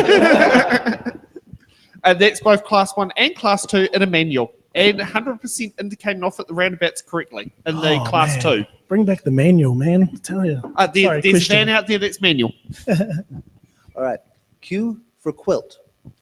Given the overwhelming empirical evidence showing that sprawl costs the public purse ratepayers way more than intensive urban development, for example, the OECD shows it triples the cost of public services, will you agree to contain the city boundaries as they are to encourage the city to go up instead of out? Kia ora. Yes, I was hoping I'd get one of these questions. Yes, I do. I believe in intensification over sprawl. But more importantly, I actually believe that we need to invest in our communities, like our Welcome Bay ward, and create more amenities. We need more education facilities for our kids. If we take Toiahomai, which is technically just outside of our ward, but really should be included in our ward, there's massive opportunity there for an extra high school, for healthcare services, for health and social service providers, for a business hub to extend on the existing one there to actually reduce congestion and the reason for the many of us to actually traverse into the city. So we can build the city up, but let's also invest in our community here and create more opportunities for us to connect face to face through mechanisms like that. Kia ora. While you're talking on topic of high school, what was that, bro? While you still talk top of high school, where is the nearest high school from here? Is it still Cameron Road? So yep. Yes. Absolutely. Yep. Oh God. You think some things may have changed? They haven't. Well, it actually depends, I suppose. We've got a full immersion Māori school out the back, which I technically think might be like a K closer than Tauranga Boys, but that goes from Kohanga Reo right through to college. So that was there when my dad was living here as a kid, so Yeah. it's been there for a very, very long time. It's good community out there. Well, would you like to stand back up again and choose another box number? Me again. Yeah. 16. You know, this random order number sheet sits there and throws out some curveballs. No, 16. I'm pretty sure I said 17. Yes. What's important about 17 as an age? I don't know. I think you joined the army. Oh, you never know. These Not boot too camps early. coming up. I think you can get a tattoo with parental permission at 17. Could be wrong. Stacey has just told me it's 16. Thanks, Stacey. Cheers, Stacey. Thanks, Stacey. All right, L for Lima. Shortly, Tauranga City Councillors will be asked to approve a proposal for the installation of Rainbow Street art in the CBD. The aim of the project is to celebrate our rainbow community, acknowledge our wider diversity, and improve the vibrancy of our CBD. Would you vote in favor of the proposal? And if not, why not? I 100% would. And here's my reasons. If a rainbow in the sky doesn't offend you, then a rainbow on the ground, I don't think should either. A rainbow isn't also associated to the LGBTQI plus community. A rainbow in my culture is a good omen, and I know in many religious fronts as well, a rainbow is a good omen as well. So when I look at a rainbow, I don't exclusively see the LGBTQI community. I see a sign of a good omen, as I'm sure many others do. So if we have that on the ground, I'm sure if you've got your religious views or your cultural views and there's a connection to the rainbow there, you're going to see the same thing. Tauranga literally means, for those of you that may not know, safe anchorage. And that inspires my vision for all people, regardless of who you are or where you come from, to be able to anchor safely in our city and feel a sense of purpose and belonging. So if a rainbow pedestrian crossing is going to provide a sense of connection and belonging for you, then I'm all for that. And the reality is my kids love rainbows, and if they see a rainbow colored crossing on the ground, they're going to go all wise. We're going to be walking up and down that all day, causing huge congestion issues, but they're going to love the experience nonetheless. So in short, and to try and get as close to a minute without getting the buzzer, because that's the goal for tonight, yes, I support that. When you come to Wellington, they can do it on Dixon Street and hold up the traffic, and then they can go to Newtown School that magically had their cyclist fictional pedestrian crossing that got changed to a rainbow after the rainbow crossings got painted in white. I thought that was quite weird. But if you're someone who don't know what the green lines mean on the thing, you wouldn't know that it's a cycle track, so you wouldn't know the rainbow was a pedestrian crossing. Yeah, I mean, if you're going to invest time painting white on our roads, go and paint some more car parks in the CBD and do some white lines. Let's be a bit more constructive with our white paint, shall we? And get some yellow ones out for the disabled and blue. Kia ora, I agree. Yeah. Robert, what's number? I hit a button. Oh, you hit a button? Sorry. Yeah, I would support a rainbow crossing, but on the proviso that ratepayers did pay for the whole thing. Now, the reason is that Waka Kotahi have got very specific rules about what a pedestrian crossing should be, and there's a reason for that. It's got to be black and white, and it's got to have a little stripy pole on either side with a light on the top, so you can see at night. And the reason is that's recognised internationally as a pedestrian crossing. Okay, now rainbow crossing falls under the category of what's called a courtesy crossing, and Waka Kotahi also have some very specific rules about that. First is it has to be in a 30 k per hour zone, which isn't a problem downtown, but the second is that it must have traffic lights. Okay, so something that'll cost under 10 grand to do, which is a nice to have, suddenly becomes a six-figure sum because you need traffic lights. And so on those grounds, I would be hesitant to support it if the ratepayer was paying. And the other reason being is that there are certain people in society with who would see it as that community giving the finger to them as ratepayers, and it could sort of go against the very objective that it's supposed to achieve. That's my opinion. That's right. Okay, and now no more. We got another button. Good.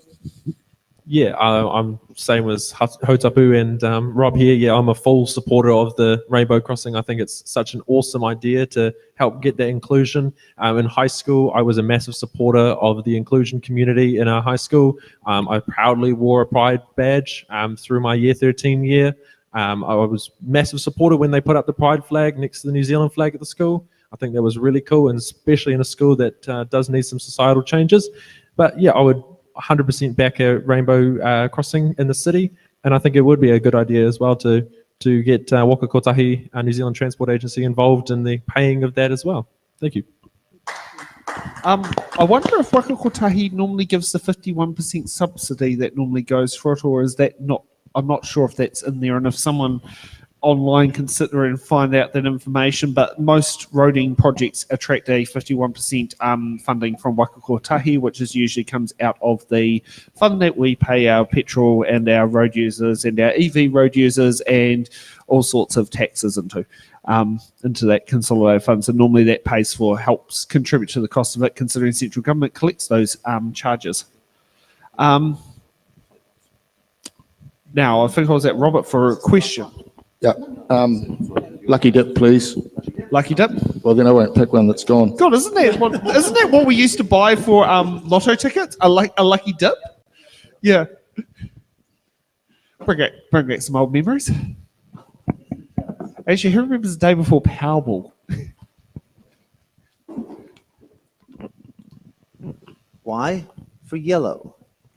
With crime and violence on the rise, what measures will you take to ensure the safety of students walking to and from schools in public spaces?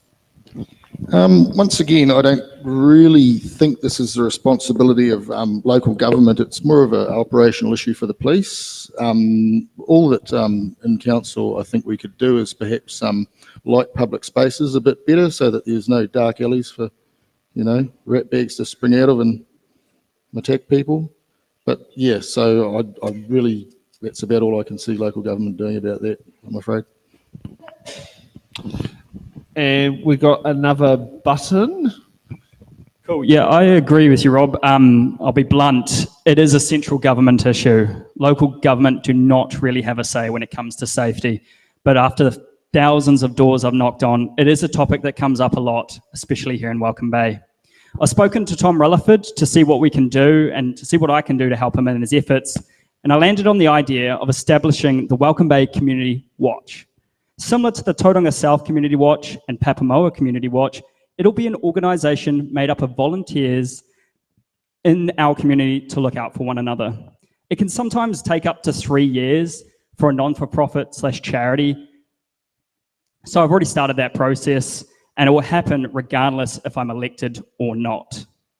I'm going to develop an app alongside it so residents in our area can call for help when the service is available. If elected, I'll allocate a small amount of money to this organisation, how the council already does to the two I mentioned before. Thank you. Okay, Ethan, what box number? Ooh, I'll go number 8.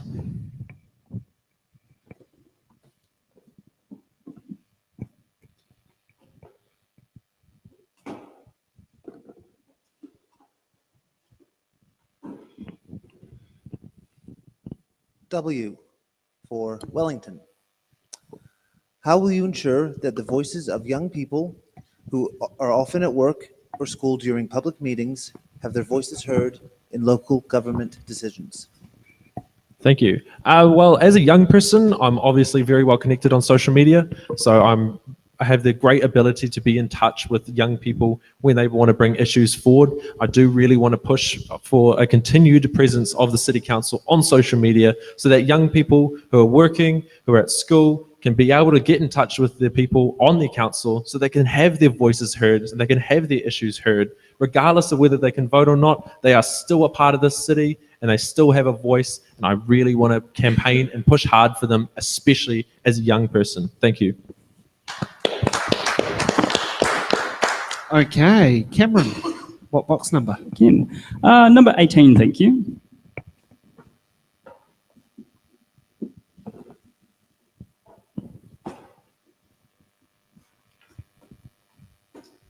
And just a reminder, that's the current voting age.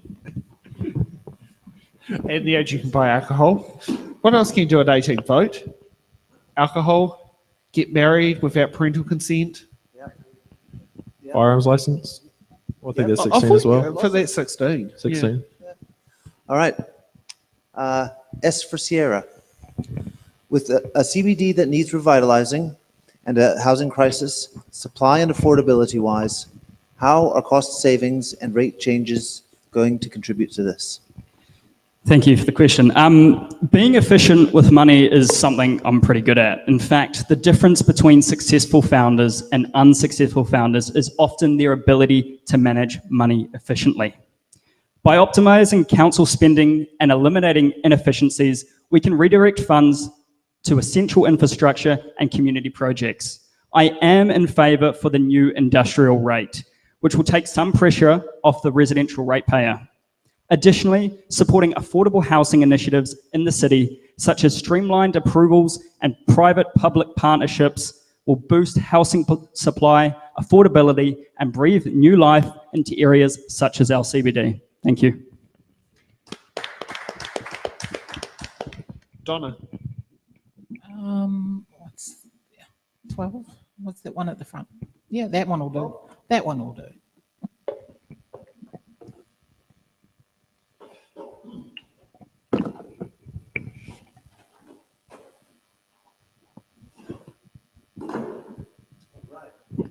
H for hotel. Do you support greater levels of intensification and the loosening of height restrictions in central areas, like that recently seen in the amended Wellington District Plan? That's an interesting question, and I think there's a lot of review about whether we do go up and whether we don't go up. I can see some areas, especially in central Tauranga, where going up will make no difference to the buildings that are already down there.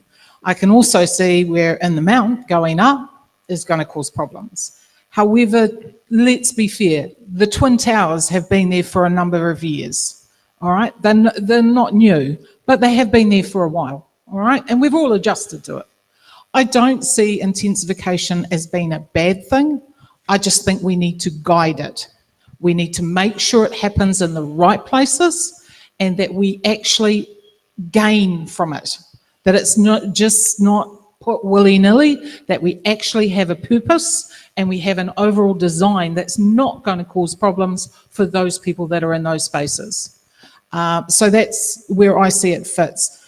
From my point of view, I don't think I'd like a close neighbour, but you know what? There are people that don't like backyards, that don't like to have to deal with outside and fences and playgrounds. So it will work for some people.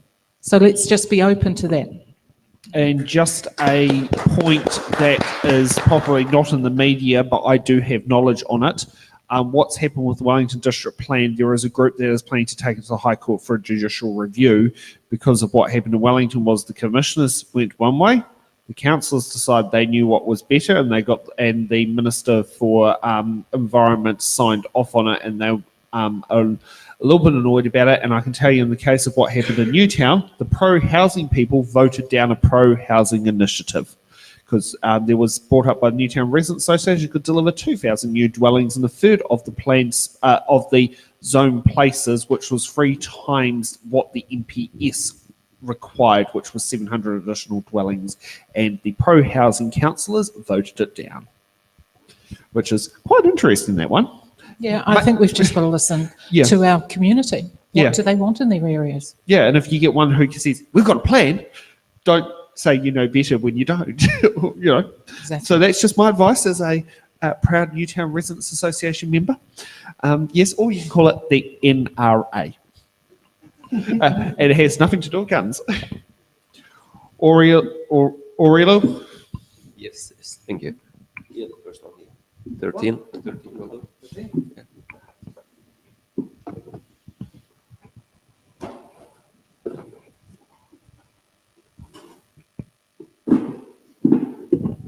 O for Oscar. If you are elected into council, will you support the Tauranga Commissioner's strategy, direction, and long-term plan? Yes or no? And add why. And why? Yeah, and why? The short answer is no, because I want to see first a plan of how we're gonna pay for all of these wishes. Until we have a strong plan to pay for it, no, I don't think we can afford it. The rates increases and more borrowing, I don't think is the answer for moving forward. So, but once we get on top of our wasteful spending, I think we can achieve all these proposals. So short answer is no. Thank you. Now we're just about to head off to a break, but I'd like to just do a question on there. Would any of you, if elected to council, would approach either Tom Rutherford or Sam Uffendale to look at lobbying as their local MP to possibly change the revenue collection method for councils? Would you consider that as your role as a councillor to either approach either of the two local MPs, considering central government dictates what local councilmen can do with revenue collection, and at the moment it's rates, rates, rates. Would you consider doing that? Yeah, I would consider anything that can put a cap on waste. So anything I would consider, yes. I think we've got to look at local government and say central government has a place and they need to be upfront about it, and it can't be always local that tries to cover everything. There has to be some accountability from central government to say, you know what, come up with some funds, or at least help support us. It can't be just always the ratepayer. Yeah, I agree. And I'm fortunate enough to have relationships across a range of parties within central government, and through those relationships can easily advocate for our communities for sure. I would also like to, would also explore, if elected, the need for government agencies to also pay rates on their buildings too, because they don't pay rates. Except if you're a police station. Yeah, well then, but there's still 101 other ministries out there that aren't paying rates. Yeah. You know, but they're using our roads, they're using our facilities, they've got access to our water, all those sorts of things. So I think it's only fair that they contribute in part to that as well. Yeah, I agree. I catch up with both Tom and Sam on a regular basis, sometimes Tom weekly. Look, I'd like to look into it a bit more, but obviously it does make sense. So sure. Ethan, you want to put in your 2 cents worth? Kind of be in between. I'd say, yeah, we need to look at how we're spending at a local government level, but also looking at central government to foot the bill as well. So two-pronged solution. Well, thank you for that. And it's been a very interesting round of first questions and some very productive dialogue. So we're going to take a quick break now, and we'll see you back in 10 minutes' time for hard-hitting questions. Thank you.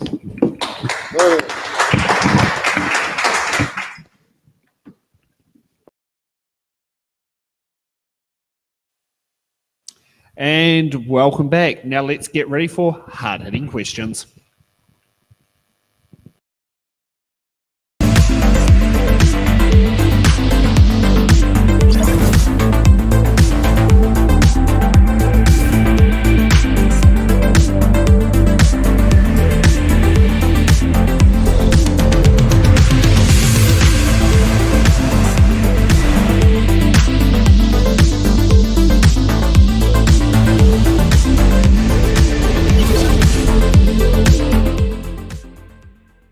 I know, it's not John Hawkesby. Okay, and just for those who are given on that little bit just there, I think we've collectively decided Selwyn Toogood was the better host of It's in the Bag than John Hawkesby. I'm too young for that, sorry guys.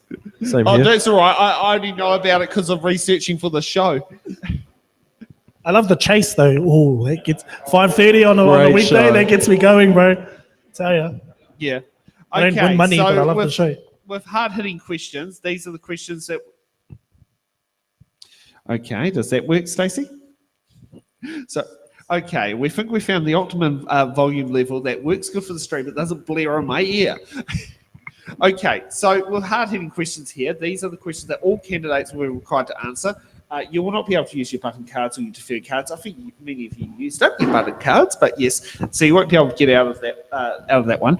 And we'll be so that will be how hard-hitting questions go, and it basically issues that are significant to the community in the area or significant questions that have to be asked. So with hard-hitting question number 1, do you support the Tauranga City Council's long-term plan 2024 to 2034? And I will just grab my random lies list. Or you? Am I getting better? No. No. I'll be honest on that one, yeah. Yeah, I answered this question already, but yeah, I can say it again. No, I don't support this long-term plan for the reason that I did not see in there a plan of how we're gonna pay and how we're gonna get rid of the debt. Rates increases and more borrowing, I don't think it's a plan. Yeah, that's all I have to say on that.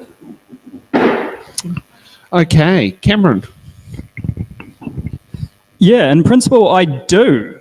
I believe the LTP is a well-crafted plan for Tauranga's future. There are 46 projects planned, and the plans I'd like to highlight are the CBD projects, the Rosedale developments in Ohauiri, and the 15th Ave Turret Road project. I think we can probably be a bit more efficient with the spending, and I know the new council will look into that to lessen the burden on the ratepayer. There is one thing missing, however, and that is the plan to allow for a development of a supermarket in Welcome Bay. The good thing is, I've already done the hard work, and I've made plans with food stuff, so when I'm elected, I will implement them in the council's annual plan and make amendments to the 10-year plan. Thank you. Wouldn't that be more appropriate in the district plan? Potentially. Considering normally zoning's based in the district plan, not in the annual plan. I don't know. Is that better? Yep. Slightly. Okay. Was it Hotapu? Kia ora. Cameron must have found my responses online and copied and pasted. No, I'm just kidding. Really good answer, bro. And I am similar to Cameron, to be fair. I agree mostly with the long-term plan. And I agree that for the most part, they actually consulted well. And I know because I was involved in that and made sure that communities that aren't heard often, that aren't considered often, that are overlooked, that a long-term plan process doesn't go and consult with, was heard at that table. So by and large, I agree, but the debt is far too much, and it's far too much responsibility for the generation now and the generation to come to bear. So we definitely do need to reconsider some of the big hitters, like the Civic Centre, like a stadium, which might be something. For me, I agree with the concepts, but not the fact that it solely sits on the ratepayer to front. So we need to look at alternative solutions, put our brains together, perhaps look at overseas investment to make sure that if that is something that we actually want as a community, that we make sure happens, but not at the cost of our own pocket. But yeah, that's my answer to that question. Thank you. Donna. How do I go on the back of that? Honestly, I'm happy with the long-term plan. And the reason I'm happy with it, they've spent hundreds and hundreds of dollars, thousands of dollars, think about it. It's our ratepayer money to actually come up with this plan. For us to suddenly chuck it out and go, no, you know what, we're going to redesign the whole thing, that is wasteful. We need to pick it over. We need to find those things we can do in budget. We need to make sure that we're fiscally sound as far as our accountability, and we need to make good decisions that will actually have greatest impact. Remembering that that's what we're ideally looking for, is our greatest impact for as least money as we can. We want to make a difference, yes, but not at the cost and the expense of the ratepayer continually. We need to make some really clear decisions. And like I said, let's look at the long-term plan. Let's make some changes. It's a plan. It's not set in concrete. We can make some changes. Okay. Ethan. Yeah, I'm a bit like my other constituents over here. I'm against the long-term plan. I believe that if we were to implement a long-term plan, I believe strongly that it must be the decision of the newly elected council to form a plan that will be at the betterment of the people in Tauranga. And I do agree with some of the ideas that council and the commissioners want to bring in, and I would support some of those, especially the 15th Ave Turret Road bottleneck problem. But I think if we were to make a long-term plan, it should be done by a newly elected council. Thank you. Okay, Robert. I've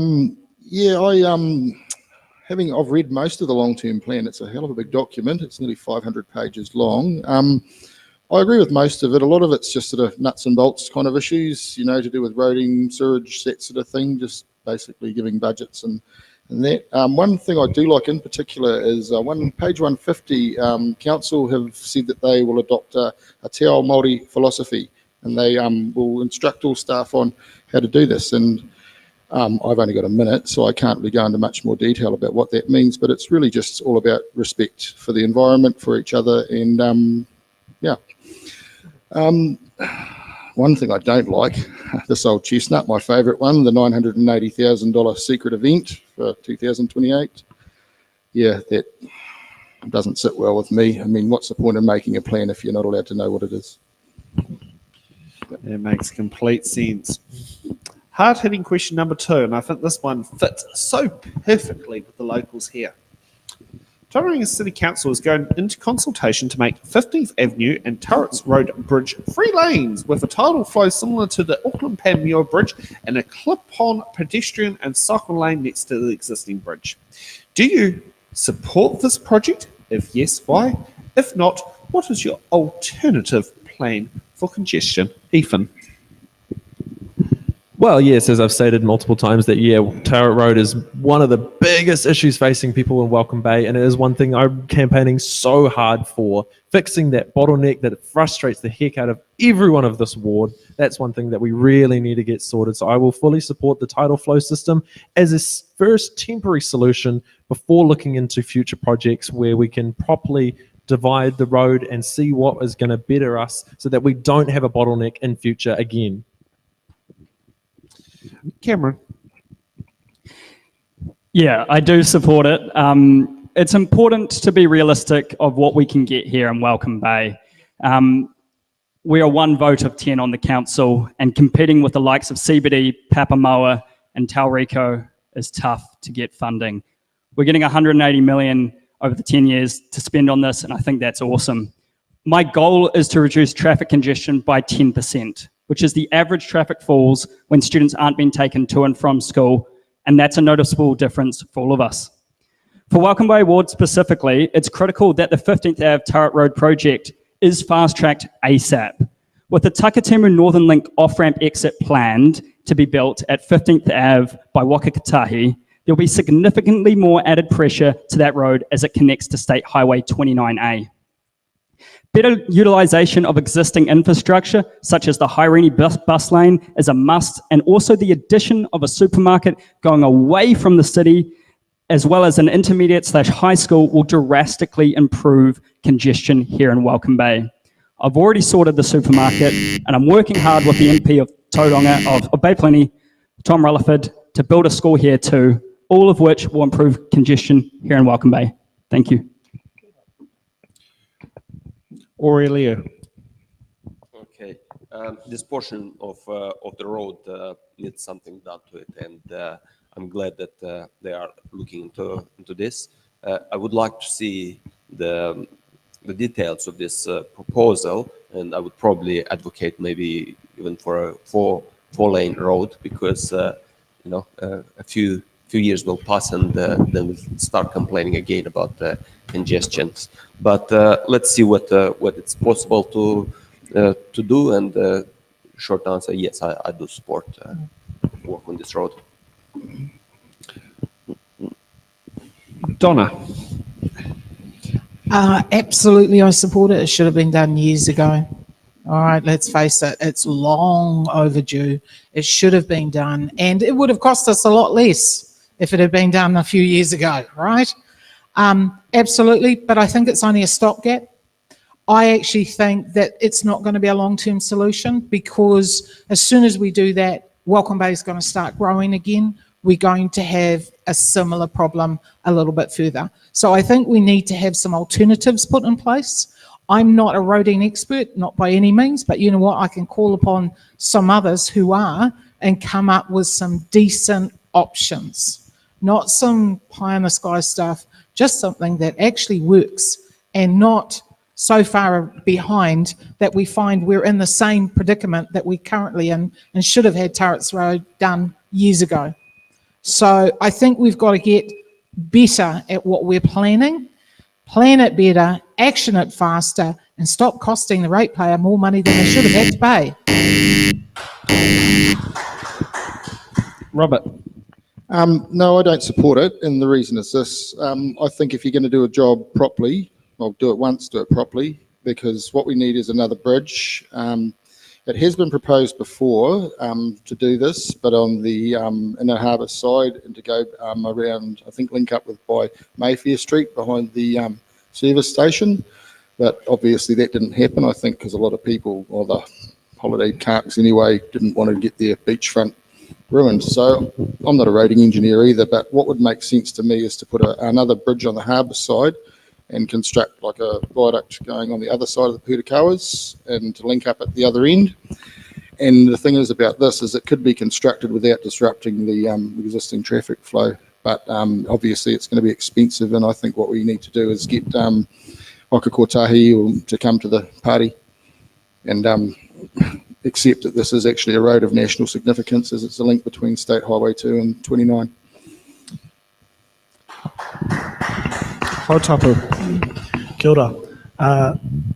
I used to pop bombs off the Haerini Bridge, so I've got quite fond memories of my time crossing that bridge before and after school, popping bombs after school, and I always remembered when I used to bike to school how Mum would freak out when I would traverse that stretch of road because of how at times cars, how fast cars were moving and things like that. So in principle, I 100% agree with the idea because it's going to help public transport. We also still need to make public transport sexy, but that's a whole nother issue. But it's also going to help people using alternative modes of transport as well by providing a safer means to traverse a real crazy part of our city. But to Cameron's point, and I've been advocating it on my social media and in door knocking conversations too, it needs to come forward. For too long, our ward has been neglected by other needs and priorities within our city. But it's time that our ward gets a bit of love and provides necessary and gets that turret road sorted to ensure that necessary access is provided for everybody using that road, but also our ward as well. But we also need to consider alternative things to reduce congestion, like Cam was talking about. I spoke about the school, but also light commercial buildings as well. Sorry, I know I'm taking up the time there, but if we can provide options within our ward to stop people going into city for work, then we're going to contribute to local economy, reduce congestion, and get to know our neighbours that little much better. Kia ora. Now, here's something I do remember. It used to be State Highway 2. Who remembers the Turret Road Bridge being State Highway 2? Or the one that used to always intrigue me was State Highway 2, State Highway 29 from the roundabout right up to Bayfair. That always used to intrigue me as a kid, seeing the red shield and the blue shield. So, is it time to ask Waka Kotahi to take the road back? Oh, no, it's the NZ, whatever the A stands for, Transport Agency on that one. But yeah, is it time to ask them to take back what was previously they owned? No, just front up with the cash. We'll keep the road because we'll design it the way we want it, but they can front up with some cash. 100% funding? Yeah, pretty much. And if you had to choose a state highway number, what number would you like it to be? You've got, was it the blots of the 20s and the 30s? I don't think it matters so long as it works. That's all we need. Okay, let's get to hard-hitting question number 3. And how will you make sure the needs and concerns of young people are the priority of your policy making? Donna, you get to go up first. This is something really close to my heart because I believe young people have amazing ideas because they're not limited by us who are adults going, oh, you can't do that, you can't do this. So I think they have a place in having a voice. But in saying that, I believe that the council currently has. And I've attended many workshops where youth have been there and have had a voice about what they would like and how they would like it. There's the Tauranga Girls College, I know, for example, has the Global Ambassadors, where young girls are very much involved in what's going on around their city. So I don't think we need to reinvent the wheel. I think what we do need to do, and my mother always said this, you've got one mouth and 2 ears. And I think it's time that the council started listening properly, not assuming that they know the answers, not assuming that what someone's going to say, but actually listening and taking on board and actually using it as their foundation. Because I think that's what we're missing. Robert. I think in order to do this, what we need first is to know what the youth want and to get them to actually engage in local body stuff. Now, I've got 4 sons. Eldest is 22, my youngest is 12, and out of the 4 of them, the only one who actually gives a damn about local politics is my 12-year-old because he likes everything Dad does. But that's just him, bless his heart. I think a youth council is a good idea. That would mean a delegate from all of the local high schools to come in and have a chat with other councillors, maybe once a month, once a fortnight even, just to find out what their perspective is. Because best way to know what the youth want is to talk to them. Okay, Hautapu. Kia ora. First and easy response is to actually ask our youth what they think. It cracks me up because I'm 29, so I still think I'm young, but my thoughts are far different to theirs. So first of all, we need to prioritize their voice. I have 2 little girls. I think I've mentioned it earlier, and they're the reason that I'm standing. And I want to make sure whether the decisions that our young people can make, big or small, their voice is authentically heard. One way to do that is through a youth council or youth ward-based councils, which I'm a big fan of. We just also need to make sure that those that are elected represent our audience, because to be fair, the youth councils in the past, and I know because I was in several of them, were the duxers and the head boys and the head girls of schools, and that's great, but they represent a certain person, and we need to make sure that youth councils like our council, which is why you should vote for me, is diverse. Quick little plug there. But the other one too is deliberative democracy. Deliberative democracy is great. It's a way that we can use examples like citizens' assemblies to put a diverse range of people, young and old, from all different backgrounds together, provide them with all the evidence and resourcing they need to make informed decisions, and their decision has real weight to the overall decision making that council has. So those are 2 practical examples that I would adopt and pursue as your councillor. Kia ora. Okay, Cameron. First of all, you can elect me. I am a young person. I haven't really played into my age with my canvassing because I want to be elected on my experience, character, achievements, and what I can actually bring to the council.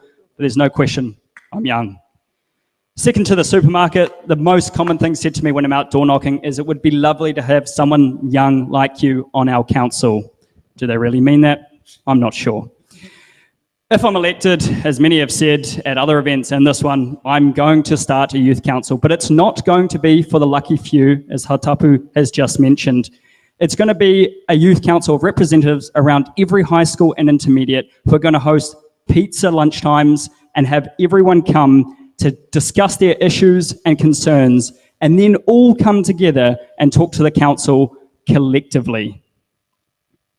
I'd also like to attend these meetings at lunchtime too for the pizza. Thank you. There is the cheeky remark from our producer, wants to know who's paying for these pizzas, and is it coming out of the home economics classroom? Well, the average amount a youth council gets in New Zealand is $25,000. I don't think that is a whole lot of money to give to youth council so they can run festivals, concerts, get-togethers, or pizza lunches. I think that's fair. Yeah, I think we need to teach our young people, how to budget and how to live within their means. Needs and the concerns of our young people are the same as everyone else's. Housing shortages, high rates, rents, and many other problems that I don't need to mention. We all know them. When we are responsible with the council spendings and when we invest in necessary projects and infrastructure, it benefits all of us. Today you are young, tomorrow not so young. So we need to invest our money in projects that benefit all of us, all the society, and that would cover everyone. So thank you. Okay, Ethan. Well, since I'm probably the youngest person here, I just recently turned 20 about a week and a bit ago. So yeah, I guess the benefit to me is that I may not have the experience of some of my colleagues here, but I know what the young people want. I know when they want it, I can keep in touch with them because I can stay on social media. And I think, yeah, the Youth Council, brilliant, brilliant idea. And I wish we had that for so long. I know so many of my constituents, my young people, who have wanted a voice because we have a voice. We want to stand up. We want to make sure that council is able to deliver for our generation, for our kids' generation. And we want to be able to future-proof ideas. We want to be able to deliver a city that we can live in, that we're proud of. And that's one thing that I really, really want to bring. And young people will always, always be the forefront of my ideas whenever they reach out to me. Thank you.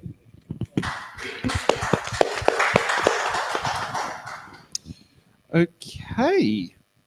I think we're heading in the direction of closing questions, but I'd like to add a bit of a fluff question to it, and that's the reason why I call it fluff, because it's more about you rather than what you stand for. As being the owner of a coffee cart called Bean Here and has proudly put a lot of money into many It's in the Ballot shows, I'd like to sit there and ask each candidate, if you were to come to your local favourite cafe or to Bean Here, what would you order and what type of coffee would you order? Well, that's easy. If you follow me on my socials, which I think you should, Hautapu Baker, Welcome Bay Ward, you'll see that my local is the Fat Cat Cafe in Maungatapu, and I will bet you my left eyebrow that they have the best French toast in town. No, but they do, but I won't bet you my left eyebrow. Not yet anyway, unless I get elected. No, I'm kidding. But my local is the Fat Cat Cafe, and I love a triple shot Americano because I can't handle milk. You've got the taste of dairy allergy, Shane. Huh? Is it dairy allergy or you can't handle the taste? Nah, dairy allergy. Yeah. Oh, join the club. Yeah. Join the club. Nice and easy. For me, just a flat white. For me, it's a long shot, Americano, whatever you want to call it, and just a splash of cream. And I pretty much do those at home. I make sure that way I know the coffee's great and it's fresh. So, yep, that's me. Yeah, I'm just going to add to what Hautapu said. Yeah, best French toast in the world. Yeah, pretty good at the Fat Cat. A bit similar as well. Yeah, I've got a dairy allergy, so I would definitely go for an almond milk mocha, large one, get me through the day. Out of an avocado. Ooh, now that's Yeah, we can discuss that, all right. My dad's going to sit there and love you for that because when he was up in Kaitemaka Road, it was an avocado orchard that he was living at. Yeah. Yeah, just a flat white for me, same as Cameron. I like to keep it simple. Yeah. And quite down on the end? I don't know. We got so many, serious questions to talk about. And what's next? The ice cream flavor? No, I don't want to talk about coffee. Oh, fair enough. I think he's a tea drinker, guys. Okay, so let's get to the next part of closing statements on why the Welcome Bay voters should give you their first preference votes. Cameron, you get to go off first. Awesome. As many of you will know, and sorry, I'm going to talk to the camera for this because I want it for social media. As many of you will know, I've been campaigning very hard since the start of this year. I've spoken to thousands of residents, knocked on thousands of doors, taken countless meetings, all to prove to you I'm not just some kid that got lucky in business. I've put in the work, I see it through, and achieve what I set out to do. A vote for me is a vote for Welcome Bay Ward. I'm tired of sitting in traffic, travelling in and out of the city. I'm tired of not having sufficient amenities in our community. I'm tired of being known as the forgotten suburb of Tauranga. It is time for change. You need someone who is going to deliver for you. You need someone with actionable plans and a track record of completing them. You need someone who's going to push Welcome Bay Ward and Tauranga forward. I'm your man. When the voting ballots come out, look for my name and give me your one. If you're still not yet convinced, let's catch up in person or visit my website, CameronTemplar.com. And remember, actions over words, vote one for Templar. Thank you. You're Leo. Yep.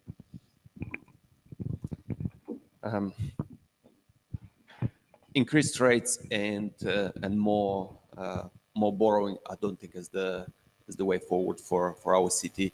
So I think it's time to get our spending under control.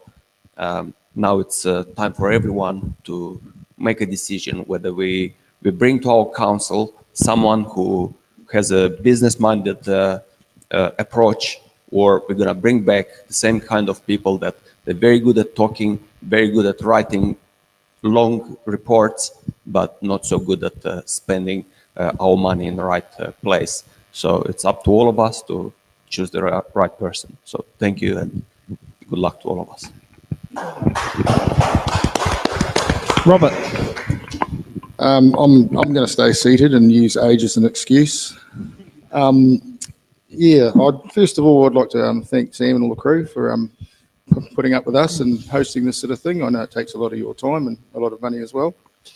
And so anyone out there, feel free to donate. I'm sure they'll give you a link. There's an EFTPOS machine here. And that too. And the audience, thank you for turning up on this cold night.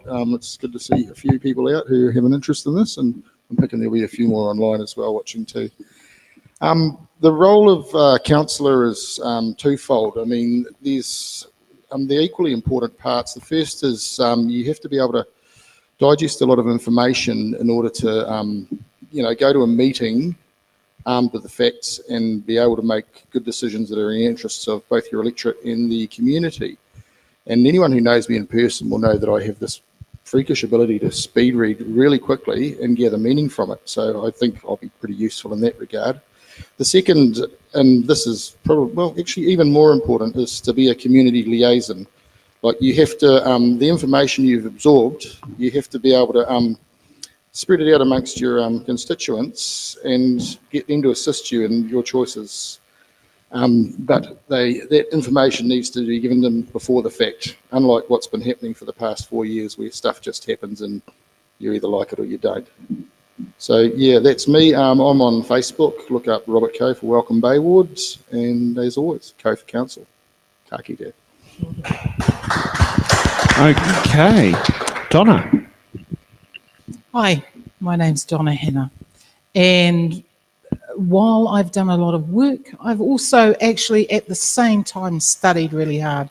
So I have worked full-time, studied full-time. I have 3 bachelor's degrees, a bachelor in business management, a bachelor in information systems, and a bachelor in psychology. My latest degree I finished 4 years ago. I'm now studying Te Reo online. I always study. I always look to see what else I can do. I'm an activist in my community. I have volunteered for St. John. I volunteered for 6 years as an emergency medical technician and qualified, supporting those people that were unwell. I am now on the area committee at St. John in Katikati, and I'm looking to start the youth brigade back up over there. I actually am advocating for Catch Caddy, if any of you know about that. They promote the Festival of Cultures out there. We are running Matariki out there. I am very strong in the community. I believe in community. I believe that the community needs to have a voice. And it's only when I go to the community and ask, what do you need? What do you want? Do I get the right answers? I'd like to be that person that can actually voice your thoughts, your ideas, and what you want. Because at the end of the day, you need a voice. And if you don't have a voice, you don't have any choice. Someone else is going to make it for you. I believe I can work well with others. I believe I can be an advocate for you, and vote for me, and I'll make sure that you have a voice at that table. And you know what? I work well with others. So there might be 10 others there, but I'm pretty sure I convince a few of them to be alongside me. So vote for me, vote for Donna. I stand for the ratepayers.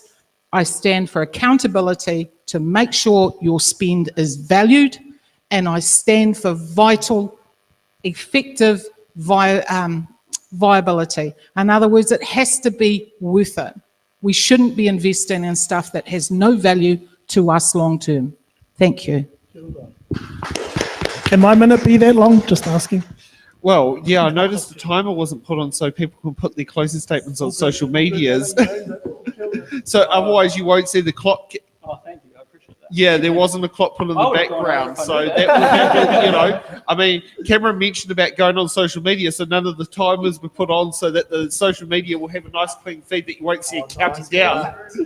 Yeah, hau tapu. Kia ora. Well, I think I look good on both sides, so I'm going to address the audience in the room. Leadership is two things, service and relationship-centric. And those are two qualities that underpin my approach to leadership. And tonight is an example of that, because I know some of you in the room agreed with my idea of reducing the voting age to 16. But I can sit down with you, have a civil conversation because of the relationship we've built, and come to a common understanding. We're not going to agree on everything, and that's okay. But we can come to a common understanding, and you can be rest assured that I will advocate fiercely for you, me, and our wider community. I believe that I'm actually best placed to represent our ward, not only because of the skills and experience and expertise I have and the proven track record I have in getting things done, but also because the priorities that I have in my ward that you'll see in the leaflets, that you'll see online at hautapubaker.com or on Facebook at Hautapu Baker Welcome Bay Ward, that my priorities are your priorities. And I know that I'll make sure that those things come to fruition when I'm elected your councillor. Tauranga City has not seen a community-centric, future-focused, collaborative leadership in a very long time, but he is here. My main purposes are a healthy environment, thriving communities. Welcome Bay Ward, vote 1 for Hautapu Baker. Okay, Ethan. Well, I'd just like to start saying thank you all for coming. It's been an awesome night. And also to you online, thank you for joining. Yeah, a vote for me would definitely be a vote for a young voice. I don't know if this council's ever had someone under the age of 21 elected, but I'm more open to hearing if there has. I guess me being on council would mean the ability to bring in ideas, plans, perspectives, initiatives that would future-proof Tauranga City so that when you guys eventually go over the Rainbow Bridge, you don't have to worry about the welfare of your city, that you know that you've built a city, you've put in people that are able to deliver, people that are able to bring in ideas that have made this city a good place for your children, for their children, and for future people to come. I'm also on social media. You can find my Facebook on all the notice boards. You can find my Instagram and my TikTok as well. So yeah, a vote for Ethan would be a vote for a young voice. If you have any other reasons, vote Ethan for reason. Thank you. And just like I like to do at every single show, with STV, it's very important you make sure you put number 1 on the ballot paper. That's the first thing you want to do. But these elections are going to come down to second and third and fourth preference votes that are going to end up making who is the most the successful candidate get across the line. So whoever is that person on the final iteration of the votes will have at least 50% of the vote plus 1. So when you're going through there, feel free to use this as a tool to work out how you'd like to rank your paper, who you'd like to put as number 1, and if you can't do it, who would your second, your third, your fourth, because those preference votes are going to be very important in a single member ward. And that is one of my big things about with voting here. I mean, I've been I knew how to use STV before I knew there was more than one role on a council. If that's telling you something, which was back in 2010 was when I did my first local body election and learned a hell of a lot more about the councils than what there are now. And well, look what I'm doing now. So that is something to sit there and look at is, utilize the STV, use it as a tool to get to rank your preferences on how you want to do it. And can I also say thank you to the candidates for putting the feet to the fire, and thank you for making to be another 100% turnout. You can put a lot of incumbent Wellington City councillors to shame. And I'm happy for them to be called out, particularly if they live in the Pukehinau Lambton ward. So, it's quite good there. So, yes, my fellow councillors down there, I hope you're watching. Considering I think at least one of them's friends with me on Facebook, and I'm live streaming on my personal Facebook account at the same time. So, yeah, so you can sit there and do it. And, it's not easy getting out there. It's a bit brave jumping in front of a camera to sit there and do things. I know that's not the easiest task for everyone, but you performed brilliantly. Good luck with the election. I'm not sure what I give Donna. You probably want to start off saying something, and I think a few more mics might pop up soon. I just thank you so much for giving us the opportunity to be able to have a voice and be able to share it with our community in a safe and good environment where we don't feel like somebody's going to chuck something at us because we say something wrong. So thank you all for coming out, but thank you for providing the vehicle that we could use. It's brilliant. Thank you. Yeah. Okay, so for those who are wondering, I think we're going to have a full night audience-wise tomorrow, but we've got the Matua Otamotai Award show at, get there at 6:30 p.m. if you want to be an audience member, or streaming live from 7 p.m. at the Tauranga Bridge Club. So that's probably, and yeah, we've got the mayoral debate. Yes, in fact, this is what happens when you got a mayoral candidate staying next to you. Yeah, we've got also a reminder that we have the mayoral debate at 7 p.m. on Friday, and we're going to see how we're going to manage 15 candidates. It's going to be very interesting, and it's going to be very production line focused, but not going to be as relaxed as this show is, but we'll make it work. They already know. Vote for me as mayor. Thank you. Yeah, so we'll go and see you all back here at 7 p.m. tomorrow night. Good night. I'll quickly say, just thinking about it now, we are probably the youngest average candidates ever to run for the Tauranga City Council. There's a few that bring it down, but I think that's pretty cool. So well done. Compared to Tauriko Ward, yes. Yeah. You know, yeah, considering I could say all four of them were old enough to be my father.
So,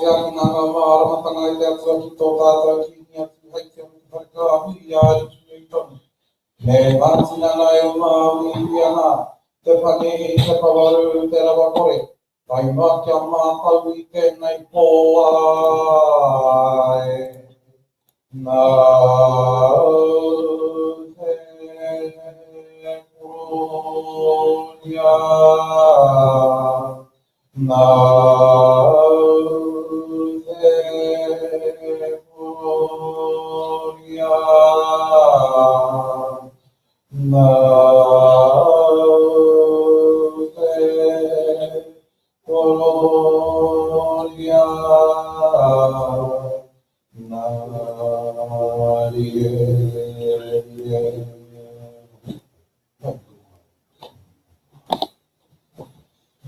Birdie.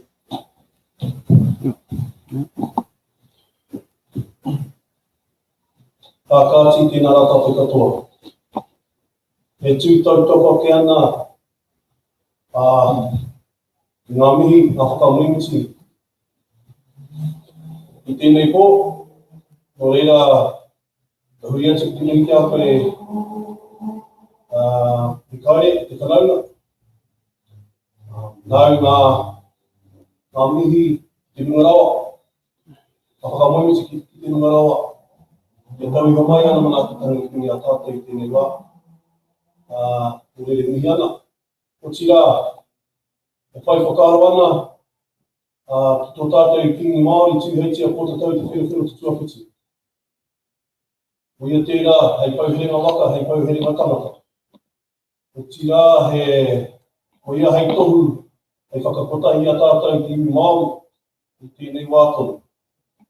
Ka mihi whārui ake, ki whai kāwe aiki, ngā nui tonu, ire hau a pai mai i te rata.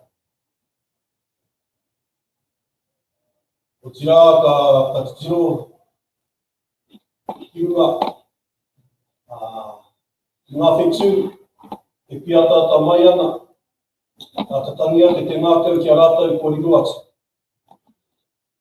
I raru i tērā o ngā whetū o kūrutikawa, i tēnei wā tonu. No reira i ngā mate huhu o te wā. I tēnei wā, e mate kei wai muni a tātou i te mua no Tauranga. Ara, kei roto anō hoki i ahau, ka ngāti hei ngā te.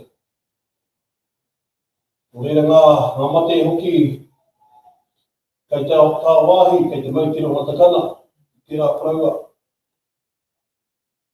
Kei roto ia mai tauiti, no reira haere atu kōrua. Whai atu kōrua i a rātou to haere muni o ia kōrua, i te nui. Wa hohe atu i nui a kōrua, no reira haere, a mui moira. Wai ho rātou ki a rātou i te hunga wairua, a hoki mai ki a tātou, a wai ho tanga iho.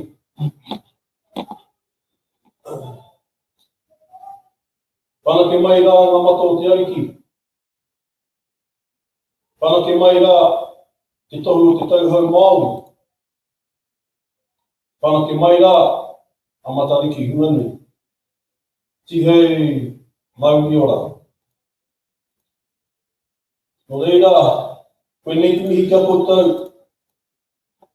te nui o te tangata, o ngā hunga kua tāu mai, a ki tēnei kura, te whare kura o maua. I raro te haumarutanga o tēnei whare a maua o e tuakere. No reira haere mai, piki mai, kate mai. Haere mai me ngā huatanga te ringi a koutou, o tira ki te kaupapa o te wā. No reira e mihi ana ki enei toko toru, me te huarahi e whaia nei e rātou, kia tū o rātou ringa, hei māngai, hei pau, mo te hāpui o te mono tauranga. No reira mihi ana kia koutou, mihi ana ki ngā kai whakahaere. O tira kia tātou e hui mai nei, tēnei mātou te wharekura o mai wā. Tauranga mōna, tauranga tamata, mea kere ia koutou, tēnā koutou, Tēnā koutou, a tēnā koutou katoa. Kei rau.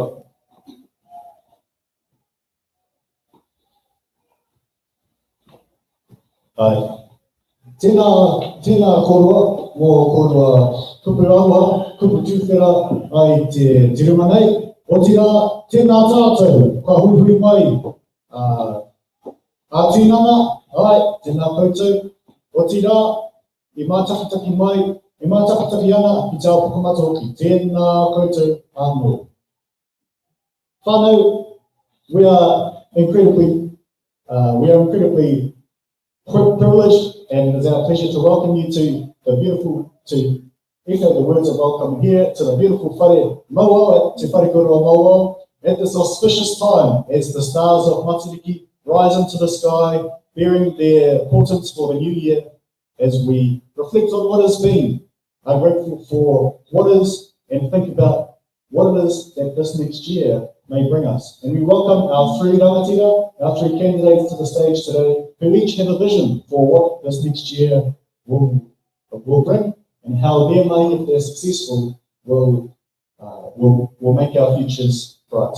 As we sit here, we reflect on the fact that there is only one thing standing in the way between our three rangatira, our three candidates here, and a seat on the Tauranga City Council, and that is your vote. Cue those graphics, Stacey and Wellington.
At this time, I would like to extend our warm Ballot thanks to Tani Ririru and Mato Aramaho for making a way for us to be here on this beautiful whare here at Tauranga o Mauao. Tēnā kōrua, thank you for your support. We wish to acknowledge at the outset for our viewers that we're all at different places on our journey with Te Reo Māori in terms of exposure, in terms of confidence, fluency and understanding. We acknowledge that the integrity of Te Reo is crucial, it is a taonga, and it links us to stories and to knowledge which has a deep and valuable intergenerational significance. And so while we do not wish to make anyone uncomfortable or embarrassed this evening, we also acknowledge that we are striving for respect and integrity with our rule, and we will leave that to all of our audience and rangatira to manage. Tēnā koutou. At this time, I'd like to also shed a little more light, e te whānau, on the kaupapa of It's in the Ballot, which we are proud to bring you today. I'd like to acknowledge Sam Summers, who's the kai whakahaere, the chief of this operation, and his team, and our Wellington in-studio support in our Good Nations capital. We have the wonderful Stacey, who we can still applaud despite her absence. Ensuring our graphics are cute and our questions are timed just so. Just so you're aware, Te Whānau, this is a show run entirely on passion, on the smell of an oily rag, and on your donations as our loyal audience. We do not currently receive any funding from Elections New Zealand, local or central government. It's a project which is grassroots, and we appreciate your support. So it's in the ballot. Our mission, our kaupapa, is to drive engagement and make local body politics more interesting, so that we get more people engaged, hearing from our candidates, engaging with the kōrero, and a better result on election day. At this stage, it is my pleasure to hand over the rākau to our candidates for a short introduction and opening statement. And bear in mind, these will not be timed, but however, we do have a meeting to get through. So, I tēnei wā, kia koe, Ashley. Over to you, Ashley. Tēnā koutou, everyone. I'm not overly good at speaking in public, I suppose, but that's a skill I'm looking to develop. Ko tongariro te maunga, ko taupo te mona, ko rangatike te awa, ko arua te waka, ko tūwhare toa ahau, ko pīkahu waiwai ahau, no tauranga ahau, ko Tauranga toki tūranga waiwai. I'm a lifelong resident of Tauranga. I don't whakapapa here, like a lot of Māori here. I don't whakapapa here, but this is my tūranga waiwai. And in the time that I've lived here, I've seen this city grow and expand, and at times struggle to keep up with that growth. We're at a pivotal crossroads where it's important now more than ever to ensure that we're setting up a future for our rangatahi, a future and a city that is worth leaving to them, that is future-proof and able to be built on and beautified in the ways that they see fit. Kia ora.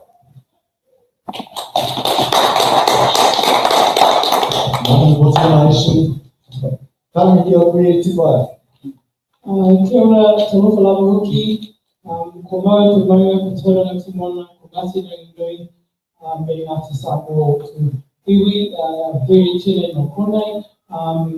Kia ora everyone, my name is Swari Burrell, and I whakapapa to the area, and I am a homesteader in Pāpāmoa, so proudly standing in this space to represent and try to leverage the face and the value of Māori within the vision for Tauranga City. Really wonderful opportunity with the Māori board, and it's something that I'm passionate about. So yeah, good comfort.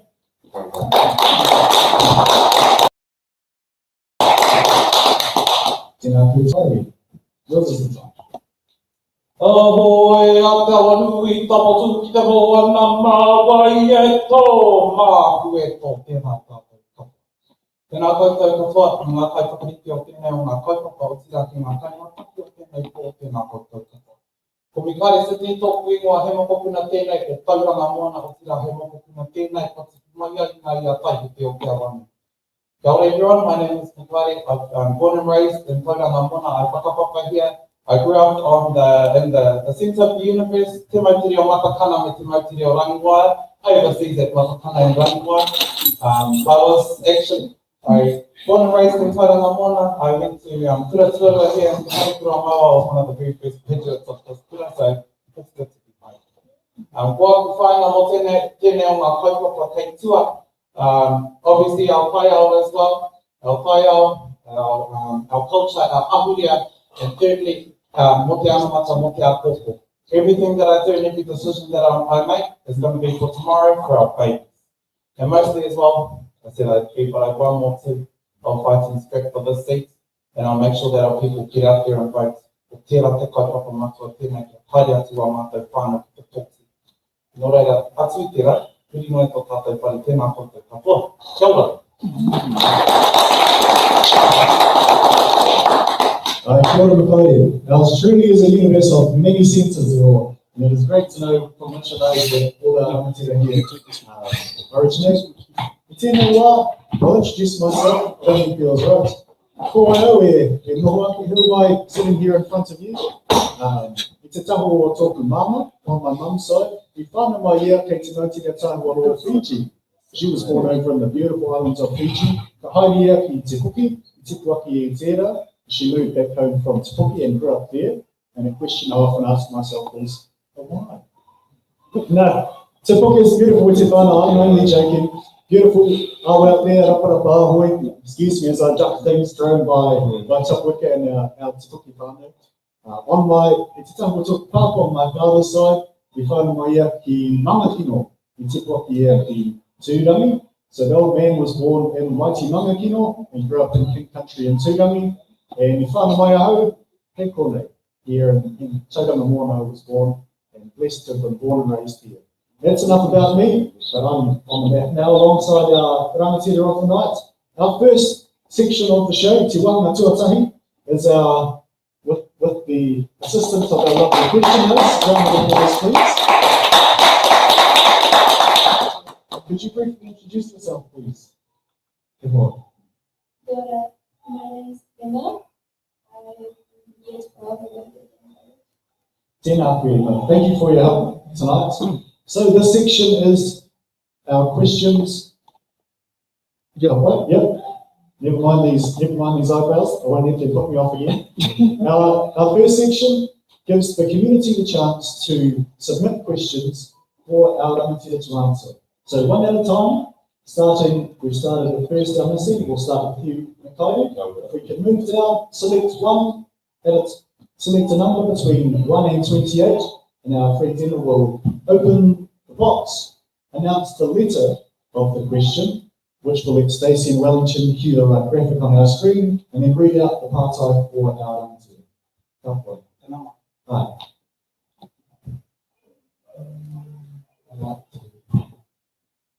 Number 7.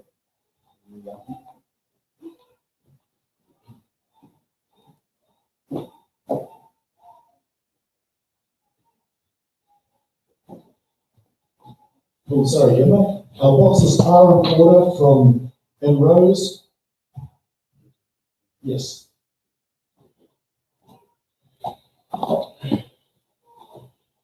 Question number 7. Letter P. Press P on the stream deck.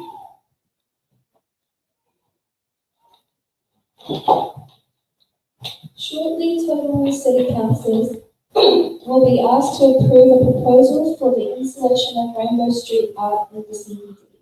The aim of the project is to celebrate our rainbow community, acknowledge our widest diversity, and improve the vibrancy of our CBD. Would you vote in favour of the proposal? And if not, why? Firstly, I'm just going to say absolutely. There's been some amazing projects here at Tauranga Moana, and I'm going to start off right now. Just in the last couple of years, Te Runanga or Maitanga Trust, and it was pioneered by my cousin, Pāpāmoa Samuel. He pioneered the Uhu the LGBTQ unit. It supports our tangata whakapāpui, mana whakapāpui, ahakoa, and as Māori mai o Te Moana, whakarongo mai, they are always still our family, still our whānau. We are all together. If this, e mahi paena mo te tangata, I'm all for it. And if anyone has an issue too, well, you're messing with my cousins and my whānau too.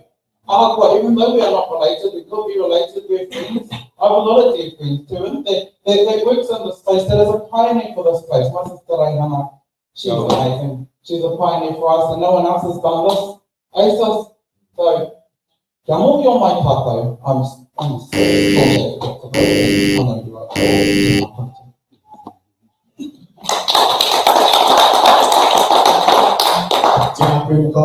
You're the passion of your words. It's a fire. Absolutely, yes. So I've been married 1 year. This part of the format is.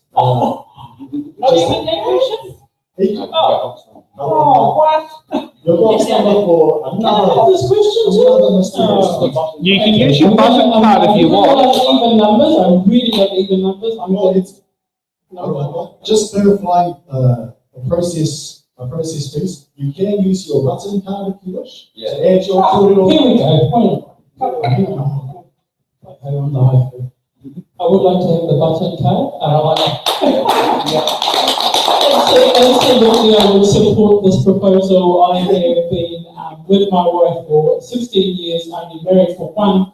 Absolutely, my beautiful wife, looking for a husband, and absolutely. So the role of a council is to provide services for its community, and that's community for all, so not just a particular segment of that community. So I'm butting in on this question because it is absolutely voting in favour of this proposal. That's all I have to say about that. Thank you. Tēnā te whai, acknowledge to your beautiful wife. And third candidate will use his button card as well. I just wanted to use my button card as well to also show support for this, because when I sit here, I don't see necessarily just the LGBT community as well. Like I see something that we all looked at as young people as well, and like I see kaupura and uruku, and I just these are things that are spiritual to us as Māori and Te Ao Māori, and a small sign of solidarity can mean so much to communities that have been traditionally oppressed. So if this is a small thing we can do to make people feel at home here in Tauranga Moana, then that's so much, What's a bit of street art on the road to make people feel at home here?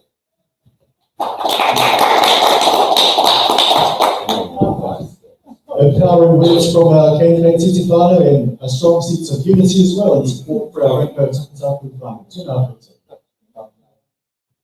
Please, Titi Whānau pick. Number box. Number 26, please. 26 becomes 6.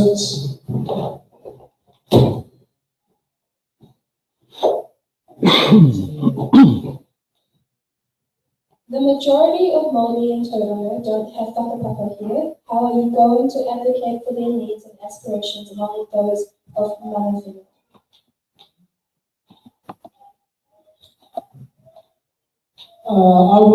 So my campaign is leveraged, is anchored around 3 principles: learn, lead, and leverage. So I first learn about how those current mechanisms for engaging non-mana whenua people are, and then I would lead those opportunities to engage. I'm big on closing feedback loops. My profession is as a consultant. The easiest way to describe my job is I get paid to talk to people and then write up their stories. So I would be looking to close those feedback loops so those voices will be taken to the table, and they would be seen as complementary to the mana whenua voice or the tangata whenua voice, because in the spirit of humanity and building good societies, one voice never invalidates another, and I'd be making sure that the staff and the contractors of the Tauranga City Council would be leading that out within our communities.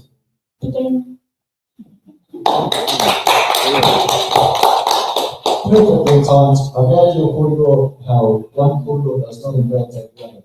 Tēnā koe. Tēnei wā, ka whitu rā te corridor, kia koe. Over to you, Ash. I'm going to go for number 4. Number 4, through the door. I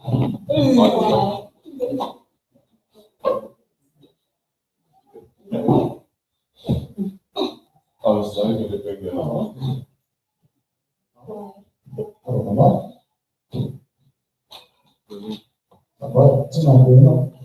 Auckland Council has recently shifted to taking away recycling bins of people who mix in general waste with their recycling. Should Tauranga consider doing the same thing? Absolutely. There are some fine gentlemen and women across the board that don't deserve to sift through our potty rubbish to figure out what's rubbish and what's recycling. We need to take care of our whenua, our taiho, and that includes doing our bit of recycling.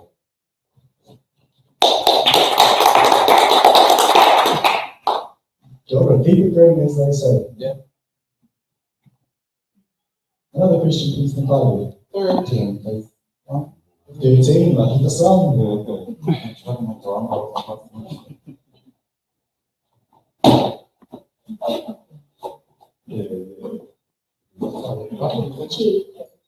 Question G, thank you. Are you prepared to support unpopular but necessary levels of rate increases in order to ensure financial viability of the council, instead of voting for lower rate increases in the interest of your own re-election prospects at the expense of future council being able to fund infrastructure, maintenance and upgrades? Well, I'm saying that every decision that I'm going to make, obviously, like I said, is all for our babies too.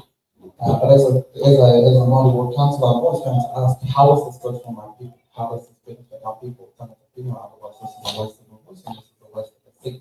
However, as well, I'm prepared to be that unpopular person. I wear an iwi and a hapu hat as well, and I make a lot of unpopular decisions on behalf of my iwi and my hapu. And if it means I have a short term here or so be it, but it's for the betterment of our people and I make sure that our city gets back on track. Tēnā koutou katoa. Tēnā te whakaari. Kia koe tua te whai. Category number 1. Number 1, continue. D. D. The most vibrant and successful cities on earth have grown societally and economically in part through abandoning concepts of homogeneous societies and embracing the diversity of our population. Aotearoa, New Zealand has a population represented by over 1,500 ethnicities, cultures and social identities. How will you grow Tauranga Moana through actively celebrating all peoples who call our city home? This is a great question to echo and weave into what I said in the position that I held on the Rainbow Community art piece. So again, I think it's about understanding the role of representative democracy in our city, where we must celebrate all people, and that can be done in a complementary fashion rather than a combative fashion, so we can bring together people. Populations grow, they wax and wane with movements of the development of numerous communities, and indigenous communities are only made richer through this, so I do not see this as a threat to mana whenua, to Māori in general, and that would be my official call on how we would make sure that we celebrate others. So learning again what's important to those people, leaving opportunities for them to celebrate those, and again leveraging the wonder of celebrating of all people. Nani mo tēnā, Ashley, tēnā manu, another number? Oh. Number 8. Number 8. Number 8. Number 8. Oh, I Jump in. I like that. Jump in next one. Number 8. Question 8.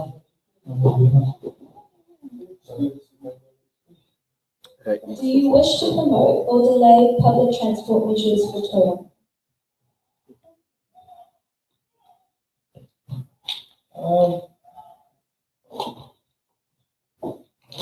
Well, I think the responsible answer to this is we need to promote multimodal transport as much as possible. However, I would note that as things become more accessible and realistic regarding reducing our travel by car, people are organically engaging in alternative modes of transport. If you have a public transport system and infrastructure that's fit for purpose and logical urban planning to reinforce it, then you immediately incentivise using it. As our satellite hubs like the lakes, like Pāpāmoa, grow, these have been quite successful in that regard because people need to travel less for the things that they need.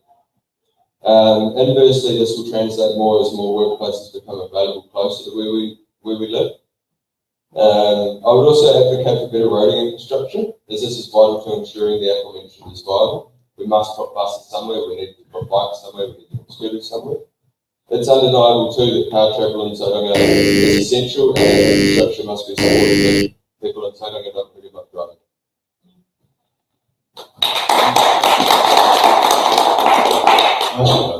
Thank you for that, Ashley. That's all right. And back to you, Nicole, please. Number 27. I was going to say straight to him. 27, straight to him. Question A. Thank you, Emma. What political party are you linked to? Oh, God. At the moment, in this election? At the moment. Oh, no. For this, with my hat on for TCC, I'm not linked to anyone at the moment. However, I'm linked to a movement. I'm linked to a movement called Tauranga Moana Hoki. Tauranga Moana Kōkiritia is something that all of us win together. We're all about mobilising our people. We're all about bringing our tangata ki ngā tangata Māori no tōnei no Tauranga Moana, ki tēnei o ngā tūranga, ki tēnei kaupapa nui. Because we're all about our representation around Tauranga Moana. We live here, we're brought up here, we're spiritually connected to this place. Ko mātou Tauranga Moana, ko Tauranga Moana ko tātou. Tēnei rā tātou e whakatanoni ana i a Tauranga Moana, ki tēnei o ngā kaupapa. So no, not so much related to a political party for this kaupapa, but however, I'm related to a movement, and that is tangata whino Tauranga Moana Kōkiritia. Thank you for that. Kia koe te wā te whare.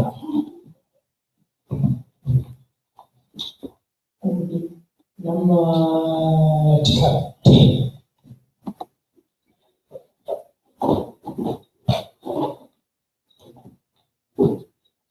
Question R. Number 10 is question R. Thank you, Emma. If you are elected as a councillor, will you declare or decelerate council spending on unwanted grand projects and concentrate on vital necessary infrastructure needs such as roads?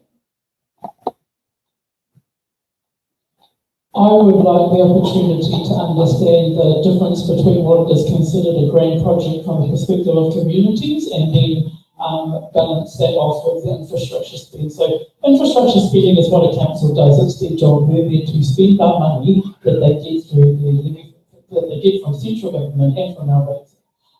So that would be my official answer. I would take a middle moderate ground on that and understanding what are the needs. So the grand projects are potentially sites of pain for a council, but it's not until we understand and learn what those issues are that we can then make the decision. On balance, good or bad, and evidence in either direction to make that decision is what a responsible councillor would do. But And on that number 10, over to you, Ashley. I'll take number 5, please. Number 5, let's look alive. Yeah, you're on fire. You're on fire. I do bingo against two to time. Yeah. Go ahead, Emma. If you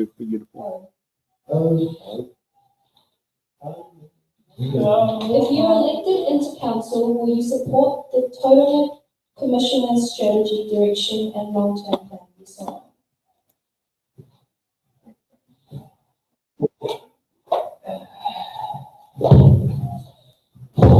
Sorry everyone for the loud noise, but that is the 500 or nearly 500 pages of the long-term plan. This is a particularly vague question.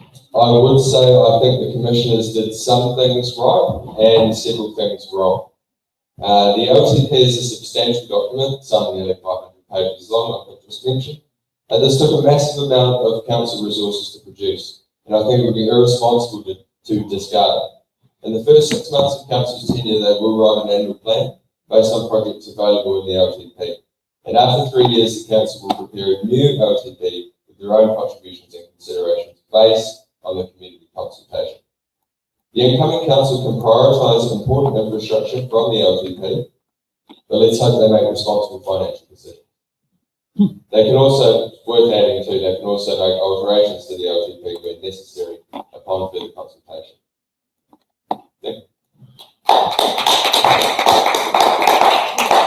Thank you, Ashley. I think I'm the long-term reading plan just to get through that first one. Yeah. Over to you for another question, please. Invite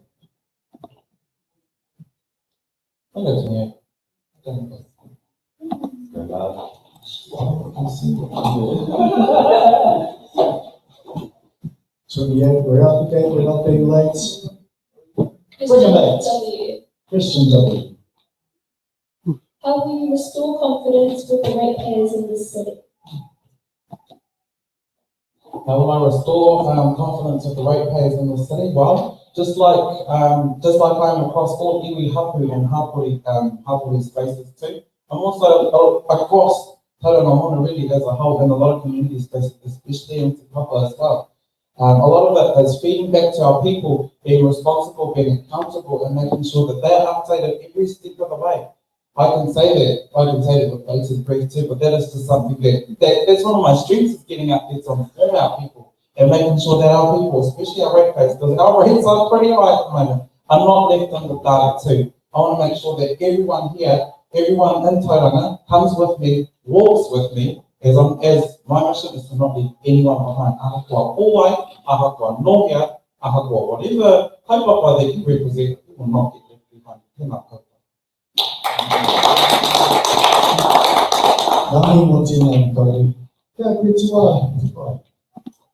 Number 22, please. You're doing a great job, Eva. Wonderful. 22, that will do. And total that. Question L. Question. What is your strategic vision for Tauranga City? What will the city look like in 10 to 15 years? Tauranga remains a key economic hub for the country overall. I would like Tauranga to celebrate its other strengths in terms of diversity, in terms of leadership.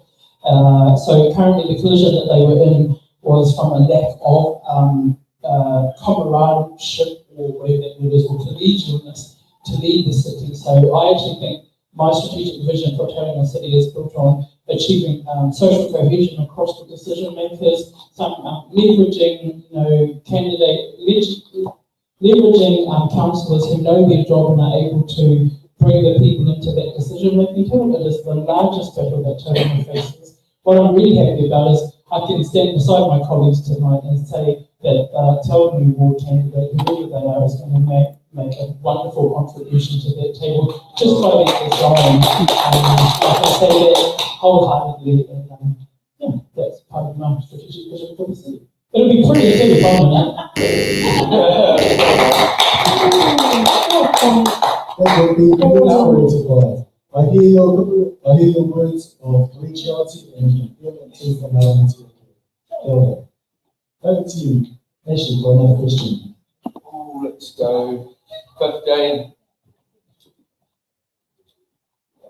Wasn't bad being 15. Wasn't bad at all. 15, pretty keen. Question B. That's probably also true. Aotearoa, New Zealand has a population represented by 1,500 ethnicities, cultures, and social identities. Studies have shown that diverse and inclusive societies both increase well-being and economic growth. How would you actively improve Tauranga Moana's sense and celebration of its diverse society? Well, I think Tauranga hasn't been very good at accepting its own history and of even things of proliferations of Te Ao Māori when we have our mahi tori and stuff around the city and our whakairo and our different power that are around the city. I think that's hardly even accepted as it is. So a great start towards that would be establishing a more inclusive and accepting society in that regard. Possibly by fostering a bit more emotional investment, getting the rest of society, I guess, here in Tauranga that's not usually good at participating in Te Ao Māori or in our tikanga and our kaua, helping them understand a bit better so they feel a bit more emotionally invested. It's also about encouraging and supporting community groups from ethnicities and cultures and groups outside of the norm here in Tauranga to share elements of their culture with the wider community and ensuring that they feel empowered and confident to do so.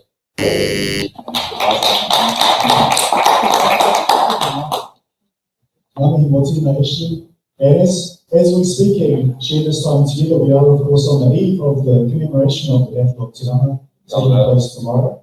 So, I give that appreciation for the slaughter at Te Rana indeed. And if you're interested in learning more about Te Whānau, you can navigate to the Facebook page of Te Runanga o Ngāti Ranginuiwi, and there you'll find the whānau notice that will enlighten you as to what will take place tomorrow. But back to the here and now. Kia koe te wā, Kai. Over to you, Kai. We're getting through them now. In those capable hands.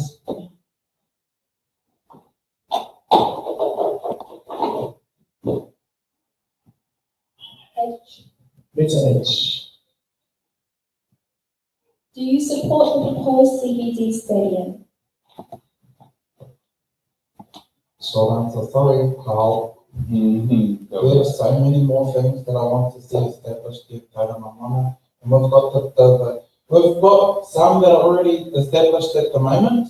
And I know there are big projects already that are currently circulating when it comes to sports. Our Tauranga Netball Centre is currently moving in the next year and a half to Blake Park to complement the arena as well. And that's already in motion. As a director of the Netball Centre, we're currently working with council now on how that's going to look. With another CBD stadium too, I'm just hoping that our Netball Centre won't be put on the back foot as well. Because netball is one of the fastest growing female sports here in Tauranga, and it's fastly growing as a male sport too. And as with my netball hats on and my community hat on, I don't know, no.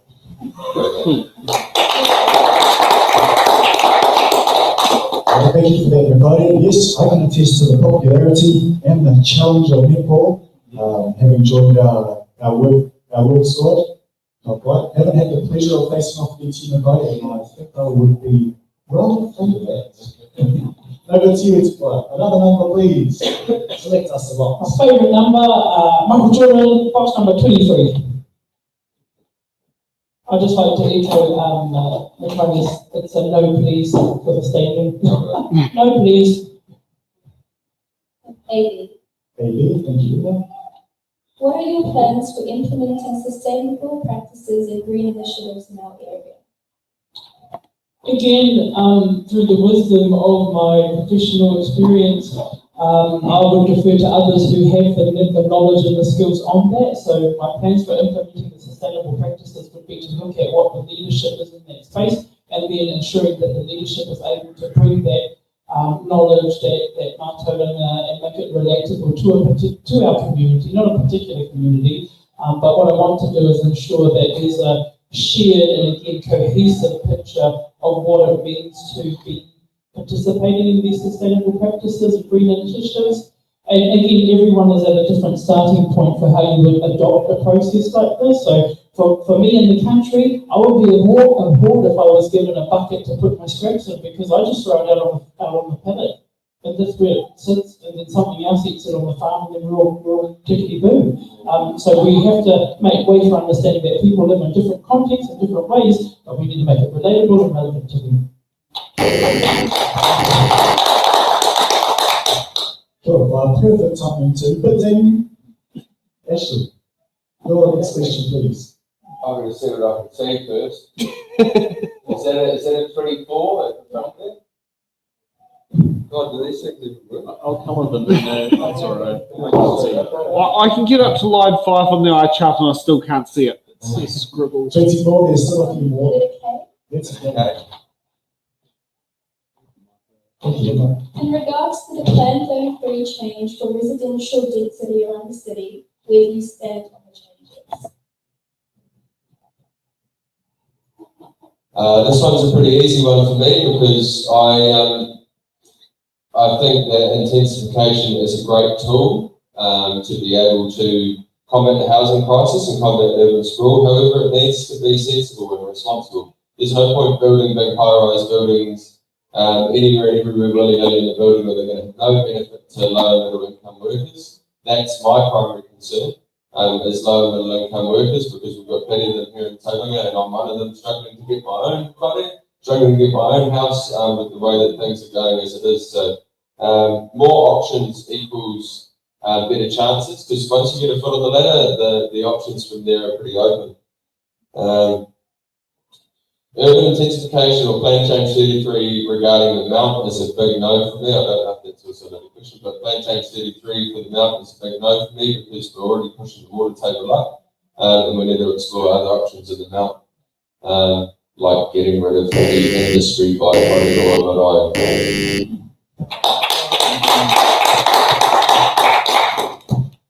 Thank you for that, Paul, for clearing the air. Yep. Over to you for another question about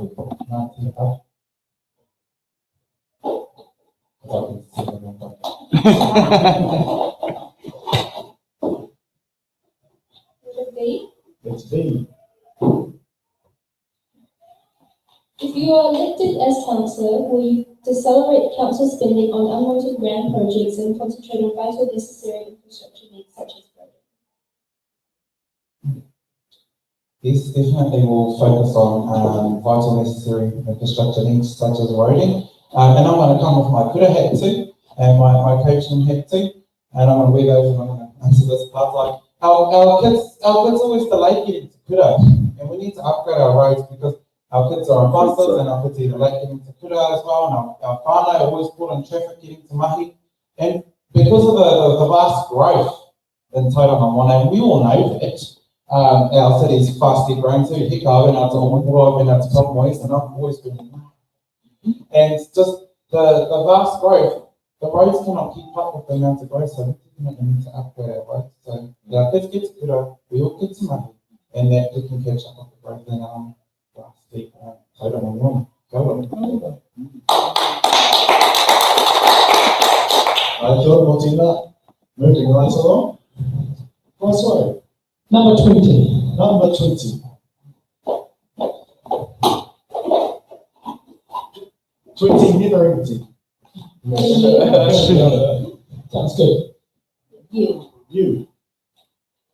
Tauranga has a housing crisis with local and national entities wanting to unlock Māori land for development. How will you support Māori landowners who want to do this? So last week I attended the Arataki housing conference in Tauranga at the cargo shed, and I learned the current tensions and harmonies within the housing development concept for and directly about Māori land.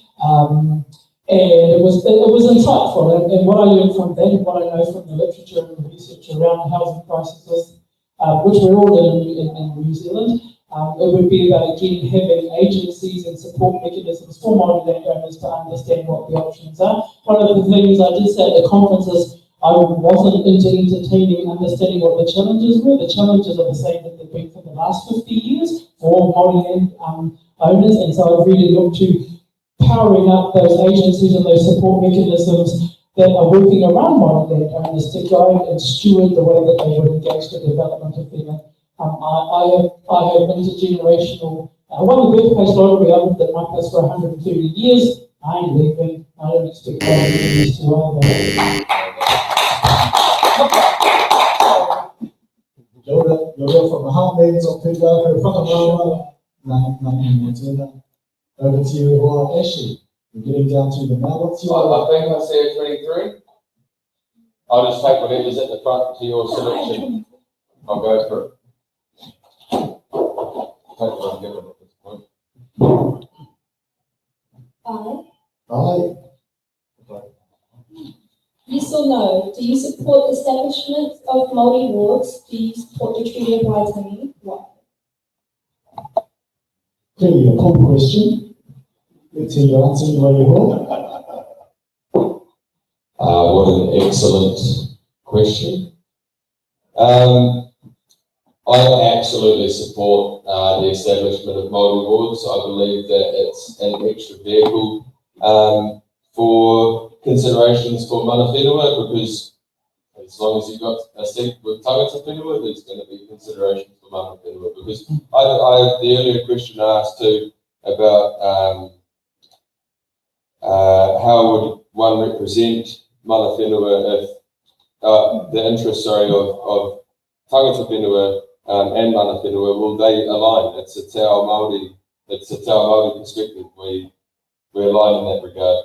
In regards to the tiriti, ko te tiriti e te reo Māori te whakaputanga polo. I think we all know the difference between kawalatanga and te reo tiritanga.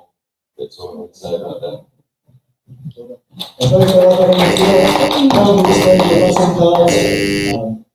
I think I saw yours. So I put my voting card for this one, and we're absolutely whaka-ai, and I just want to echo the sisters. She gave the best response to this question on Saturday night. It was yes, and why? Ake, and I'm like, damn straight up, I support the establishment of Māori wards. I support it from a place of understanding and acknowledge that it is one mechanism for building Māori civic consciousness around the importance of participating in local and central elections. So I don't see it as the only action that we can do to lift Māori participation in these tables, but I absolutely support the Treaty of Waitangi in the context of decision making across and within a city's action. So again, you have to understand what the role of a council table does and that it makes decisions. So it comes across a set of problems or it comes across a set of priorities, and then it has to make a deliberate and direct decision about where it faces its energy. And I would absolutely, in the role of Te Awanui, make sure that Māori were partnered with that vision for the city. Kia ora.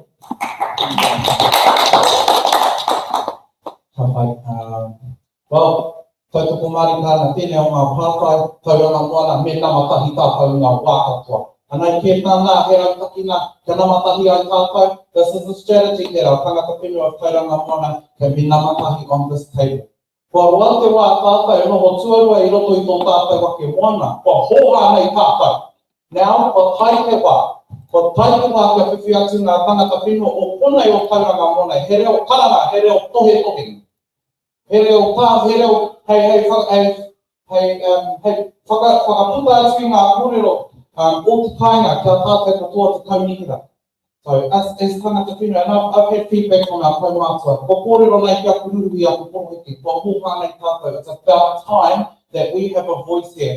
And on behalf of our hapu that I've consulted and my kaumātua, we are all for this. And with my kaumātua hapu and iwi behind me, we're going to be scrapping for the remaining of this seat. Mō ake tonu atu, me whawhai tonu tātou. Kia ora. Kia ora.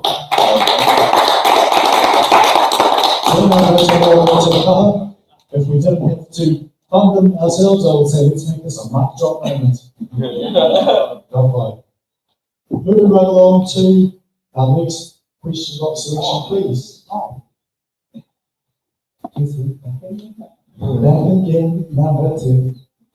Number two, that'll do. Hugh. What qualifications do you hold that would qualify you for councillor, and what skills have you got that ensure you will perform well as a councillor? Qualifications, well, all my qualifications unfortunately are in Te Reo Māori.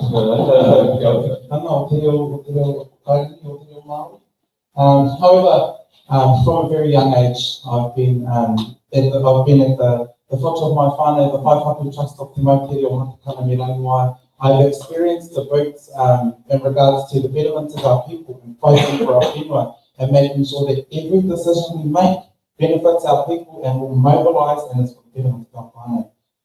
However, as well, what skills do I have in regards to governance? Like I said, I'm a director on the Tauranga Netball Centre as well. I'm also the co-chair of Te Pāti Māori Tauranga Moana. However, I'll leave that outside. There is another head for another day. But however, as well, what skills that I hope to ensure that I will perform well? Well, I have the confidence in our hapu and our iwi that have pushed me into this role. When I first asked my kaumātua, is this right for me? Well, they said, well, if you start pulling out, we're going to put your name back in and you make sure you stay. You're not a mokopuna for nothing, and you're right behind you.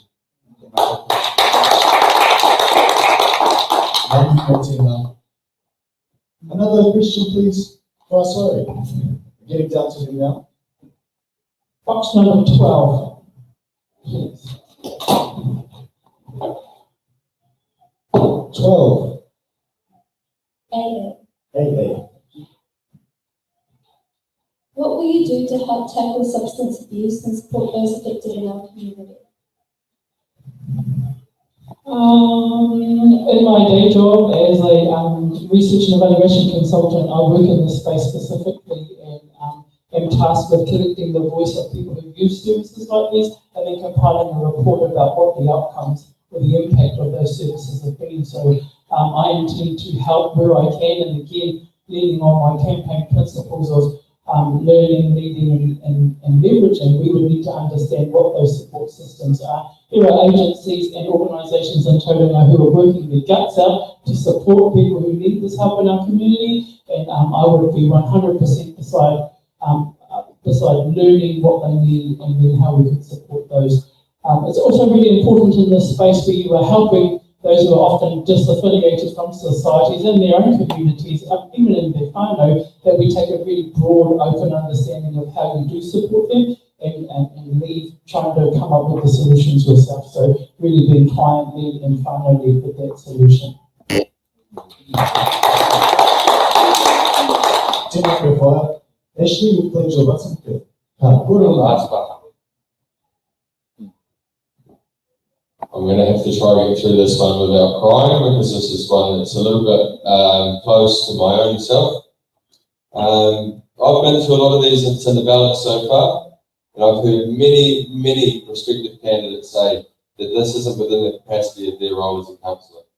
I strongly suspect none of them have ever been or been close to someone in the grips of addiction. But I think in Te Ao Māori we share a thoroughly different view. I know in my whare growing up that if anyone on our street or the one connected to it needed anything, they could ask any time. We just looked out for each other like that. Having come from the depths of substance abuse and crime myself, I know the true value of whanaungatanga and the saving power of Arawai. I think the council should do their best within reasonable provisions to support all the amazing kaupapa that are going on within the community outreach space. We help them by surrounding them with love, not by giving up on them.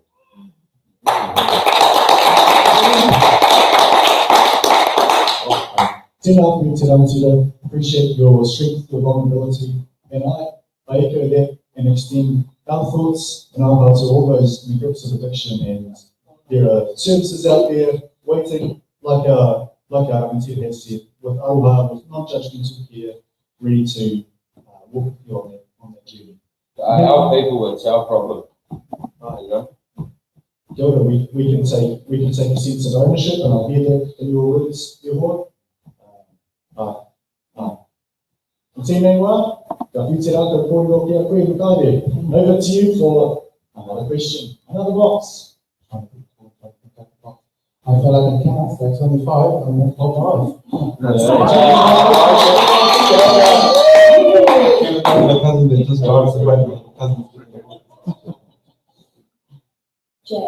Jay.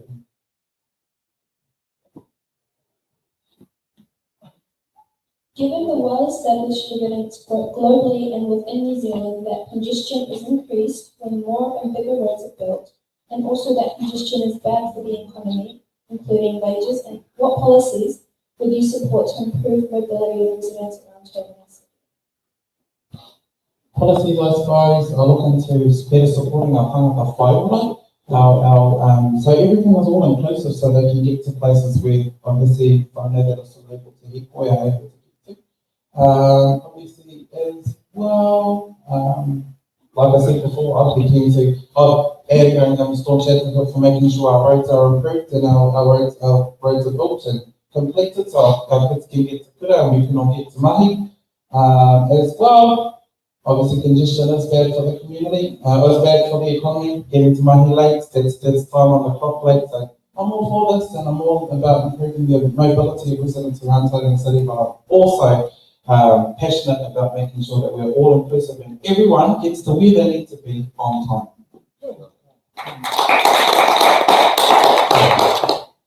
Thank you. Timeliness, yes, a personal work on for me, and I probably bring the traffic more often than it's really the case. But hey, those changes there. Now over to you, please, pass on. Another number for us. Box number 14, I have a penchant for even numbers. The homestead at Ross Road, the Burrell homestead at Ross Road is 36 Ross Road. Just, we've been there for 130 years, we don't intend to move. Yeah. Even numbers. Letter X. Letter what? X. I don't even know what she does, what she means when she says it, but letter S. She's talking to you. Letter S, go ahead. S for Suwa. Given the overwhelmingly empirical evidence showing that sprawl costs the public purse way more than intensive urban development. For example, OECD shows that triples the cost of public services. Will you agree to contain the city boundaries as they are encouraging the city to go up instead of down?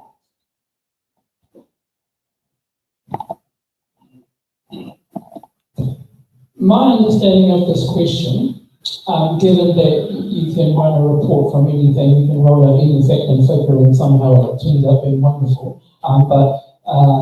My understanding of this question is, do I agree to go up? I absolutely agree to go up where there are provisions for going up. So in Whakamarama, where I live, where I whakapapa to, I don't need to go up because I've got farmland either side of me. So I believed in taking a deliberate but informed approach to how we develop the city. That should be left to people around the smart growth strategy. That should be left to urban task force. That should be left to the people who know what that ish is about. And again, calling on the role of what a councillor does and how they do that, it's really important to understand. It's not my job to get into the minutiae or the details of how the city's decisions are made, so I don't affect operations.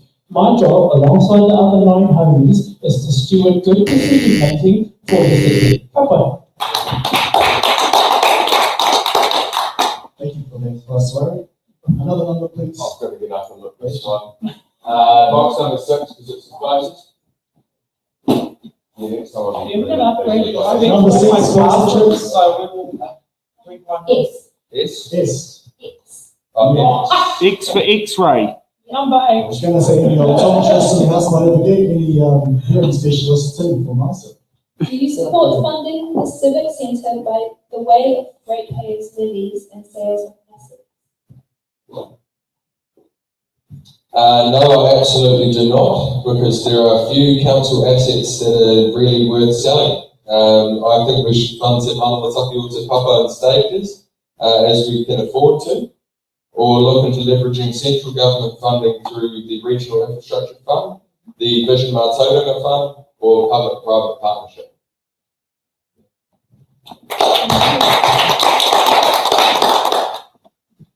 Natalia, over to you.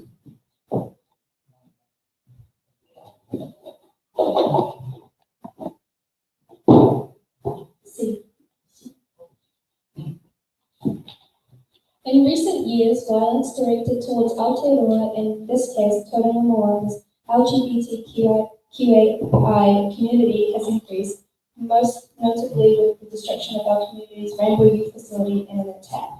How will you create a Tauranga Moana that actively promotes an appreciation for our diverse communities? Tauranga. The word Tauranga, safe and encourage. Ka whakatairanga, ka whakarangatira I tērā ingoa nā o tātou mātua tupuna. When our tupuna came over here on our canoes, this was a safe anchorage for our people, and it was a safe nesting space for Maitirangi, for Mātirangi Nui, Ngāti Pukenga, and Waitaha Tapu Kāhei. Firstly, I appeal this back to, this is a place that is safe for all. Ahakoa kōwai, ahakoa nōhia, no matter who you are, no matter where you are from. My mission is to create a tauranga that is a lot more safer and inclusive for all of us here.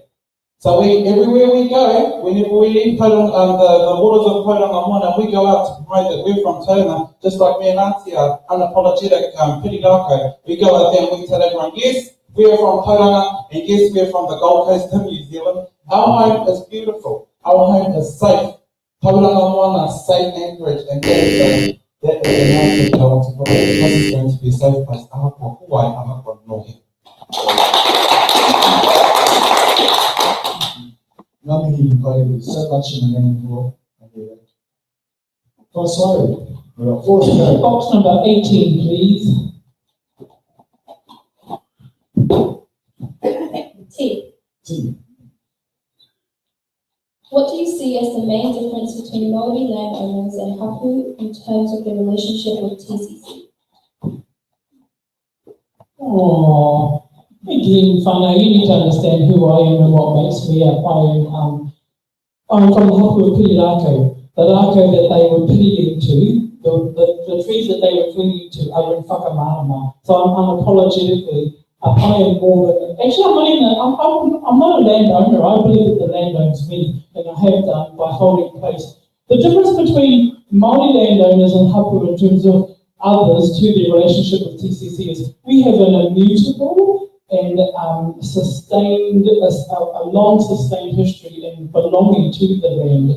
So when you're talking about development, we take it in a very different understanding. We have a very different experience with it. So, but again, I give props to my tupuna Burrell. He's definitely a developer, but he's not a developer like, say, the other people are who build these massive big infrastructures. But he provided a house for us that we still live in today. It is one of the oldest artifacts of the hapu of Piriaka, and I live in it. I left it tonight to come here. So the difference between it is one is a beautiful, one that gets elected and voted out. Kapai.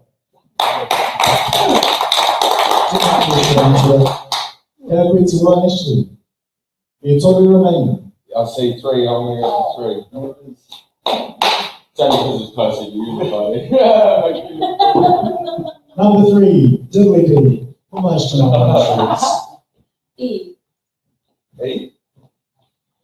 International studies have shown that an active appreciation of society's diversity boosts both positive well-being and economic growth. Some like Tauranga City in the past overtly represented a specific demographic. How will you ensure Tauranga City Council actively reflects our whole society? In this scenario, for this election, I actually have to give a big mihi to Tauranga Moana Pōkiritea because I haven't had to do it. They've been instrumental in ensuring that there is a Māori candidate in every ward, which I personally think is amazing. Gives us a lot more chance at being able to leverage in a system that was not made by us. I think it would be further amazing to see a number of them become elected representatives in their respective wards. I think traditionally Tauranga has been very conservative in regards to people of different cultures. Take that as you will. I think the candidates themselves have turned out to create a diverse portfolio of prospective councillors. It's up to the voters now, across the wards, to ensure that our elected members are reflective of us as a community and of our interests. It's important to note that when we are gone, what we leave behind is inherited by our children and their children and their children and so on. It's essential that we've got a strong framework to leave behind. Okay, thank you for that. Everyone, I'll just let you know, if you want to sit down, you're welcome to, you're more than welcome to. And at this stage, Nicole, that's right. Because I'm running out of questions to button as well. How would I ensure Tauranga City Council actively reflects our whole society as well? Well, just like I suppose myself and Murray, we work in the tourism scene over the summer when we do the questions. How we pōhiri our visitors here to Tauranga Moana. Nau mai, haere mai ki tō tātou moana o Tauranga, and Murray did very well on the microphones on the bus. How actively reflects our whole society as well. I'm hoping to put to be entrenched in amongst all our cultures around Tauranga Moana. We have our Pacific entity, our pro-Bevan heads as well. I'm also he tōtō Kuki Arani tēnei, I'm proud Cook Island as well, there's Cook Island blood as well, and I'm proud of our culture, Māori and Cook Island. But however, one thing that I like to do as well, when I go to Auckland, I run away to Auckland for the weekends to watch the Polyfest. We need that here in Tauranga Moana. We have so many cultures, especially our Pacific Island culture. Using that with our Māori too, it's just only going to strengthen our culture in Tauranga Moana. Yes, strengthen our cultural and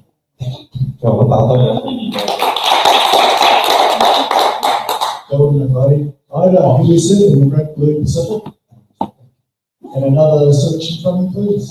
Number 11. Number 11, leads 11. Roll time, sir. Alita, please. Z. How will you support mental health services for youth in our area? How will I support mental health services in our area? That's been my bread and butter for the last 6 years. I'm currently working at Pāpāmoa Charitable Trust over in Arataki, and what I want to keep on the ground and in our community about mental health, mental health in our communities, and how do we help our whānau that they need an extra hand as well.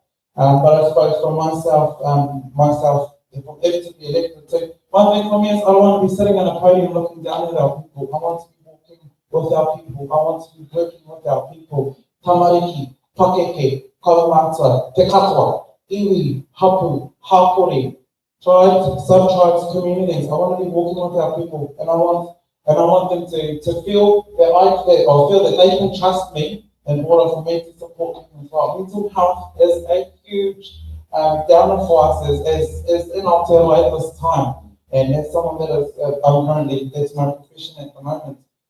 E mā mai nei te mātou kia rātou. Engari, kia koutou e mātaki nei, that need a little bit more tautoko. Kia taha, kia mai, kia manawa nei.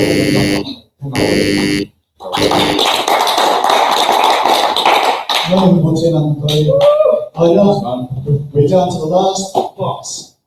What's our number? Number 17. 17. Number H. In for Nelly. Do you support the revitalisation of our city centre?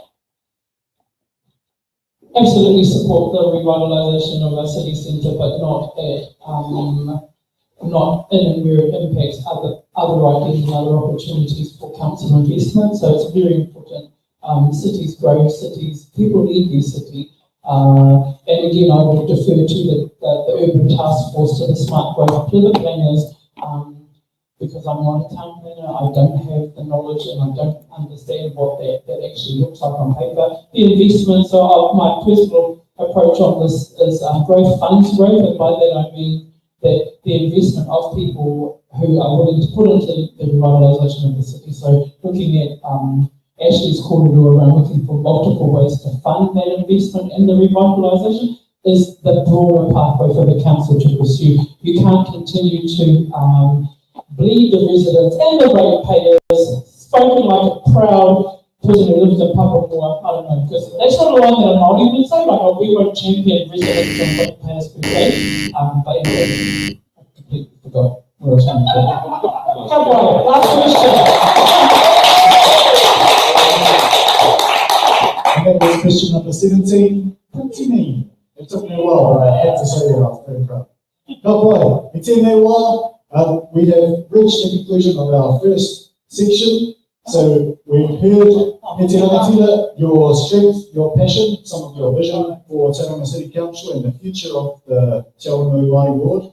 At this stage, we'd like to invite you, candidates, as preference, and whānau in the audience to enjoy tea and biscuit, tea and coffee if you've got a late night, and after a short 10-minute break, we'll be back for Wāngatorua, our second part of the evening. Kia ora tātou.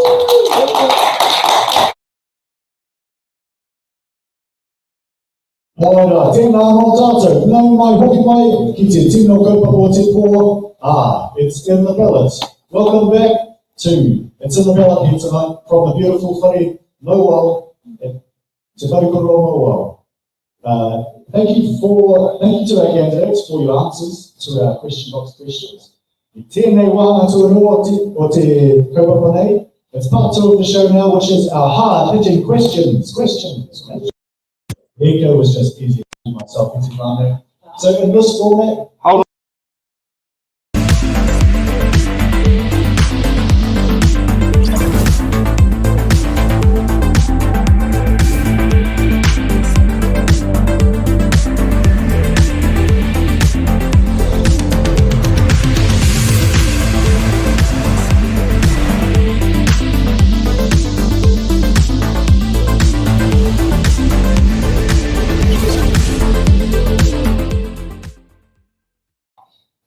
kia ora noa. Hello again.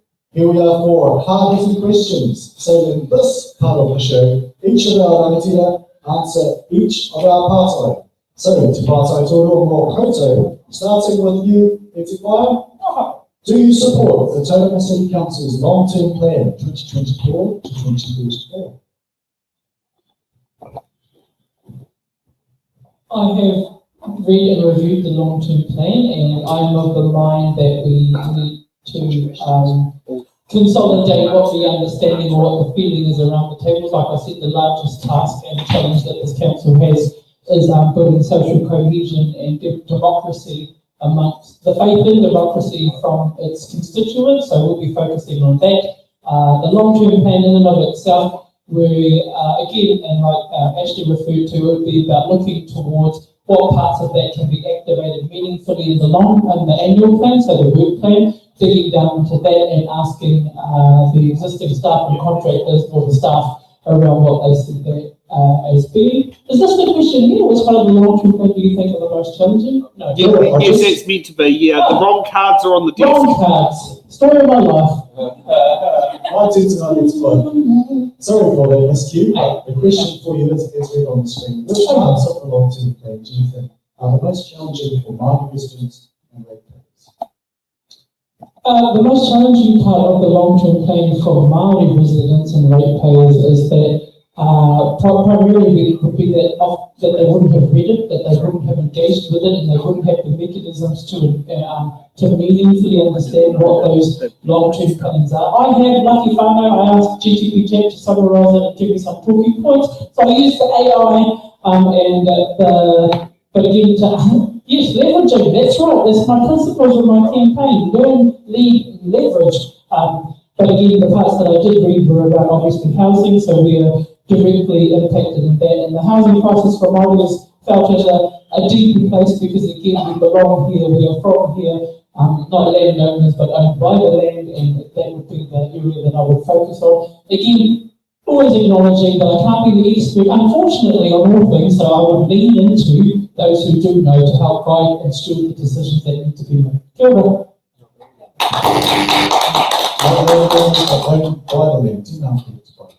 Can we hear your answer, please? Ashley? The long-term plan, well, where to begin? So, balancing urban development with the protection of significant sites and ensuring wahitapu is respected, that's probably a primary concern.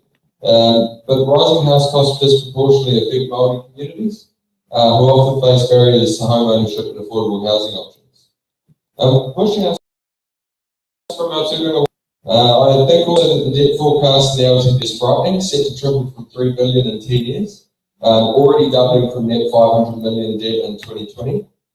We need to slow down on some major spending to explore alternative funding models to ensure that we don't leave a massive debt for our rangatahi. This is a fine balance between providing the facilities we need to future-proof our city, while prudently managing debt to ensure the financial viability of our city into the future. Now, just to give you some numbers here, in the long-term plan, our residential rates are set to increase, if you're on an average of 3,000 in 2024 to 6,900 by 2034, which is not sustainable for our future. I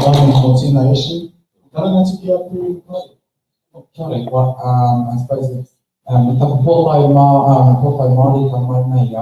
well, basically, a lot of these, well, we have a connection with our kaumātua and our kuia in Tauranga Moana as well. And from an EU perspective, when we rolled out long-term plans as well, a lot of our whānau, we need to sit with them alongside of every step of the way when we make long-term plans for our people. These long-term plans is going to be the plan that affects our babies. So we need our people, we need to work with our people a lot more to understand what's in this long-term plan for us. Ko tērā te take, e mohana ana te Māori, e mohana ana te Māori nā runga i te whakaaro. Ko tūrua tātou ki te Māori ki tēnei o ngā mahere Arataki. So working with and alongside our people so they understand kia mui o ngā pahi ai tātou, haha tēnei mahere Arataki, mo te anamata me te āpopo, working with our people all the time so that they understand and that they are clear about the future of this long-term plan. Kia George Burton will get to Google here themes of weighing development with wahitapu, different priorities of expansion versus cultural significance, and the value of ensuring that our subsequent generations are fully in the picture with their fingers on the button of what the plans are and what the impacts are too. Next, Haj's in question. I'm throwing these cards out way too I know that from yesterday. Actually, Monday. We'll kill on the screen, and then I will read the words. Your next hard-hitting question is.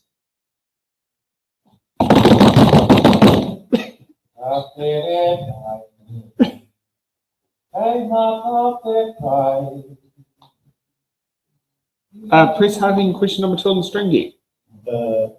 On the string deck. Oh, here we go. Hey, Whose first night is it in the hot seat? How will you, your next hard-hitting question is, how will you avoid any hapu, iwi or marae, feeling like they have more or less access to you than other mana whenua groups? And for this part, I will start with you, Nicole. Just mixing it up. Alright, so most likely, he mokopuna tēnei nā te moana mō te Awanui. It is not something that I just woke up the next day and decided to slap on my campaign thing as well. He mana nui tērā kia whakapirina ki ana ngā kaumātua ki tērā o te mokopuna kia ara i ngā tangata kei tua. I'm entrenched in Tauranga Moana. I am in amongst any hapuri spaces too, and I'm in amongst the sporting space as well. One thing for sure, like I said before, I do not want to be seen as someone that looks down at our people from a podium, but someone that walks with our people, sits with our people, listens with our people.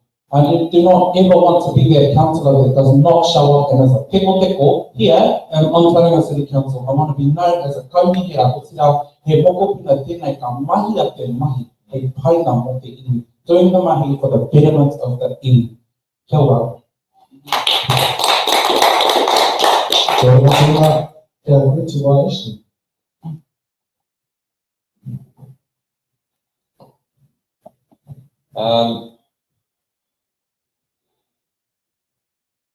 Well, to be fair, I mean, for me, I don't whakapapa here, so I would just ensure that they have as much access to me. It's not going to be, no one's my favourite, because Tokorangi Marae is my favourite. Sorry guys, Food Wharenga Toa is my favourite, or Food Wharenga Toa, I hope. I've enjoyed working on many of the marae in my more mischievous days when I was involved in some voluntary work that was not so voluntary. Working on different marae around Arataki here. Some favourites of mine, you can come and see me afterwards if you'd like to know. I'm not going to offend anyone at the moment, but I've always enjoyed looking at the kaido and the tuki panels. So going out to visit a lot of marae and see them on their whenua, just to get a good idea about what's going on for them.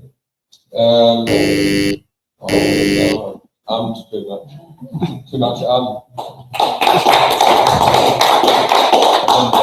Anyway, so it's all right. Ka pai hoa, tēnā koe tū whare toa. Yep. Well, man, kicking around as a Boy Scout, real beautiful here, and calls to mind the incredible generosity of tū whare toa, gifting our good nation the national park, if I don't believe, the little baby national park, which many of us have enjoyed. Somebody of a national park. Right, sorry.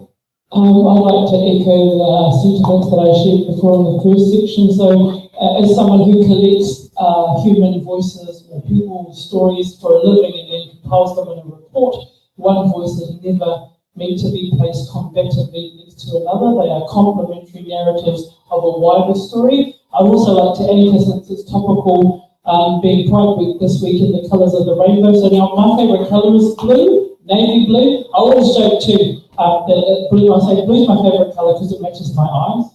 I don't need blue ones, I have beautiful brown eyes. But blue wouldn't be blue without all the other colours, and so I really want to acknowledge that that's the way that you were folded in a community, how you create a sense of belonging and connection. And Māori naturally do that. So, and just like Ashley did, he demonstrated it tonight. He knows he's not pretty dark, poor him. But he acknowledges that, and so I wouldn't avoid it, I'd embrace it, and I'm not afraid of it. Kia ora.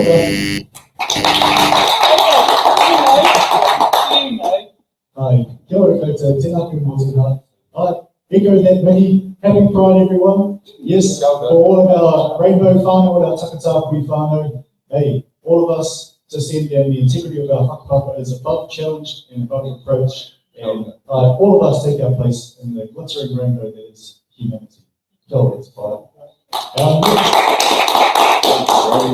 Our next hard-hitting question, which I now know I have to push a button for. You just streamed it. What is your position on mana whenua representation on Tauranga City Council? Can we hear from you? Okay, I'll start this time. No worries. I personally am of the belief that one Māori seat is not enough for representation of mana whenua, because we've got 3 main iwi and 17 hapu, I believe. Yeah, one Māori seat's not enough for fair iwi and hapu representation. However, what I believe it does is by having a Māori seat at all is that it guarantees that there's an access pathway for the voice of mana whenua at the council table. It also guarantees that democratic vehicles like committees can be formed with the right people who are voices for their communities, and their views and feelings will be taken into consideration. A Māori seat effectively means that there will be an unapologetic Māori voice on our council, fighting for mana whenua, fighting for our tikanga, and holding up te ao Māori. That's all. Tēnā koe mō tēnā. When I think of mana whenua kei Tauranga Moana, ngā tirangi nui, ngā tirangi, ngā tukukinga, me waitanga hoki, kia ora. Vice your answer please. I'm just going to acknowledge the abysmal failure of the Westminster model to understand the way that representation occurs for mana whenua on the council system, and just put the locus and the focus right there. So for me personally, so I am the Deputy Chair of the Ngāti Nui Peeps. I'm Charlie Rahiri's sidekick is what I call myself. Charlie. And in that space, my professional and informed position on this is mana whenua representation has to be informed by their own processes. So however the iwi select and confirm who their representative is, it would be incumbent upon the council, upon the members around that table to ensure that they are given input to that voice. So Te Awanui Board, the seat in and of itself is representation for the Māori voice, so you are tasked with bringing that voice to the table, but it's really, really important to understand that mana whenua have their own processes and that we would need, again, to align and be complementary with that process. I'm a stickler for process and following things around too, so once the council knows how representation is mandated by the iwi, then they can work from there and ensure that the best decision is reached. Yeah, cool.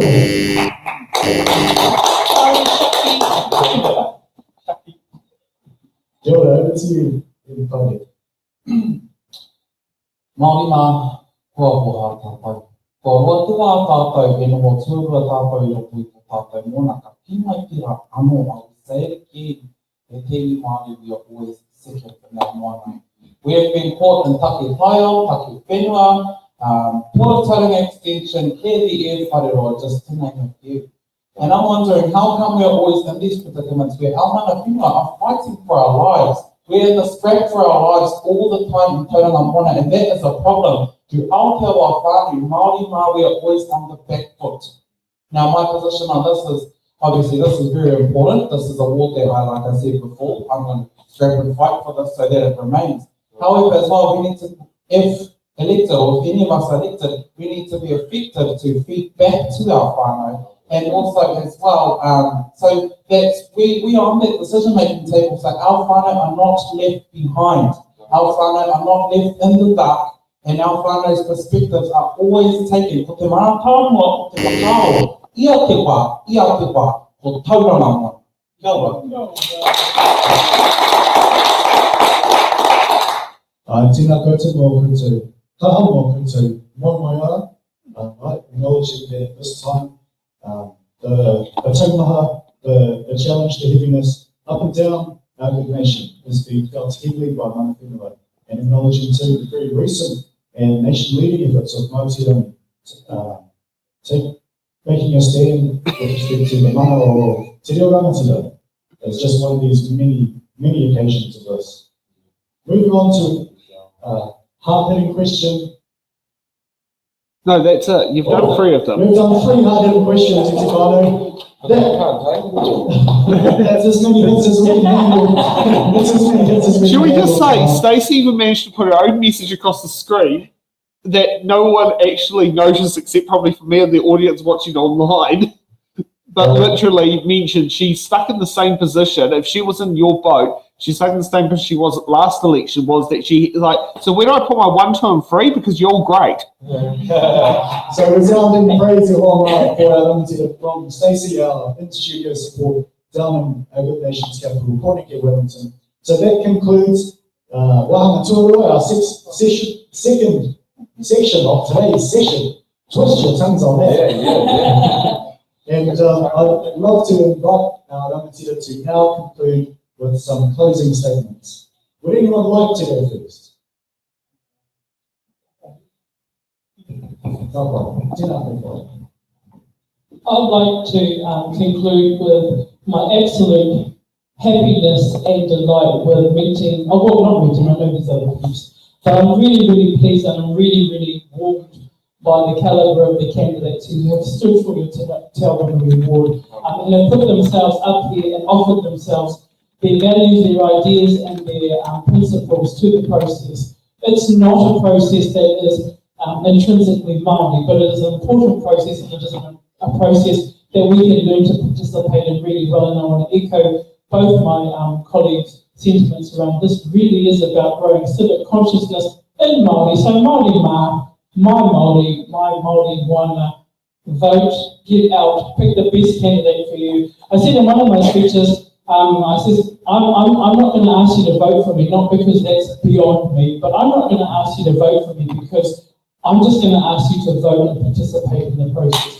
What you have to do is have to decide who is the better candidate, who has the muscle and who has the tenacity to bring your perspective to the table and the skill set. Because one of the other reasons why that table crashed and burned is beyond not being able to get their collegiality together, they obviously didn't have the smarts to run a city either. I do, and I'm willing to do that for Māori, for all Māori, for the betterment of all of Tauranga. Kia ora. I want to talk about it's beautiful to hear. Ashley, your closing statement, please. After meeting my fellow candidates, I've never been so sure that Te Awanui, regardless of the outcome of this election, is going to be in more than capable hands. I'm looking for your vote still because shameless. I think I've got the Tauranga, the skills and the ability to deliver at the council table. I know I'll work great alongside any team that's prepared to put the best interests of Tauranga first. I'll be a staunch advocate for the community, and it's time our local government started to reflect the voice of the community. This is your voice, and this is our future we're shaping here. One of the three of us here today will be your Te Awanui councillor. That is a fact. I'd love for it to be me, but I'm confident it'll be okay if it's not. I'm more than confident. For me, my election journey has been about confronting my past, telling my story and embracing a better future. I truly hope Tauranga can do the same, because we need to more than ever. That we need to be able to move forward. I wanted to end with a little karakia. I know it's a little because part of you haven't had yours yet, but this one is special to me in this space because it means so much towards what we're trying to achieve. So Pauhihini, Pauranga, Pau o te whakaro, Pau o te tangata, Pau o te aroha, te Pau e here nei a tātou, mauri ora ki a tātou. Haumi e, hui e, tai e. Tēnā koe ora, mauri ora ki a koe. This one's a link to your vulnerability and the strength in your sharing in your campaign so far. Some of your media appearances really been role modeling and inspiring for we need our own take of watching your campaign. Tēnā koe. At this time, pass back to you, Polly, for your closing statements. Pāpai, ka te akira kāhuki nei au ki te taira. Kei tauranga rā ko mai te rangi, ko ngā tirangi nui, ko ngā tikutinga, ara, waikaha paprika hei. Ko ngā pāpaka oranga paua, mai pare roa ki mai ngā tapu putanua ki te rega kāhia. Tauranga moana, tauranga tangata, kōrau ki tahi e. Ka te akira tā, ka tika kamihi ki ngā kaipakahiti o tēnei o ngā kaupapa, mai kore ake ko kautau, mai kore ake ko tātou nei ngā kanohi ora o te Awanui, e whanatua nei te ara e patapata, e whakauti nei ngā pāpau, ki roto i ngā pauaka, me te pū katika ki roto i tēnei kaupapa, tēnei timi ki a kaupapa. Ki tō tātou hāpuri o tira tō tātou moana o Tauranga, tēnei timi ki te taha kaupapa i a mātou, ki toko tōnu paku i no wana ki te tūru wera i tēnei kami. Ka huri atu ka huri au wau, he te whānau, ana I rātou moko puna o tu moana. Kei mua iau behind me is a long line of whānau, of hapu, of iwi, unapologetic, upoko mā o whānau that believe in what I'm doing, and also as well, they're right behind me to pull my ears, round to me, cut me down to make sure that I'm on the right track to make the right decisions for our moana. And I'll just go back to, ko te mātanua nei o haku tū, ko ngā kote a koko ko anamataki, as our babies.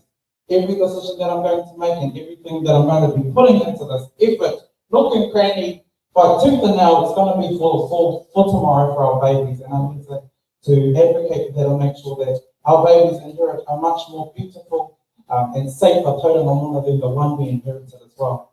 Engari rā tauranga moana o te rā te hunga e whakarongo ana ki runga I te karere rā. Ko te mātāngua o tēnei kia haere koutou ki te pōti. Go and vote. It is damn important. If we want to hold on to the seat for years and years to come, you must go out and cast your votes. We're not going to be the mockery that has low voter turnout in Tauranga Moana, Oti Rā, Iapeo or Whānui. This is a Māori board that is going to be in power for 4 years. And as much as I wanted to talk my kōrero as well about why I'm so amazing as well, and I know my beautiful friends here are going to have spoken their truth tonight as well. Go out and vote. Do it for your babies and make those mopokuna decisions for the betterment of tomorrow. Engari rā ati ka kamihi ana ki enei o ngā tipura. Moa koutou mai ki te tū, moa koutou tū pakari tū. Tēhi te wana, kora karamona. I can hear it and I'm glad that I'm surrounded by two awesome people in Tauranga Moana that live and breathe in our moana and share the same aroha and love we have for our home that is Tauranga Moana. Tēnei kamihi. Marunga I tērā, I did get a nod from to close us off. Marunga I te karaki ai tēnei pō, engari rā kamiki ana ka tātou. Ko te mea me ko tai mai tautupuna I tēnei paipapa, marunga I tēnā kia ringo I tātou. Ka whakairi au te topu ki whakawā, kia te ara, kia tūru ki whakatahai, kia tūru ki whakatahai, hau e, hui e, tai e. Tēnā koutou katoa, pōmari e.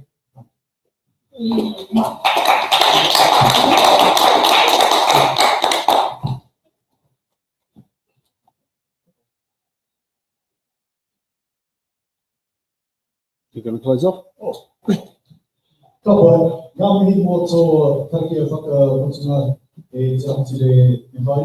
Engari, e ngā rangatire toru, ka nui tini I mō koutou tainga mai, wani nui a tātou. Thank you, e rangatire, these candidates for coming tonight to be with us and share your strength, your passion, your vision for the future of Tauranga Moana and the Tauranga City Council Te Awanui Māori Ward.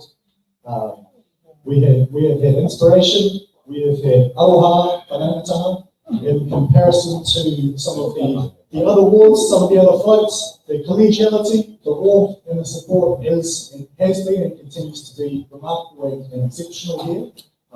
Total what we have heard, the challenge up to our whānau too, pōti. Vote. That's the cry that comes in unison from our candidates. The right of representation in our Māori wards has been hard fought, hard won, and the fight continues. And yes, this is our opportunity for one of our rangatira here to make their way with the other 9 homies to help steer the ship and the safe anchorage here in Tauranga Moana.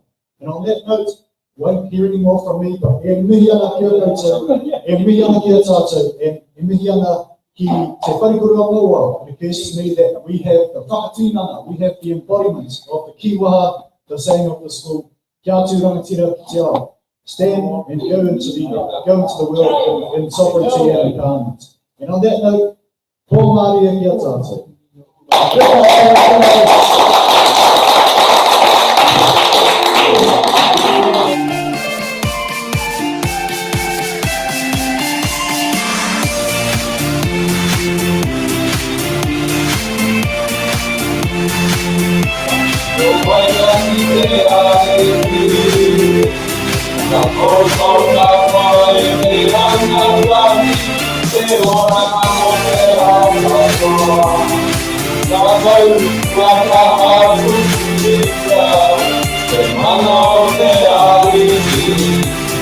Because your magic people to me, your magic people to me. Hold your head up high, let your voices fly. I'm proud to be mommy. Because your magic people to me, your magic people to me. Hold your head up high, let your voices fly. I'm proud to be Molly. I'm proud to be Molly. Too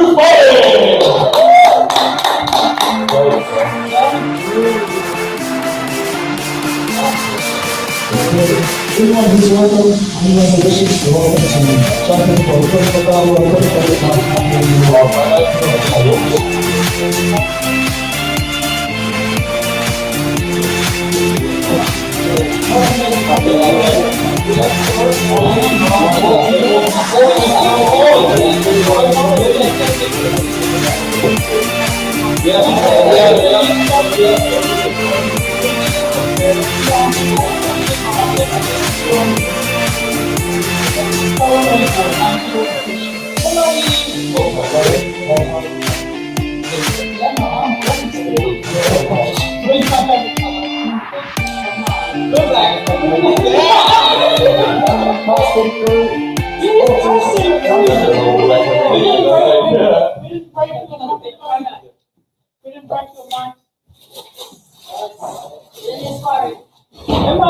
We did the post and put Stacey.